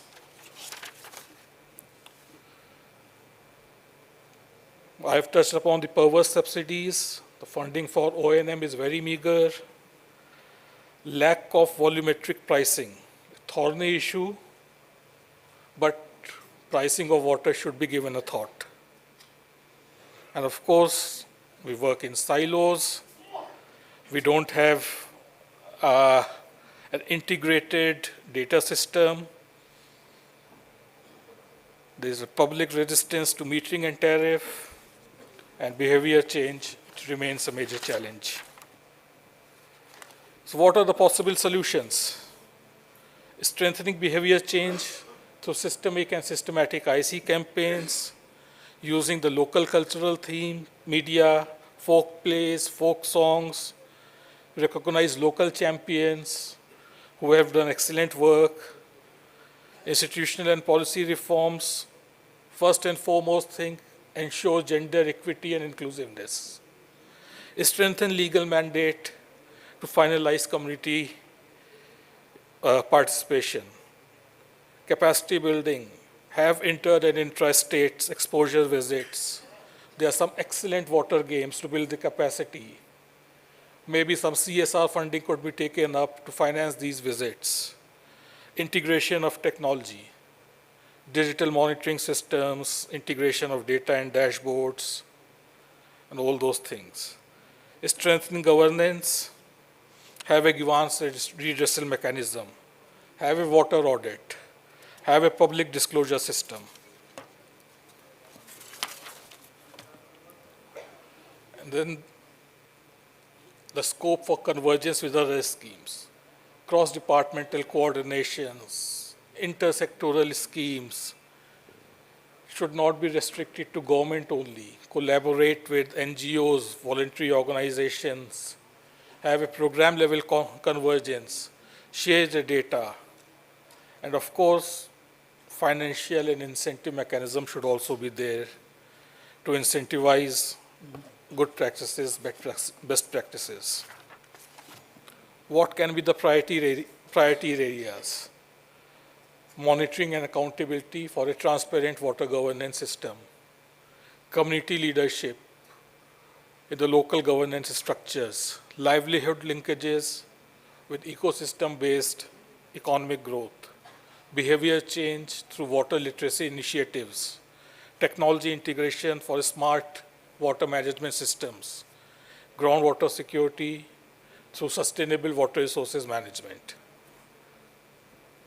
So this was all from me, and we will now have an opportunity to devote more time to our excellent panel of speakers. Thank you. Thank you, sir. Up next, we have a presentation on Atal Jal ABY by Dr. Sudarshan Sahu, Director, Atal Jal.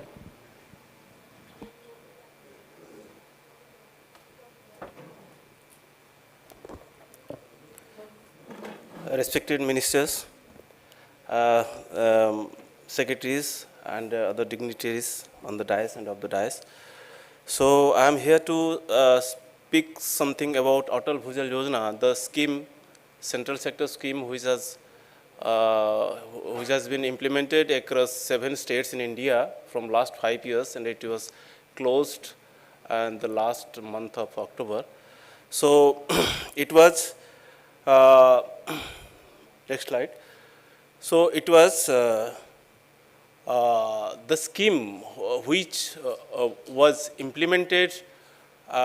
This was a unique kind of scheme actually, which was brought first in the national level by the Government of India, particularly focusing the participation of communities in water governance.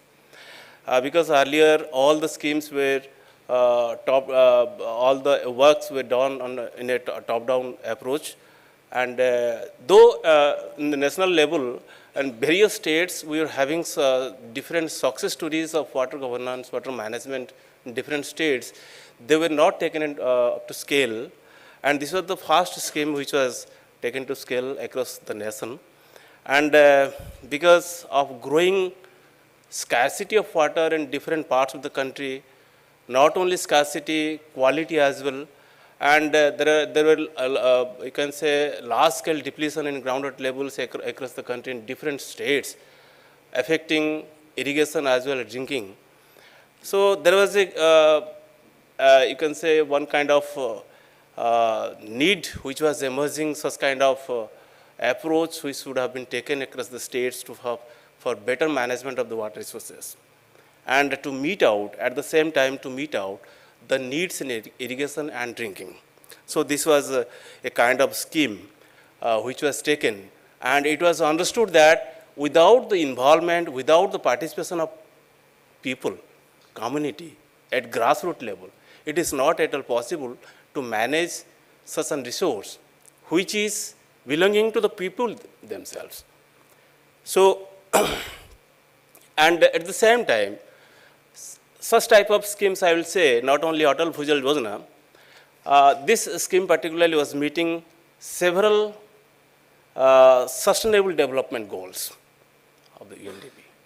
So first it was water and sanitation, and then achieving gender equality, because this scheme was particularly focusing more, you can say, on the equality of gender, even participation of women and leadership in governance of water at grassroots level. And it was definitely also having some kind of aim, you can say, in the backside of the mind, that we should achieve in reducing hunger, as well as achieving the food security, improved nutrition. These are the sustainable development goals, which were indirectly been, you can say, achieved by this scheme. These are the 7 states where the scheme was implemented, starting from Haryana, Rajasthan, Madhya Pradesh, Maharashtra, Gujarat, Uttar Pradesh, and Karnataka. These are the states. Particularly in the year 2017, based on the report of Central Groundwater Board, groundwater resource assessment units, this water stressed areas particularly were chosen, the blocks, and particularly the gram panchayats which were more affected in the blocks, those were chosen, and it was taken around, you can say, 229 blocks, and 8,203 gram panchayats were taken across the states.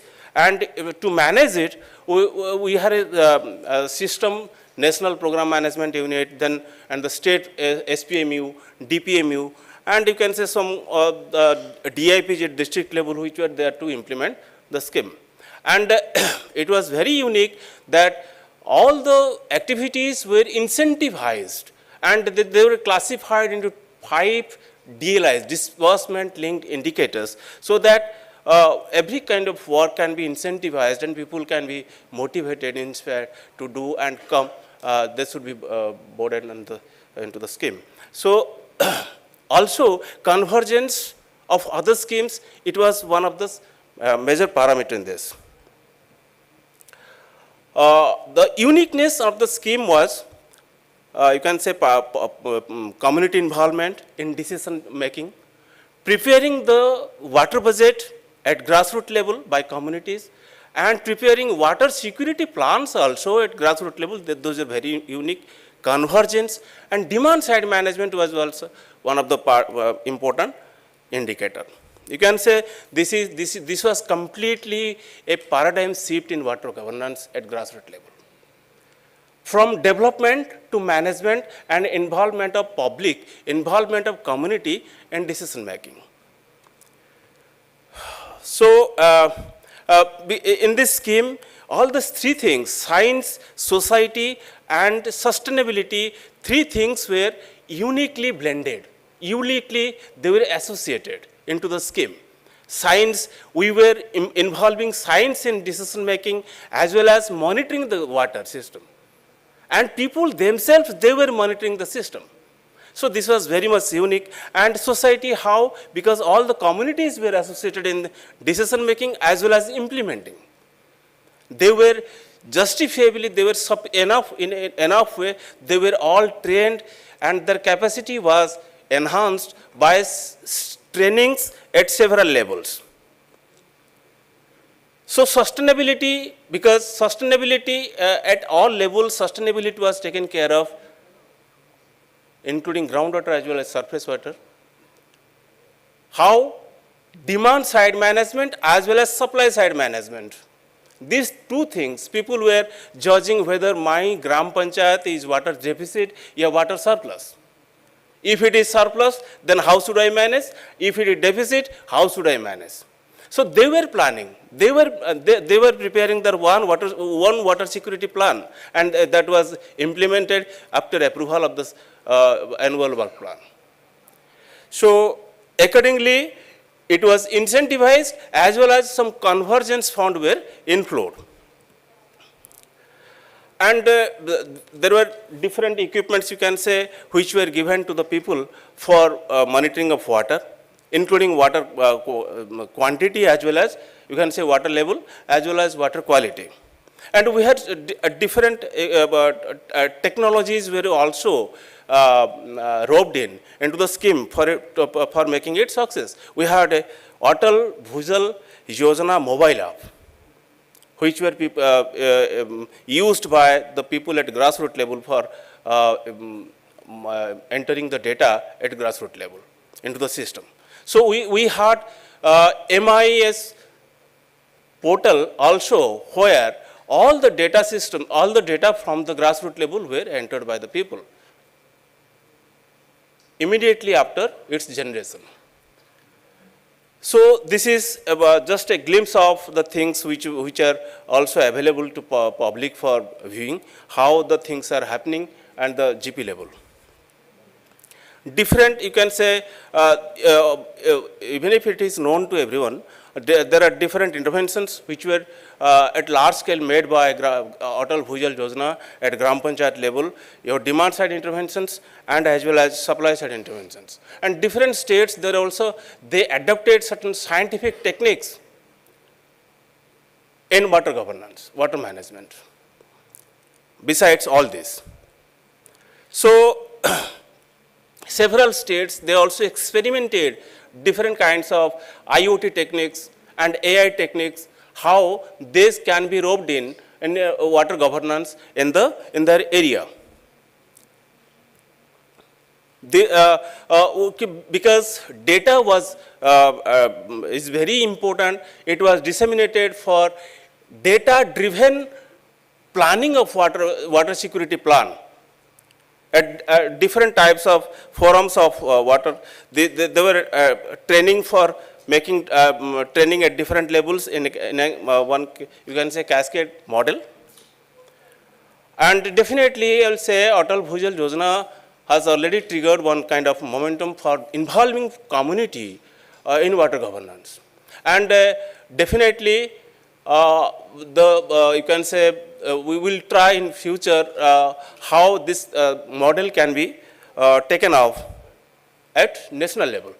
So this kind of models can be taken to scale, And the most important thing is that we should, if at national level, the states, yeah, any kind of, you can say, administrative units, if they are performing better in your key metrics in water sector, if they are incentivized, suppose some water level is the most important indicator. If it is some state is showing gradual rise in water level, yeah, arresting in declining water level, if that state is incentivized, then definitely, and blending in your finance for the scheme is also very important. And participatory grounded management, I mean to say, the involvement of public. Thank you. By Sahu,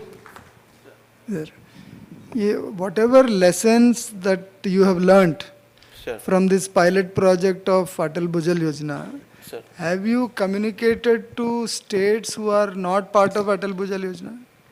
Sir, Yes or no? Yes, sir. We were trying to... Trying to nahi. What you do is, for example, you talked about water accounting in the villages. Sure. So whatever has been done in the 7 states, you make some kind of a guideline or an advocacy letter and then send to all states. So this is a pilot, whether it is expanded at the national level or not, at least whatever we have learned from this pilot should be told to other states. Okay? So letters issue karaiye. Thank you. Thank you, sir. Thank you, sir.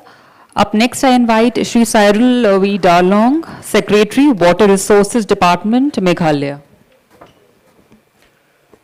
Honorable Ministers of State, respected secretaries, dignitaries on the dais and off the dais, I'll be presenting the context of Meghalaya in terms of how we have been able to engage with the community to not only make them participants, but important stakeholders and owners of water-related projects in the state of Meghalaya. Before I go to that, just a small context of Meghalaya in terms of the challenges we are facing. In the current year itself, we had a 56% deficit in rainfall, which is showing the effects of climate change, erratic rainfall patterns. We have depleting springs and streams. A study by NESAC, that is the Northeast Space Application Center in Meghalaya, said that 764 out of our 2776 micro watersheds are showing drying trends. So one of the possible solutions and the need of the hour is for community ownership, because as we know, Meghalaya is a state under the 6th schedule of the Constitution, where communities play a very important role, leading to behavioral change, both individual and collective, and bringing about an integrated approach that builds resilience against climate change and variability. The importance of community engagement in the context of Meghalaya, like I mentioned, communities are already owners of the land and of the resources. The point is, how do we as a state incentivize them to act more responsibly and organize them so that there's institutional reform to ensure that sustainability of water governance happens in the state. We are also looking at traditional water practices in the state of Meghalaya, and ultimately the goal of community engagement is to ensure that we strengthen our institutional capacity to deliver water governance on the ground. Since community institutions are very strong in Meghalaya, we need to work towards strengthening the water governance aspect. So I'll be speaking about 4 such projects where we have been engaging with the community. The first is the Climate Adaptative Community-Based Water Harvesting Project, which is ADB funded. Second is the Green Meghalaya Payment for Ecosystem Services project that is incentivizing forest conservation. The third on springshed development in the state, and the last is on protection of vulnerable catchment areas. We call it Meg Arise, which is being funded by KFW. Before that, I begin with a small case study of this award-winning Maura Multipurpose Reservoir, which is in East Khasi Hills district. This is on the road between Shillong and Cherrapunji, about 25 kilometers from Cherrapunji, which we all know is one of the rainiest places in the world. Yet this village was having acute water shortage issues because, as you see, it's on top of the plateau, and all the heavy rainfall that was falling on this plateau was being, through surface runoff, was being lost to the valley below. And therefore, the village and the Department of Soil and Water Conservation came together to see what can be done. And the village agreed to take up this project. A lot of community support. At a cost of only 2.49 crores, we were able to build this big water harvesting structure, which has a pondage area of almost 7.7 hectares. Benefiting about 30 hectares total and a catchment area of about 6 hectares. So as you see, the the community took ownership and also, created recharge trenches. They did afforestation of the catchment area. One of the major benefits is that the O&M is being taken up by the community since they own this entire project. They have owned it not only at the time of, implementation, but at the planning stage itself. They're also taking up catchment protection, doing boulders, check dams, contour trenches. In fact, there is a proposal so that villages which are below the gravity line of this water reservoir will also benefit under the JJM. And this project won the 4th Water Sustainability Award recently in the year 2025. So the first project I want to talk about is the community-based water harvesting project, which is being funded by ADB. The idea is to create a sense of water security by targeting nearly 532 water harvesting structures in the state of Meghalaya. How we have been able to engage with the communities like this, it is demand-driven. So the community sends EOIs, nearly 1650 EOIs were received by the department, and based on certain criteria like feasibility, etc., and the recommendation of the community that they will be forming water user associations, we have been able to take up 120 projects till date. And nearly 530 community water user associations have been formed, with women playing a top leadership role in these. And the idea of this project is not only to do water harvesting, but to protect the larger catchment area around these ponds and these water harvesting structures, and to do also some command area development in terms of 3,000 plus hectares of irrigated command area development. And we're also taking up a pilot of doing 2 or 3 micro-hydel projects through solar pumps in this project. This is one of the pictures from Southwest Garo Hills district where the community has made this pond. The other thing which I'll spend some time on, because Saxena ji mentioned in his opening slide, that PES as a financial instrument has not been done too much in our country. So I think let me take this opportunity to share that we have rolled out a statewide Green Meghalaya payment for ecosystem services. As we know, Meghalaya is a state rich in forest resources.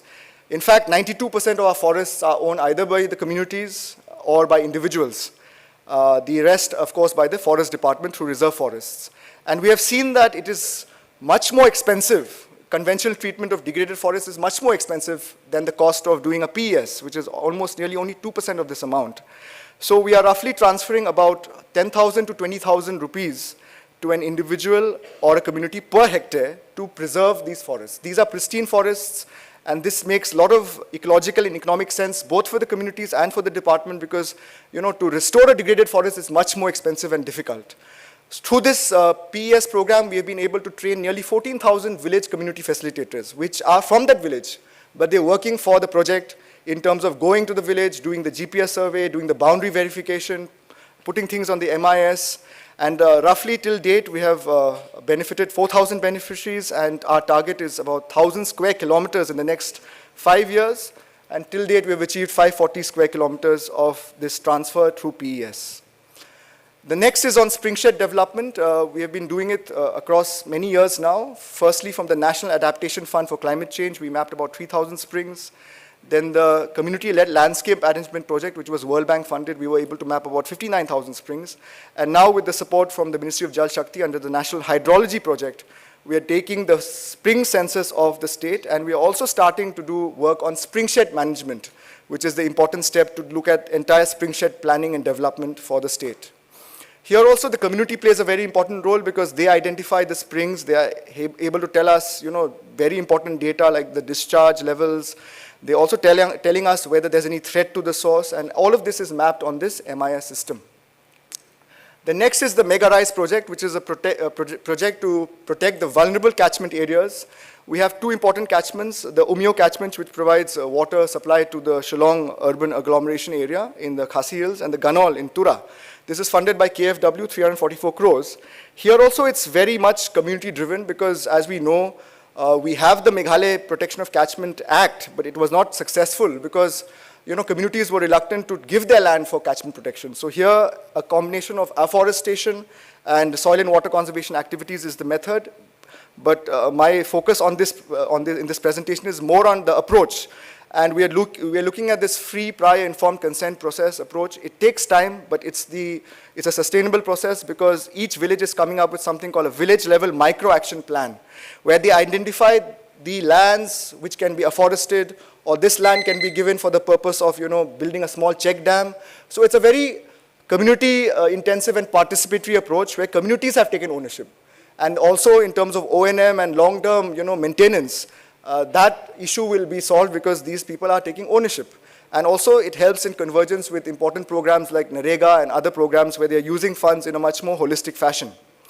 So ultimately what is important is that we have been able to bring about some behavioral change in the state. Obviously work is in progress through participation. Because by being participants, they not only take up ownership, but they also are involved in the stage of planning. So while we had some communities who are skeptical to change, yet through engagement, through capacity gaps, and looking at the entire village as a setup, we have been able to shift that social norm towards sustainability, towards literacy, and towards incentivizing community champions who become then ambassadors and become examples of how these projects can be implemented on the ground. So why community involvement matters, especially for a state like Meghalaya, which is dominated by the tribal community under the 6th schedule, because it creates local ownership and responsibility. And by doing that, we are able to create institutional capacity. Every village is a member, or every villager is a member of the village Dorbar, which is the Gram Sabha of the village. So therefore, they are able to influence the headman and others to act in a way where water governance matters. The solutions are tailored to the cultural and local context. It builds trust and transparency, and it obviously nudges people and the community towards responsive behavior.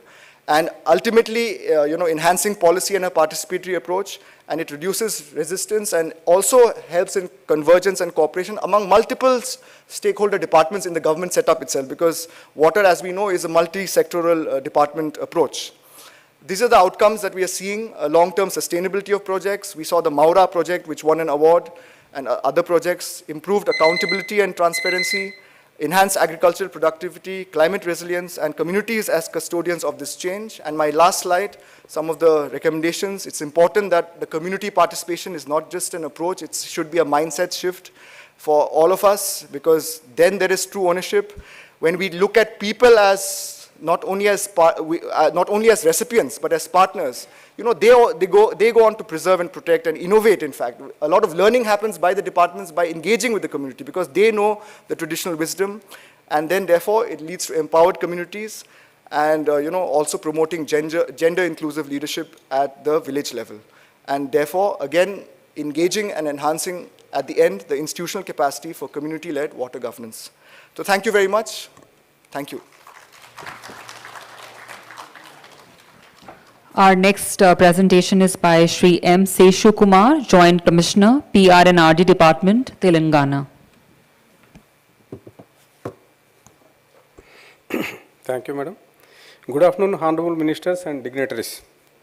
We will walk you through our approach, the challenges we faced, the strategies we adopt, and the outcomes we are witnessing on the ground regarding community and institutional engagement for behavior change in the larger context of water security and sustainability. Next slide. So, water is foundational for development, be it drinking water, household consumption, irrigation, livestock, or urban needs. Over the past decades, the central and state governments have spent huge funds for execution of water conservation works under various schemes in Telangana state. But even with this infrastructure, one lesson we have been very clear to us is that water security is not just about creation of assets. It is fundamentally about people, their behavior, their participation, and their ownership towards the created assets. So infrastructure can supply water. Behavior determines whether that water lasts. Due to the increased irrigated area and rising dependence on groundwater and environmental stress and erratic rainfall, further due to rapid urbanization and higher household demand, increasing borewells or groundwater levels are dropping rapidly. So overall, both agriculture and household consumption are putting tremendous pressure on our water resources. This is exactly why ensuring water security and sustainability has become critical focus for us today. So, in our state, under MGNRS, water conservation works like construction of percolation tanks, farm ponds, continuous contour trenches, check dams, etc. works are being taken up. Planning of works is being done on ridge to valley basis, and its execution is being done by the community with community approach. So, under PMKSY, we had taken percolation tanks and check dams. Further, under SBMG, we had taken up community soak pits, drains and recharge structures for grey water management. Further, under Mission Bhagiratha program, piped drinking water has been provided to all the households in our state. Further, government of Telangana, after understanding the importance of reclamation of ponds and lakes and other aspects of the established Hydra in the year 2024. Its key function is safeguarding water bodies like lakes and ponds from encroachments and their restoration. There are many schemes promoting water security and water sustainability. If there is one message I hope to submit, is that no amount of engineering can compensate the unsustainable behavior. To make water security meaningful and long-lasting, we worked for making the communities adopt certain habits like using water efficiently at home, avoiding wastage, choosing micro irrigation, protecting local water bodies, etc. We learned early that deep community involvement is absolutely essential. Communities are not beneficiaries. They must be co-managers for water resources. Only then does water conservation becomes a culture, not a campaign.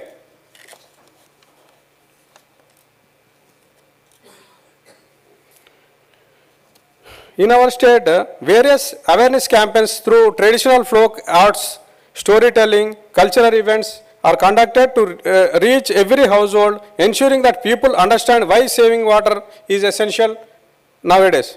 So further, the schools, SHGs and farmer groups are also sensitized to actively spread this message, helping the idea of conservation reach every age group and community. At the same time, our institutions reinforce the right practices through measures like metering penalties for misuse of water. And most importantly, we have seen real behavioral change on the ground due to these aspects.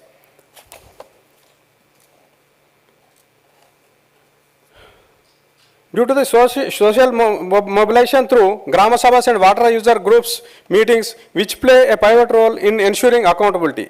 Overall, social mobilization builds the foundation of ownership that is essential for sustaining any water-related interventions. To motivate the best performing water users groups, model villages in the water conservation incentives and awards are given. Incentives and awards don't just celebrate success, they signal that sustainable practices are valued, appreciated and worth emulating. This becomes a driving force for behavioral transformation at scale.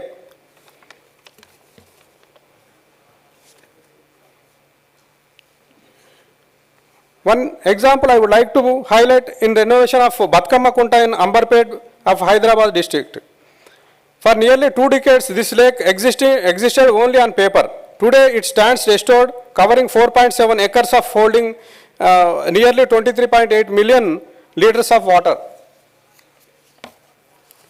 So the community was encouraged to come forward for removal of the encroachments and for revival of tank and for its renovation.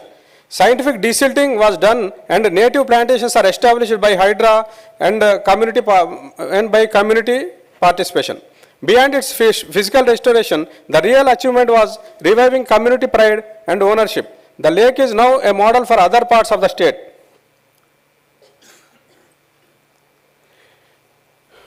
This restoration of Stepwell, Jaksani Naganna Bavi at Lingampet block of Kamareddy. This initiative stands out as a remarkable example for community-led heritage conservation, where villagers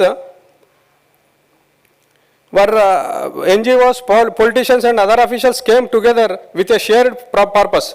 Such collective action itself became a powerful statement of unity. The community did not just participate, they took ownership from labor to planning to managing logistics. People were actively involved at every stage.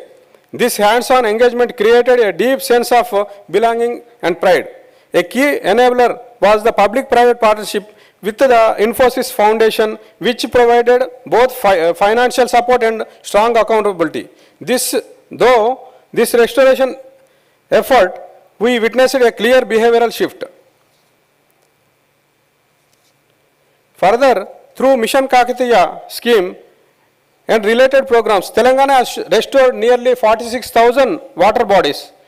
The outcomes have been significant: increased irrigation potential, improved groundwater recharge, enhanced rural livelihoods. It is one of the largest community-centered water restoration efforts in Telangana, which helped farmers and rural community. On this occasion, I am happy to share that Telangana has been awarded a best state and under the Jal Shakti Jan Bhagidari by Ministry of Jal Shakti and received from the award from the Hon'ble President of India. Further, 8 districts have also been honored for their exceptional performance. Across the state, 5.6 lakh water recharge structures have been executed. These including soak pits, rooftop rainwater harvesting structures, borewell recharging pits, check dams, farm ponds and percolation tanks, each one playing a crucial role in restoring groundwater levels and strengthening local water resilience. These are some of the works taken up under MGNRGS. So, if I am summarize our learning and to conclude, infrastructure builds access, behavior and community ownership builds sustainability. Thank you very much for this opportunity.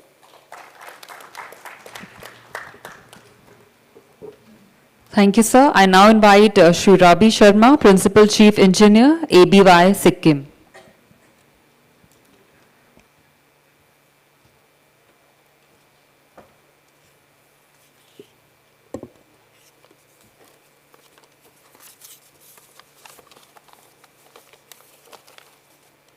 So with the permission of the Honorable Minister and the Chair, sorry, with the Delhi's pollution, my throat is also gone. We have been given a topic, community and institutional engagement for behavior change. I come from Rural Development Department, not ABY, for your kind information. I'm from the Government of Sikkim. The behavior change in a community. A behavior change cannot happen in isolation. It can only happen if there is an event or an issue or a thought that is a prominent thought. The successful behavior changes, reaches and engages a broad group of individuals in a community and considers their opinions, their needs and their values. So community engagement involves collaboratively with and through the group of the individuals and organizations and institutions in a community that may be affected, interested, or concerned by the issues that have been addressed. The different level of engagement of a communities are either they have just been informed or being asked to comment on the decisions taken by the government, developing solutions, or they have been given choice to develop the solutions, delivering services which has been assigned, consultation, engagement, or partnership. Sikkim is a very small Himalayan state, is the 22nd state. Usually when we look at the map of India, we usually don't find the state of Sikkim because it's so small. But is known for its clean environment, rich biodiversity. We have almost all the biodiversity in the world, strong conservation approach, and a rich traditional value. Sikkim landscape are covered with a natural spring that forms the primary source of drinking water for the rural communities. But with the passage of time, there is seen the depletions of traditional drinking water sources, and they are primarily due to primarily rapid urbanization, that is a general global problem, changing land use pattern, impact of climate change. In the hills, we are the first one to receive the change of the climate change, irregular spatial distribution of the rainfall, degradation of the catchment area. So, on the topic, I'm going to take one program of our state that was started in 2008, a long time back, and still going on, and that program is known as Dhara Vikas. Dhara Vikas is a spring set development. In local language, a spring is called a Dhara. Dhara Vikas is a spring set development and a rejuvenation program of the government of Sikkim, aiming at reviving and increasing the discharge of natural spring, locally called Dhara, which are the main sources of drinking water for the rural communities. It uses a scientific hydrogeology, but is a basic hydrogeology, not a technical one, traditional knowledges, and a community participation to recharge the groundwater and ensure a sustainable drinking water availability in the hills of Sikkim. Dhara Vikas for a sustainable water management. Basically, it is through the community and the institutional participation and depends on the understanding of each spring unique character. Each spring has its own character. The location of the spring, whether it is in the private holding or in a forest holding or in a community holding, the approach will be totally different. Because in a private holding, the accessibility to that land will be always a problem. In a forest, forest has its own Forest Act 1980 which restricts it. And another very important part in the state is most of the springs are rivered, we call it Devithan in local Nepali language. And once is the Devithan, we have to be carefully look at it and take the community into being. This is how we start Dhara Vikas. First, the water survey is done. Generally, the way the catchment is, where the water is, what is the profile, and how the users' pattern are there, it has been done in the survey. Second is monitoring and evaluation spring. We don't use very technical measurement. We use the bucket or anything that gives us a specific one, even a 1 liter bottle, 2 liter bottle will work for it. Interaction with the water user community, how do you want to use the water, what time, in what time of the day. Then the geological assessment. This is a little bit problematic area, but in general, most of the springs are in general very simple, have a very simple geological phenomena. And third is the survey of the recharge area by the technical team, panchayat, and once you have all the 4 data, the 5th data where the people sit and put their heads on. Core of a successful Dhara Vikas is strengthening the village water and sanitation committee, the committee which is formed by the community only, to lead the planning, monitoring and maintenance of water sources and supply of the system. The capacity building and regular training has to be done to them. Inclusive and representative membership. For a successful long-run VWSC, we have to mix the members.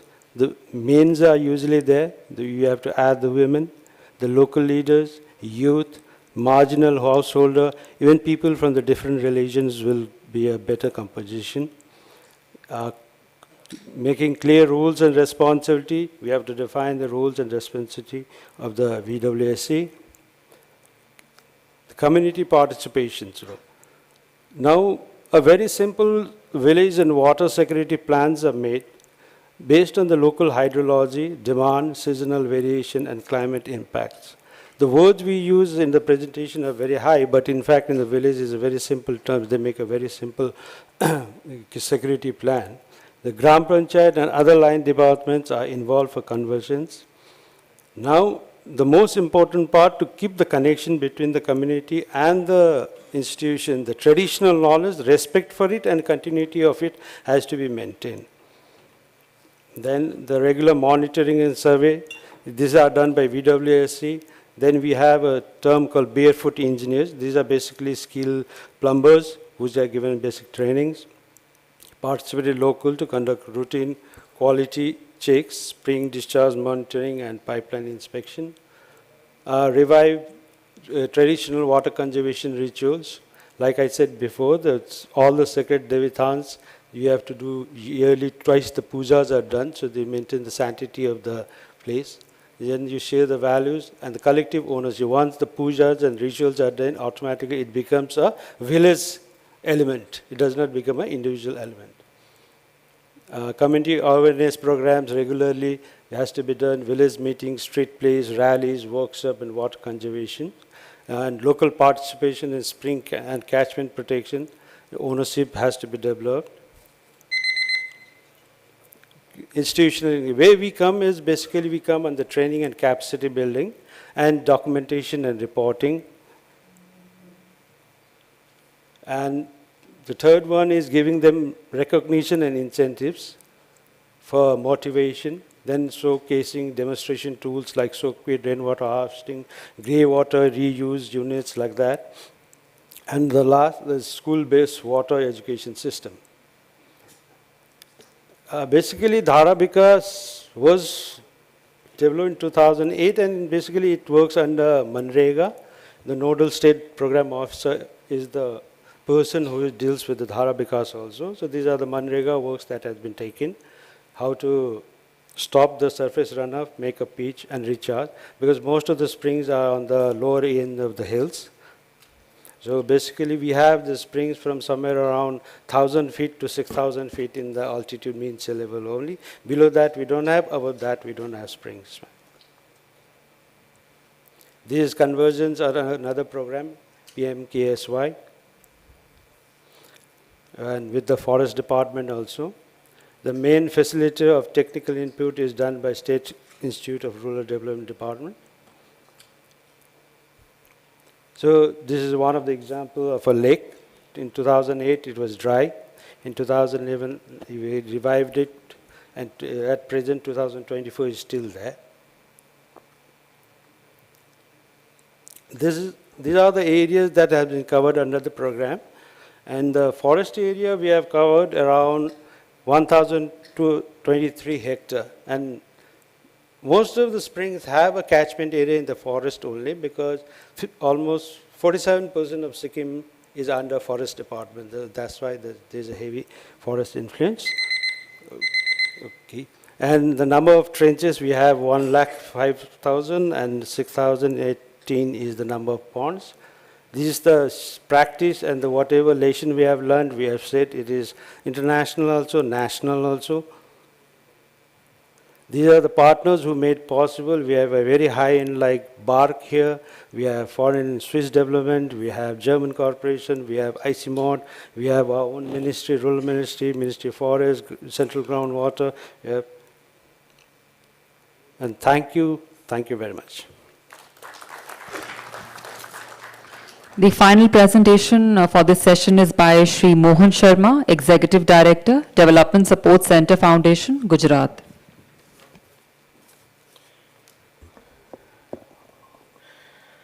Honorable Ministers, sirs, and respected dignitaries. I am Mohan Sharma, represent Development Support Center here. We are a 30-year-old civil society organization headquartered at Ahmedabad. We are operating in 4 states of MP, Maharashtra, Gujarat, and Rajasthan. We have a sequential approach that has become now, after 30 years, is a water to wealth for well-being. So this is the context we work on water. We would like to improve the livelihoods of the farmers. And we focus in both irrigated areas and rain-fed areas, because both are vulnerable, we feel. And we work on all types of water, ground, surface, rain, canal, pipelines, balancing supply and demand. And we have this philosophy of working with partnership with Samaj, Sarkar and Bazaar, because behavior change cannot be done by a single agency. All the agencies must have come on the platform. And we work with all the programs of our government, you name it. We work in all types of water typologies in Gujarat, MP, Rajasthan, Maharashtra. Groundwater state dark zones like Mehsana, canal command water-rich regions like Dhar, Madhya Pradesh, Ghor River Basin, Maharashtra, where there is abundance of water, but there are complexities. We also work in rain-fed tribal regions like Arirajpur in Madhya Pradesh, etc. We also work in coastal saline belts like Saurashtra and Kutch. There are so many issues the farmers are grappling right now, and these are the contexts, but I will highlight only few to save the time. The most critical problem is the groundwater is invisible and it is treated as unlimited resource by the farmers. They are going deeper and deeper and more. And in canal command areas, there is an inequality, hairs versus tail. And there is a mindset that if we use more water, we will get more production. And in financial issues, low allocation for capacity building and institutionalizing. You just take all the programs, whether it's watershed or integrated or PMKSY or participatory irrigation management, the allocation of funds for capacity building is very less. And our schemes are uniform across the country, but there are diverse ground realities like tribals, non-tribals, plains, hillies. So this is the complexities. And these complexities cannot be dealt only by the infrastructure, but of course behavior change. And we believe, all of us believe that participation makes a difference. If people participate in our program, it will be successful. But how does this participation gets empowered? It is empowered through evidence. Unless the farming community involved in measurement of water, what is water available from all sources, how much water they are using in their field, in their farmhouse, and what is the deficit, it must be done by themselves, not by an outside agency. This is the need. And then only the farming community will shift from towards the users towards stewardship. And let us take some examples. In Mehsana, when we started working in 90s, so there was a problem that people are not taking up this participatory irrigation management in their hands. So we did not try to sell the program, but we said them that there is a cost of development you are paying every year, at least 10,000 rupees per hectare. If a farmer is not getting water in the tail end, so he is losing 10,000 rupees per hectare every year. And likewise, crores and crores rupees is the loss of farmer only. And that clicked their mindset actually, and they participated. I'm happy to inform you that with some government policy incentive, more than 200 water user associations are still working even after 30 years with this behavior change. And in Madhya Pradesh, they did low-cost canal lining with tarpaulin sheets, and they did it just because they self-realized that this is our program, not government's program. And in watershed program, recently what happened in Agar Malwa, MP, that there was undue demand of the farmers कि मेरे खेत के पास सारे structure बना दो आप. So how to deal with this problem? So then we engaged the GIS expert and the groundwater geohydrologist, and they told the farmers that these are the discharge zone and these are the recharge zone. And unless we plan likewise, the investment will be, no more use. So then farmers realized, no, we should go through scientific approach. So we met the scientists and the community together, and it took almost 2 years to us to convince them that right structure needs to be placed at right site. In one watershed in Gujarat, this watershed program triggered irrigation intensity. So post watershed, the farmers started taking crops in summer season also. So they deepened the groundwater. And ultimately, we appointed some Bhujal Jankars at the village level, and they started measuring groundwater. And then they measured the water and shared the results with the watershed committee. They decided not to drill more bore wells. So they formed a cooperative, first cooperative in Gujarat for sharing water, not using water. Most of our water user associations are users connotation, but we changed the connotation, water sharing association. And they are going to have a water pipe infrastructure for sharing of water and also doing demand side activity with the Krishi Vigyan Kendras.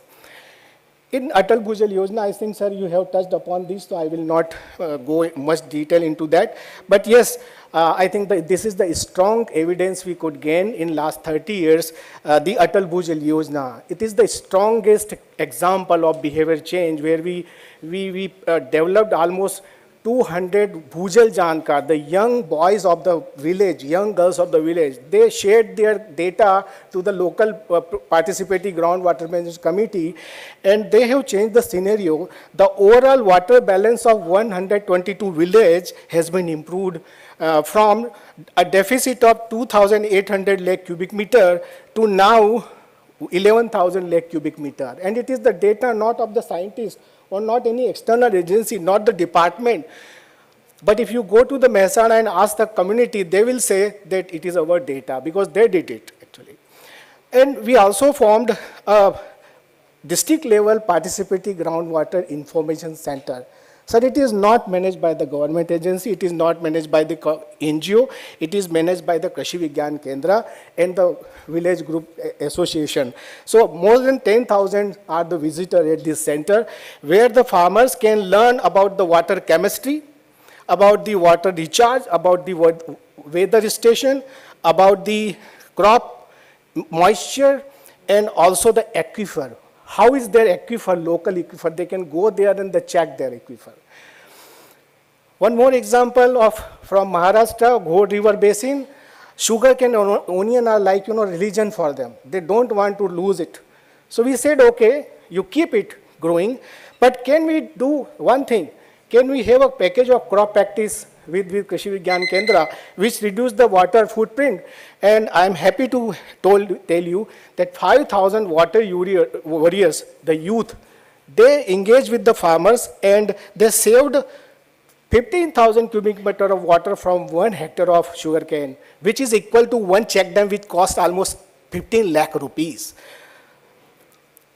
And Jal Jeevan Mission Ahmedabad, actually the WASMO had given a task to do IC for a week Pani Samitis. So 25 villages were not drinking the Narmada pipeline water because many times animals fell in the canal and they say that this is a dirty water, we can't speak. But then we arrange exposure visits, series of exposure visits to the treatment plant. And just because of that small thing, exposure to the treatment plant, 25 villages started using fresh canal water. Very little cost, 1,000, 2,000 rupees, and the benefits in crore and crore rupees.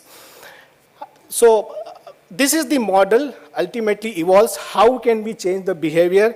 Ultimately, we have to measure water on the farm, on the check dam, on the ponds, on the farm, and we have to analyze it.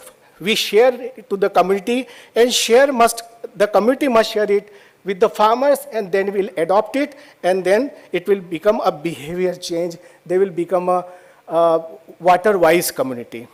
These are some recommendations, sir. There is a humble request to Patul, sir.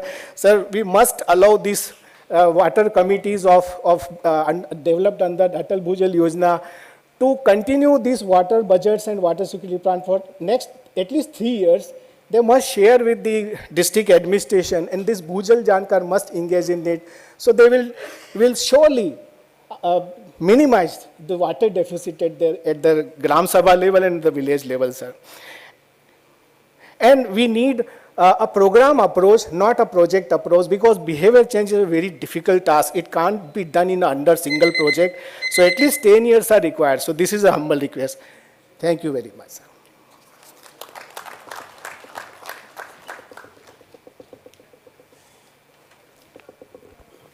The House is now open for questions. Please raise your hand, introduce yourself, mention the name of the speaker you wish to address. Do we have any questions?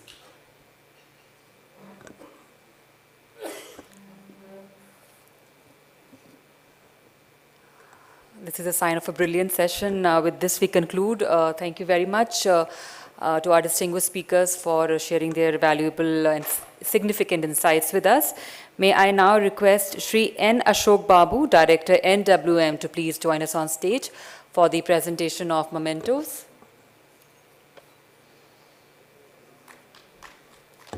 Can we all please give it up for our esteemed speakers? We'll begin with thematic lead, Shri Pratul Saxena. Can we please give him a more energetic round of applause? This is the final thematic session. So let's conclude it on an energetic note. Dr. Sudarshan Sahu, Kindly keep the applause going. Shri Cyril Vidal Long. Cyril, sir. Cyril. Shri M. Seshu Kumar.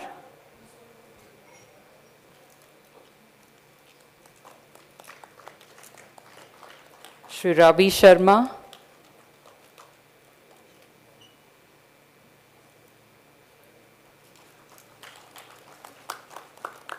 Shri Mohan Sharma.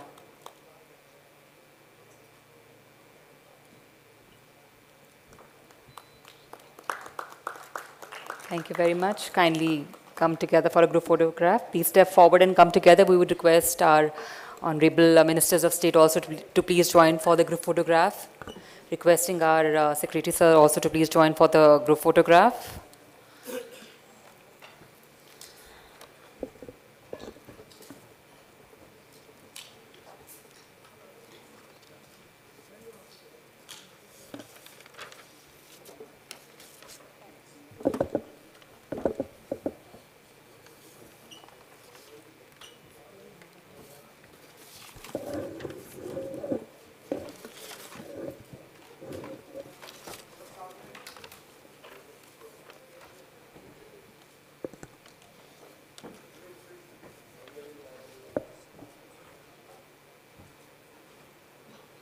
Thank you very much. Ladies and gentlemen, we'll now begin with the final segment of this two-day summit, that is the closing session. We'll quickly prepare our stage for the same.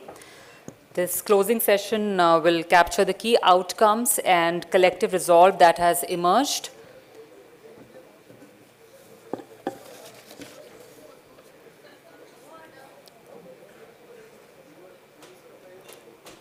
And our stage is all set.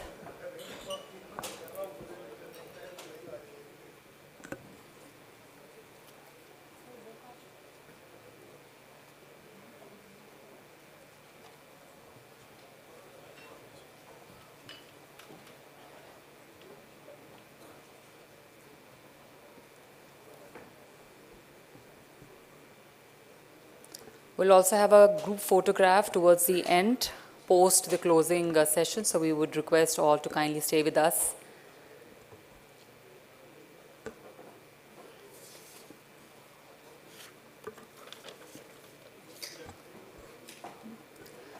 Till that time, we can also take feedback from our participants. If you have any feedback to share regarding the summit, you are most welcome to do that now. This is the moment wherein you can share your valuable feedback with us. That will help us improve in our future summits. Do we have any feedbacks?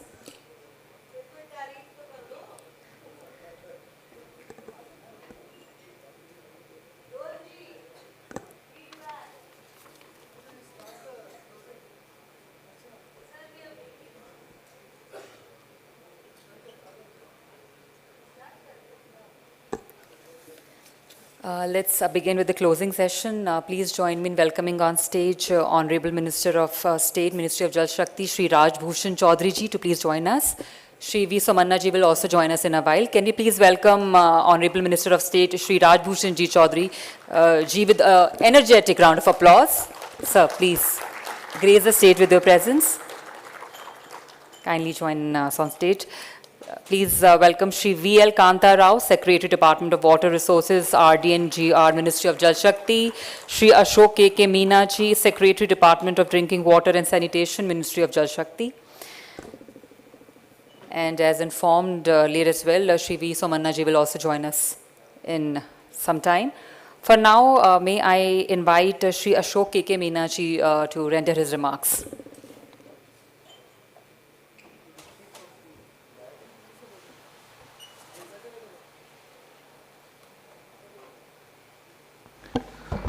So, good afternoon even now. I am not able to say good evening. Thank you everyone.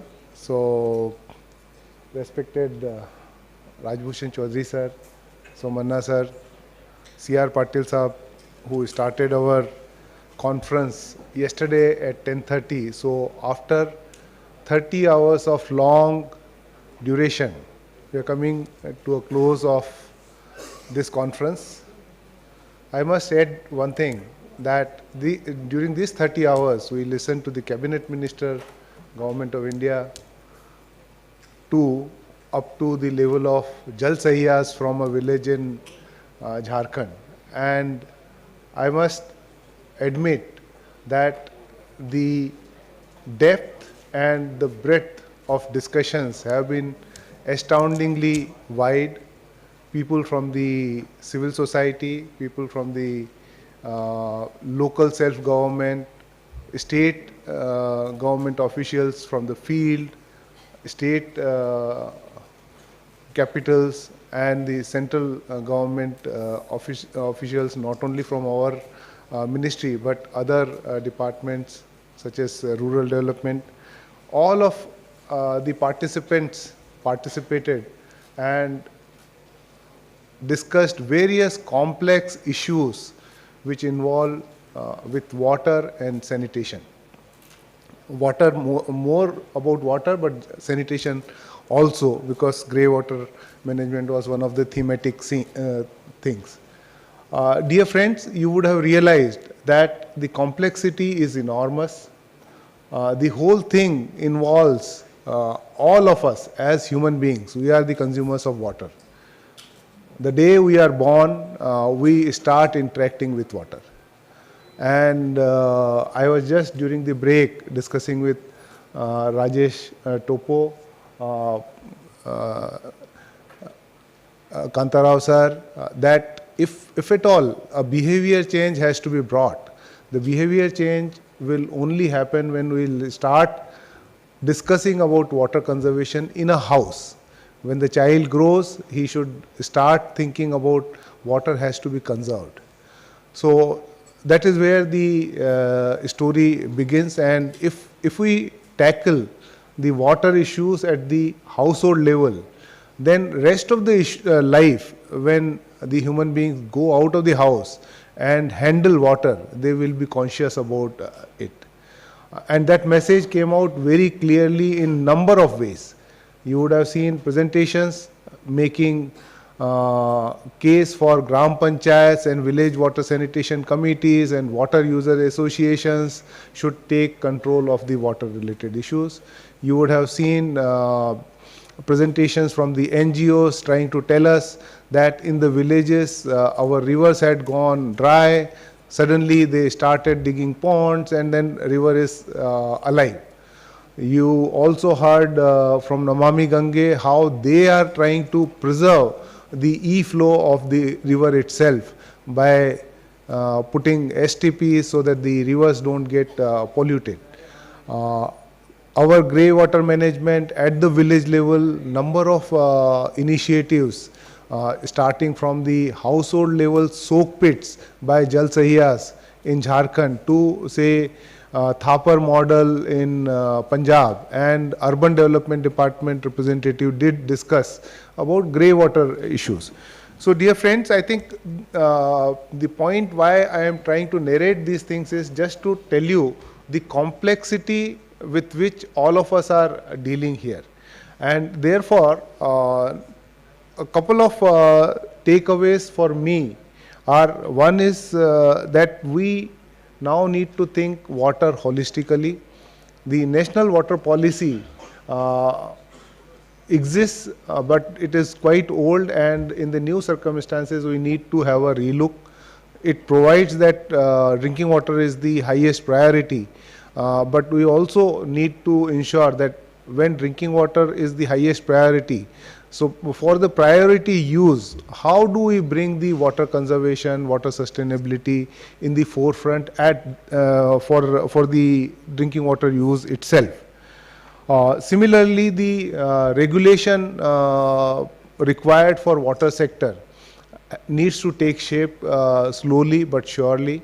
The local self-governments, though 73rd Amendment and 74th Amendment provide that it is their responsibility, but we need to improve their capability. Community participation has to increase.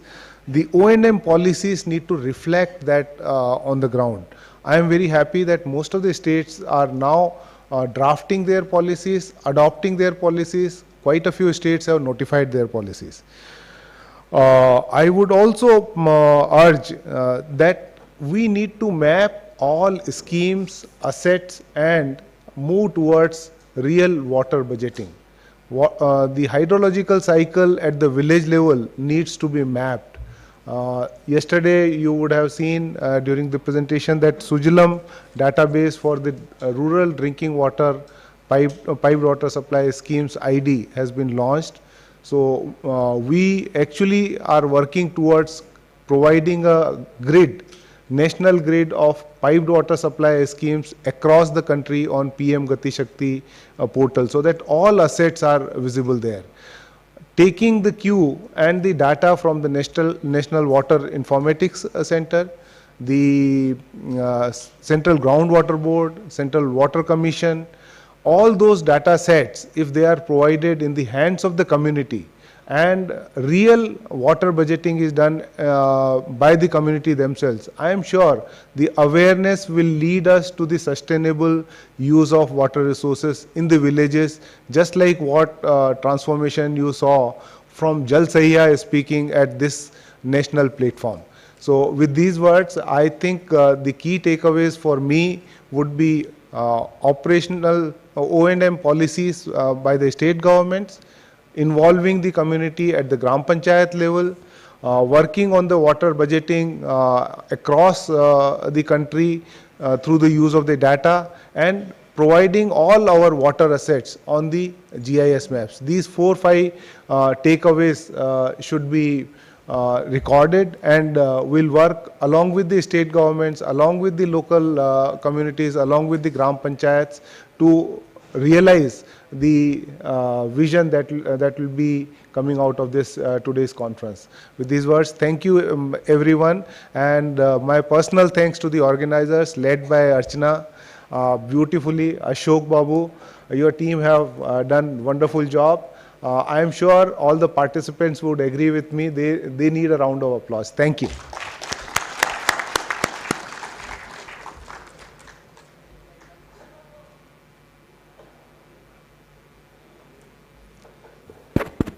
Thank you very much, sir. To present the final set of recommendations with action plan, I invite Shri V.L. Kanta Rao, sir. Honorable Ministers, Secretary Ashok, and all the participants of this two-day seminar called Sujalam Bharat. I think, as Ashok said, this seminar has seen the depth and width of the stakeholders who are related to water. Now, water is again such a vast subject that the secretary from Meghalaya was saying that there are at least 7-8 departments in Meghalaya which actually handle water. Because water is all that which starts from a glacier and then ends into the sea. And it is also all that which falls from the heaven and gets into the earth. So with this kind of range of water and water-related issues, trying to get together all the 4 or 5 departments of state governments to come together and discuss about water in itself is a big task. And it took almost 7-8 months for us to do state level workshops and so on and so forth, and then culminate all our efforts into this workshop, which is actually not a culmination but supposed to feed into the Chief Secretary's conference, which will be chaired by the Prime Minister next month. So we all have a task that we are thinking that we have concluded, but actually it is the beginning. Now, we have presented a lot of uses of water here, whether it is used for agriculture, industrial, domestic, so on and so forth. All uses of water have been presented here, and there are various schemes and initiatives that states and the center have evolved on the use of water. Now, I was asking someone in my department as to how many acts are there in the state governments which are related to water. Like, for your information, the Department of Water Resources manages 5 acts. There is one Brahmaputra Board Act, there is one Interstate River Dispute Tribunal Act, so on and so forth. There are 5 acts. And if you look at the states, every state has about 5 acts. My Joint Secretary gave me a list of acts that are enacted by states on the subject of water, and there are 120 acts. Every state and UT, except Ladakh, have at least one act on water. And we all need to know how effectively we are using these acts to do what we are supposed to do, or whether we need any more acts. We need to repeal some of these acts. We need to amend some of the provisions in this act.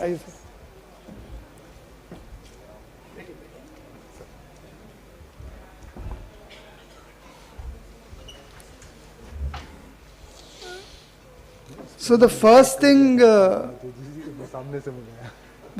both state governments and the central government need to do is to have a relook at the acts that we have passed and whether these acts need any amendments, whether we need new acts, and so on and so forth.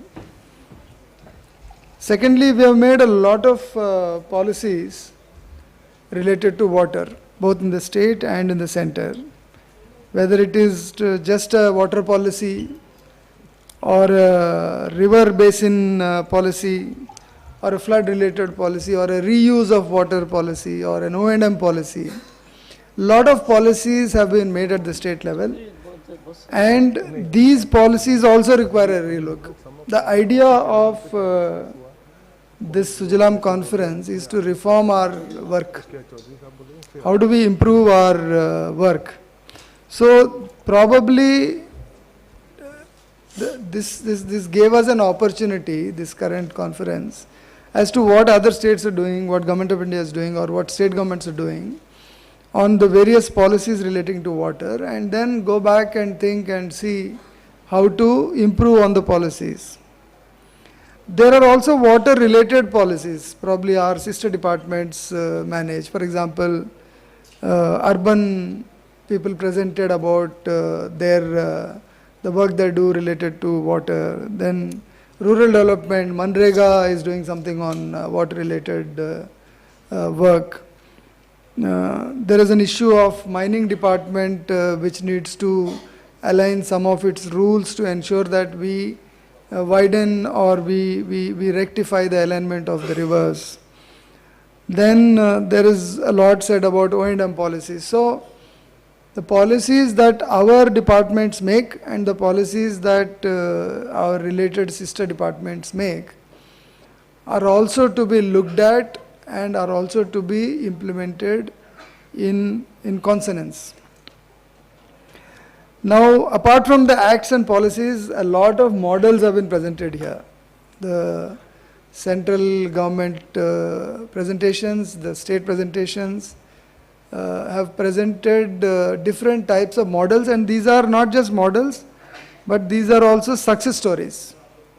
These success stories are at the level of state government. These success stories are at the level of block, district, village.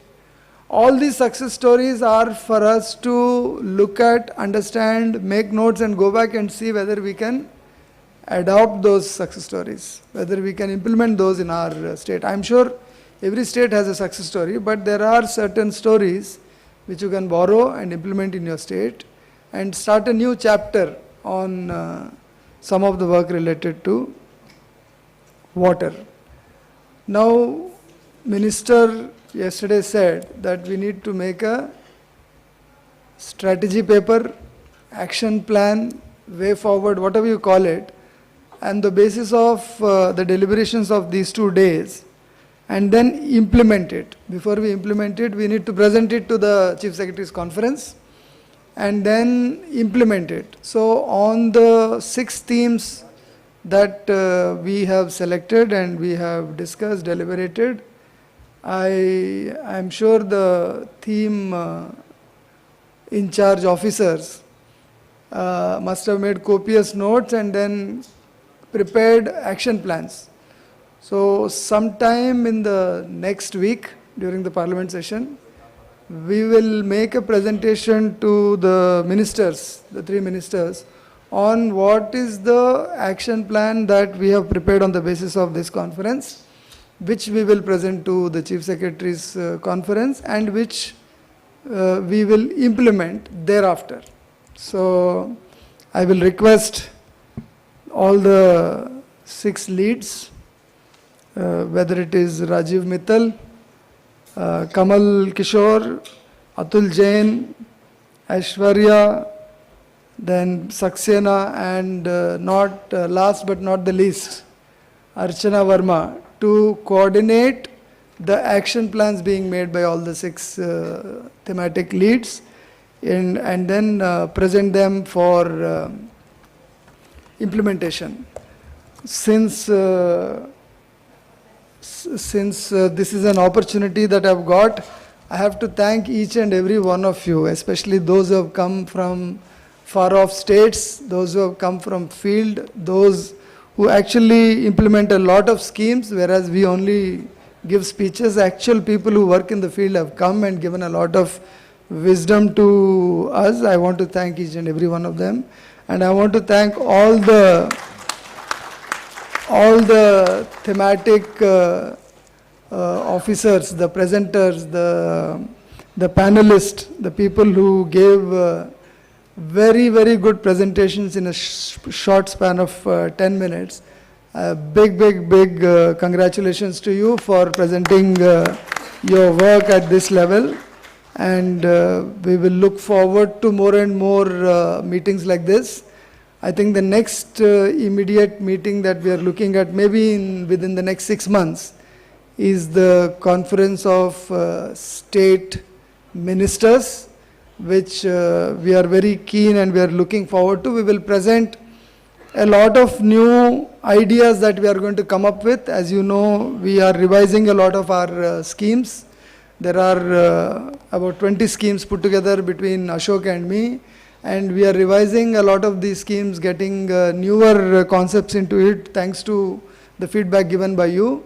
And we would like to present all those new initiatives to you in that conference. And of course, that conference will also take a lot of feedback from the states in the implementation of the 20-odd schemes that the Ministry of Jal Shakti gives support to states through those schemes. With these words, once again, thank you very much for being patiently part of this 2-day conference. Thank you. Thank you very much, sir. Before I invite our next speaker, we welcome Honorable Minister of State, Shri V. Somanna ji, for joining us in between the session. Thank you, sir. And now we'll take the session ahead. I respectfully invite Honorable Minister of State, Shri Raj Bhushan Chaudhary ji, to kindly render the concluding remarks.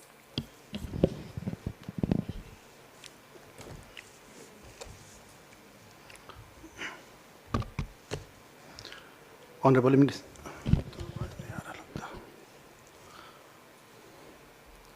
Honorable Minister of Jal Shakti, Government of India, most respected से C.R. Patil साहब, जिनके guidance में हम लोग सब काम करते हैं, आज के इस कार्यक्रम में उपस्थित honourable minister of state, ministry of Jal Shakti and railway, Shri B Somanna sir, honourable secretary Jal Shakti Shri B Kantarao sir, and Shri Ashok Kumar Meena sahab, distinguished representative from PMO, Niti Aayog, esteemed colleague from Jal Shakti Ministry, partner ministries, state and union territory government, awardees of Jal Sanchay Jan Bhagidari initiative, representative from civil society and NGOs, distinguished guests, respected delegates, friends and media personnel. I extend a warm welcome and deepest gratitude to each one of you. It is a privilege to address this summit, which brings together the country's foremost practitioners, administrators, and thought leaders working towards a common national goal, building a water secure and climate resilient India through the vision of Sujalam Bharat. Over the past 2 months, the Ministry of Jal Shakti, under the guidance of Niti Aayog, conducted 6 intensive thematic workshops. These sessions brought together ideas from across the country to advance the shared vision of Viksit Bharat 2047. In this direction, we synthesized the collective wisdom of more than 2,800 participants across 6 thematic workshops.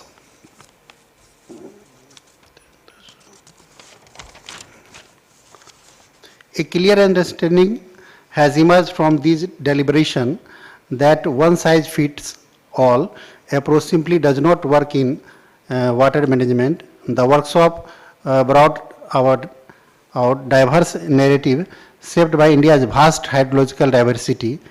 In the Indo-Gangetic plain of Punjab and Haryana, the central challenge is the over-extraction of groundwater, where withdrawal routinely exceeds sustainable limits, and the need for crop diversification and demand management has come strongly highlighted.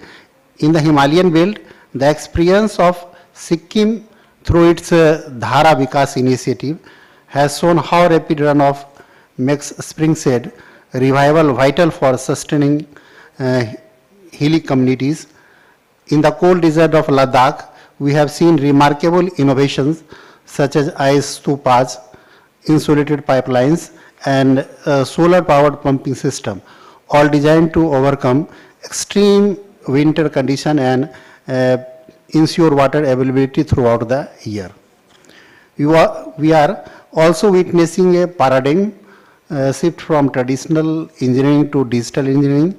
The thematic session of technology for efficient water management clearly demonstrated that data is emerging as a new form of infrastructure. We saw this in Karnataka, where SCADA-based canal automation in the Narayanpur left bank canal has transformed the way irrigation releases and managed. Similarly, in Tamil Nadu,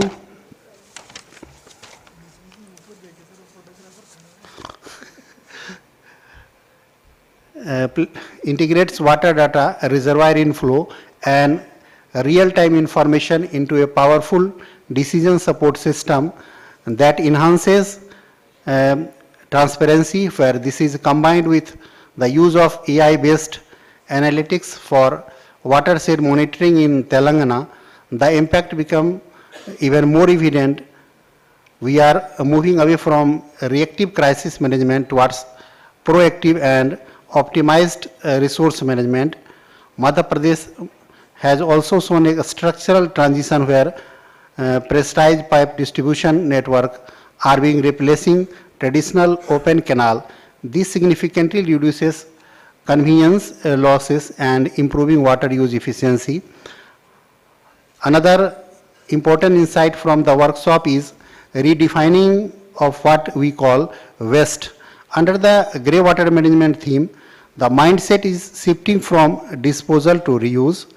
Punjab's Thapar model stands out as a scientific, low-cost treatment system that uses screening chambers, digestion wells, and oxidation pond to produce water suitable for irrigation.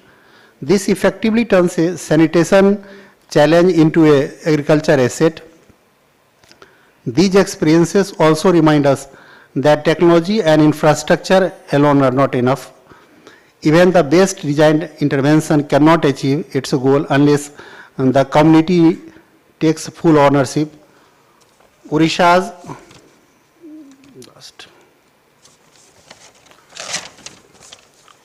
Pani Panchayat model show how democratic water user association can ensure equitable irrigation and foster transparency.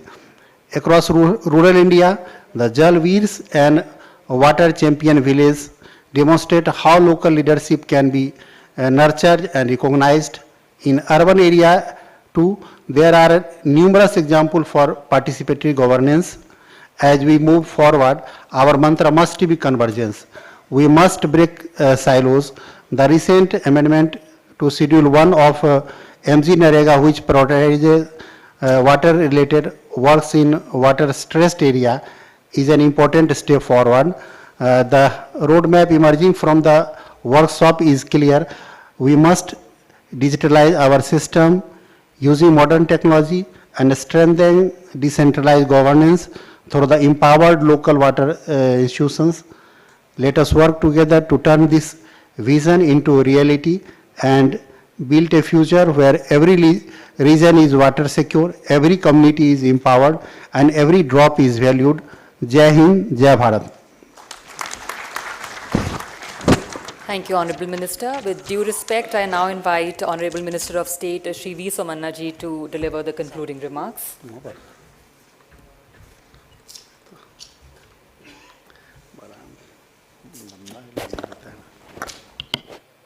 Namaskar. My colleague Sri Rajbhushan Chaudhary ji, Honorable Minister for State, our Secretary Kantaraj ji, our Secretary Ashok Meena ji, all distinguished guests and all concerned, आप सबको बहुत बहुत अभिनंदन। आज 2 दिन का Sujalam Bharat summit बहुत से अच्छा तरह से संपन्न हुआ है। मैं मानता हूँ कि ये समिट ने भारत के पब्लिक पॉलिसी के विषय में नया इतिहास रचा है। ये समिट केवल औपचारिक प्रोग्राम नहीं है, बल्कि वाटर सिक्योर भारत के लक्ष्य की हमारी सामूहिक इच्छा का दर्पण भी है। The word Sujalam is not used in just patriotic or emotion alone, but it is identity of program related to water conservation, groundwater recharge, river water conservation, water quality improvement, and water efficiency. Its core sentiment is an India where adequate, safe and accessible water is available to every home, every farm and every region. Sujalam Bharat is a symbol of the great vision of our Honorable Sri Prime Minister Sri Narendra Modi ji. It is firm result that by the year 2047 and emerges developed India. Water Vision 2047 has provided us with a clear and scientific roadmap emphasizing water security. It includes critical components such as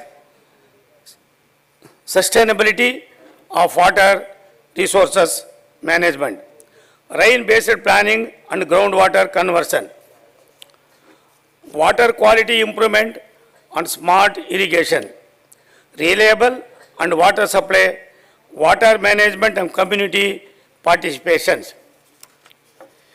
We all know that such an important goal cannot be achieved by the efforts of the central government alone. For this, strong coordination between the center and the state is essential. Therefore, the Ministry of Jal Shakti has successfully organized 2 national conference of water ministers in Bhopal and Udaipur, 1 national conference of secretaries in Mahabalipuram. Modi ji government consider the states not just as participant but as a reliable partners. We continuously, our management approach, adopt new technology and take the best system from one region to other region. This very spirit of cooperation and coordination profile us world. The Sujalam Bharat Summit has played an important role in this direction. The biggest achievement of the conference have been learning from one state to another state, the exchange of experiences, the shared demonstration and technical innovation, and the search of the practical solution. We have witnessed how specific regional initiation of valuable lesson for the entire country. From this northeast,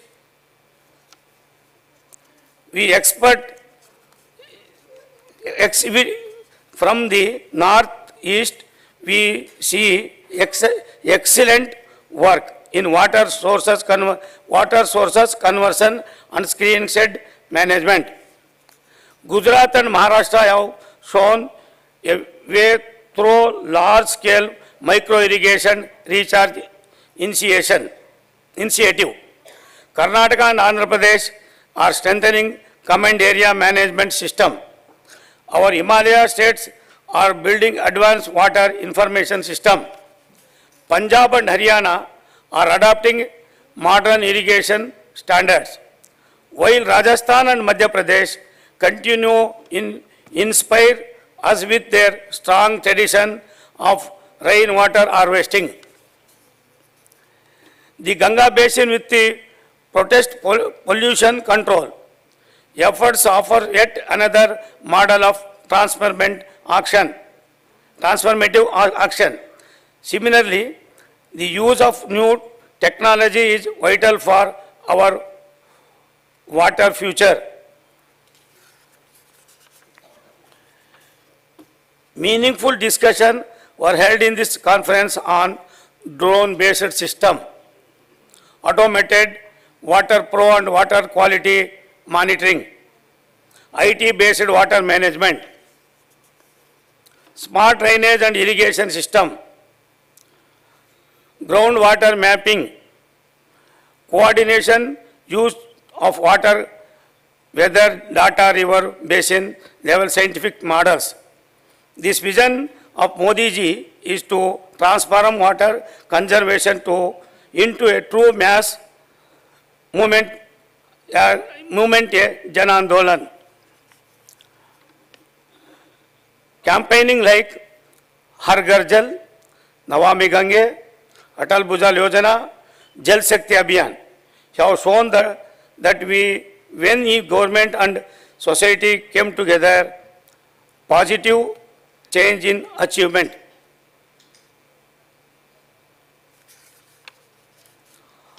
On this occasion, I want to assure the state that the government of India and Ministry of Jal Shakti will work shoulder to shoulder with the state to achieve the goal of Water Vision 2047.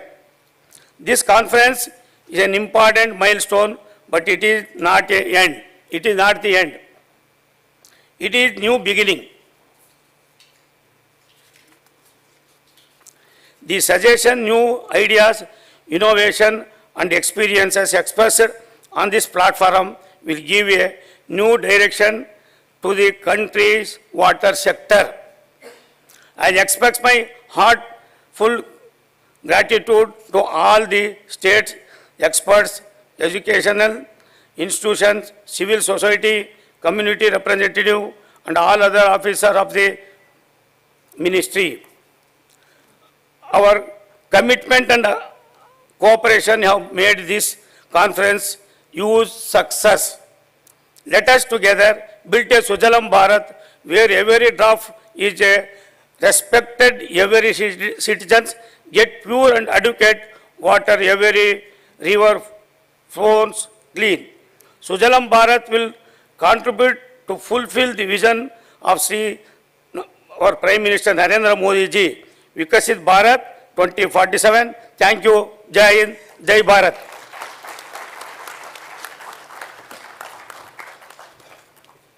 Thank you very much, Honorable Minister. Ladies and gentlemen, we'll conclude this incredible summit with a group photograph. We would request all of you to please join for a group photograph with the distinguished dignitaries on stage. We request all to kindly join and be a part of this momentous group photograph.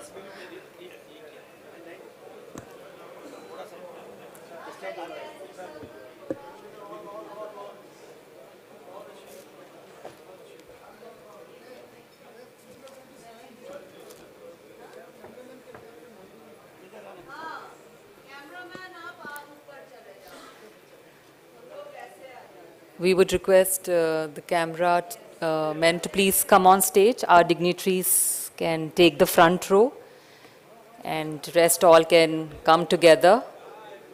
Our Honorable Ministers of State, Secretary Sir, to please take the front row, all to kindly join in and we can capture. We request all to please join.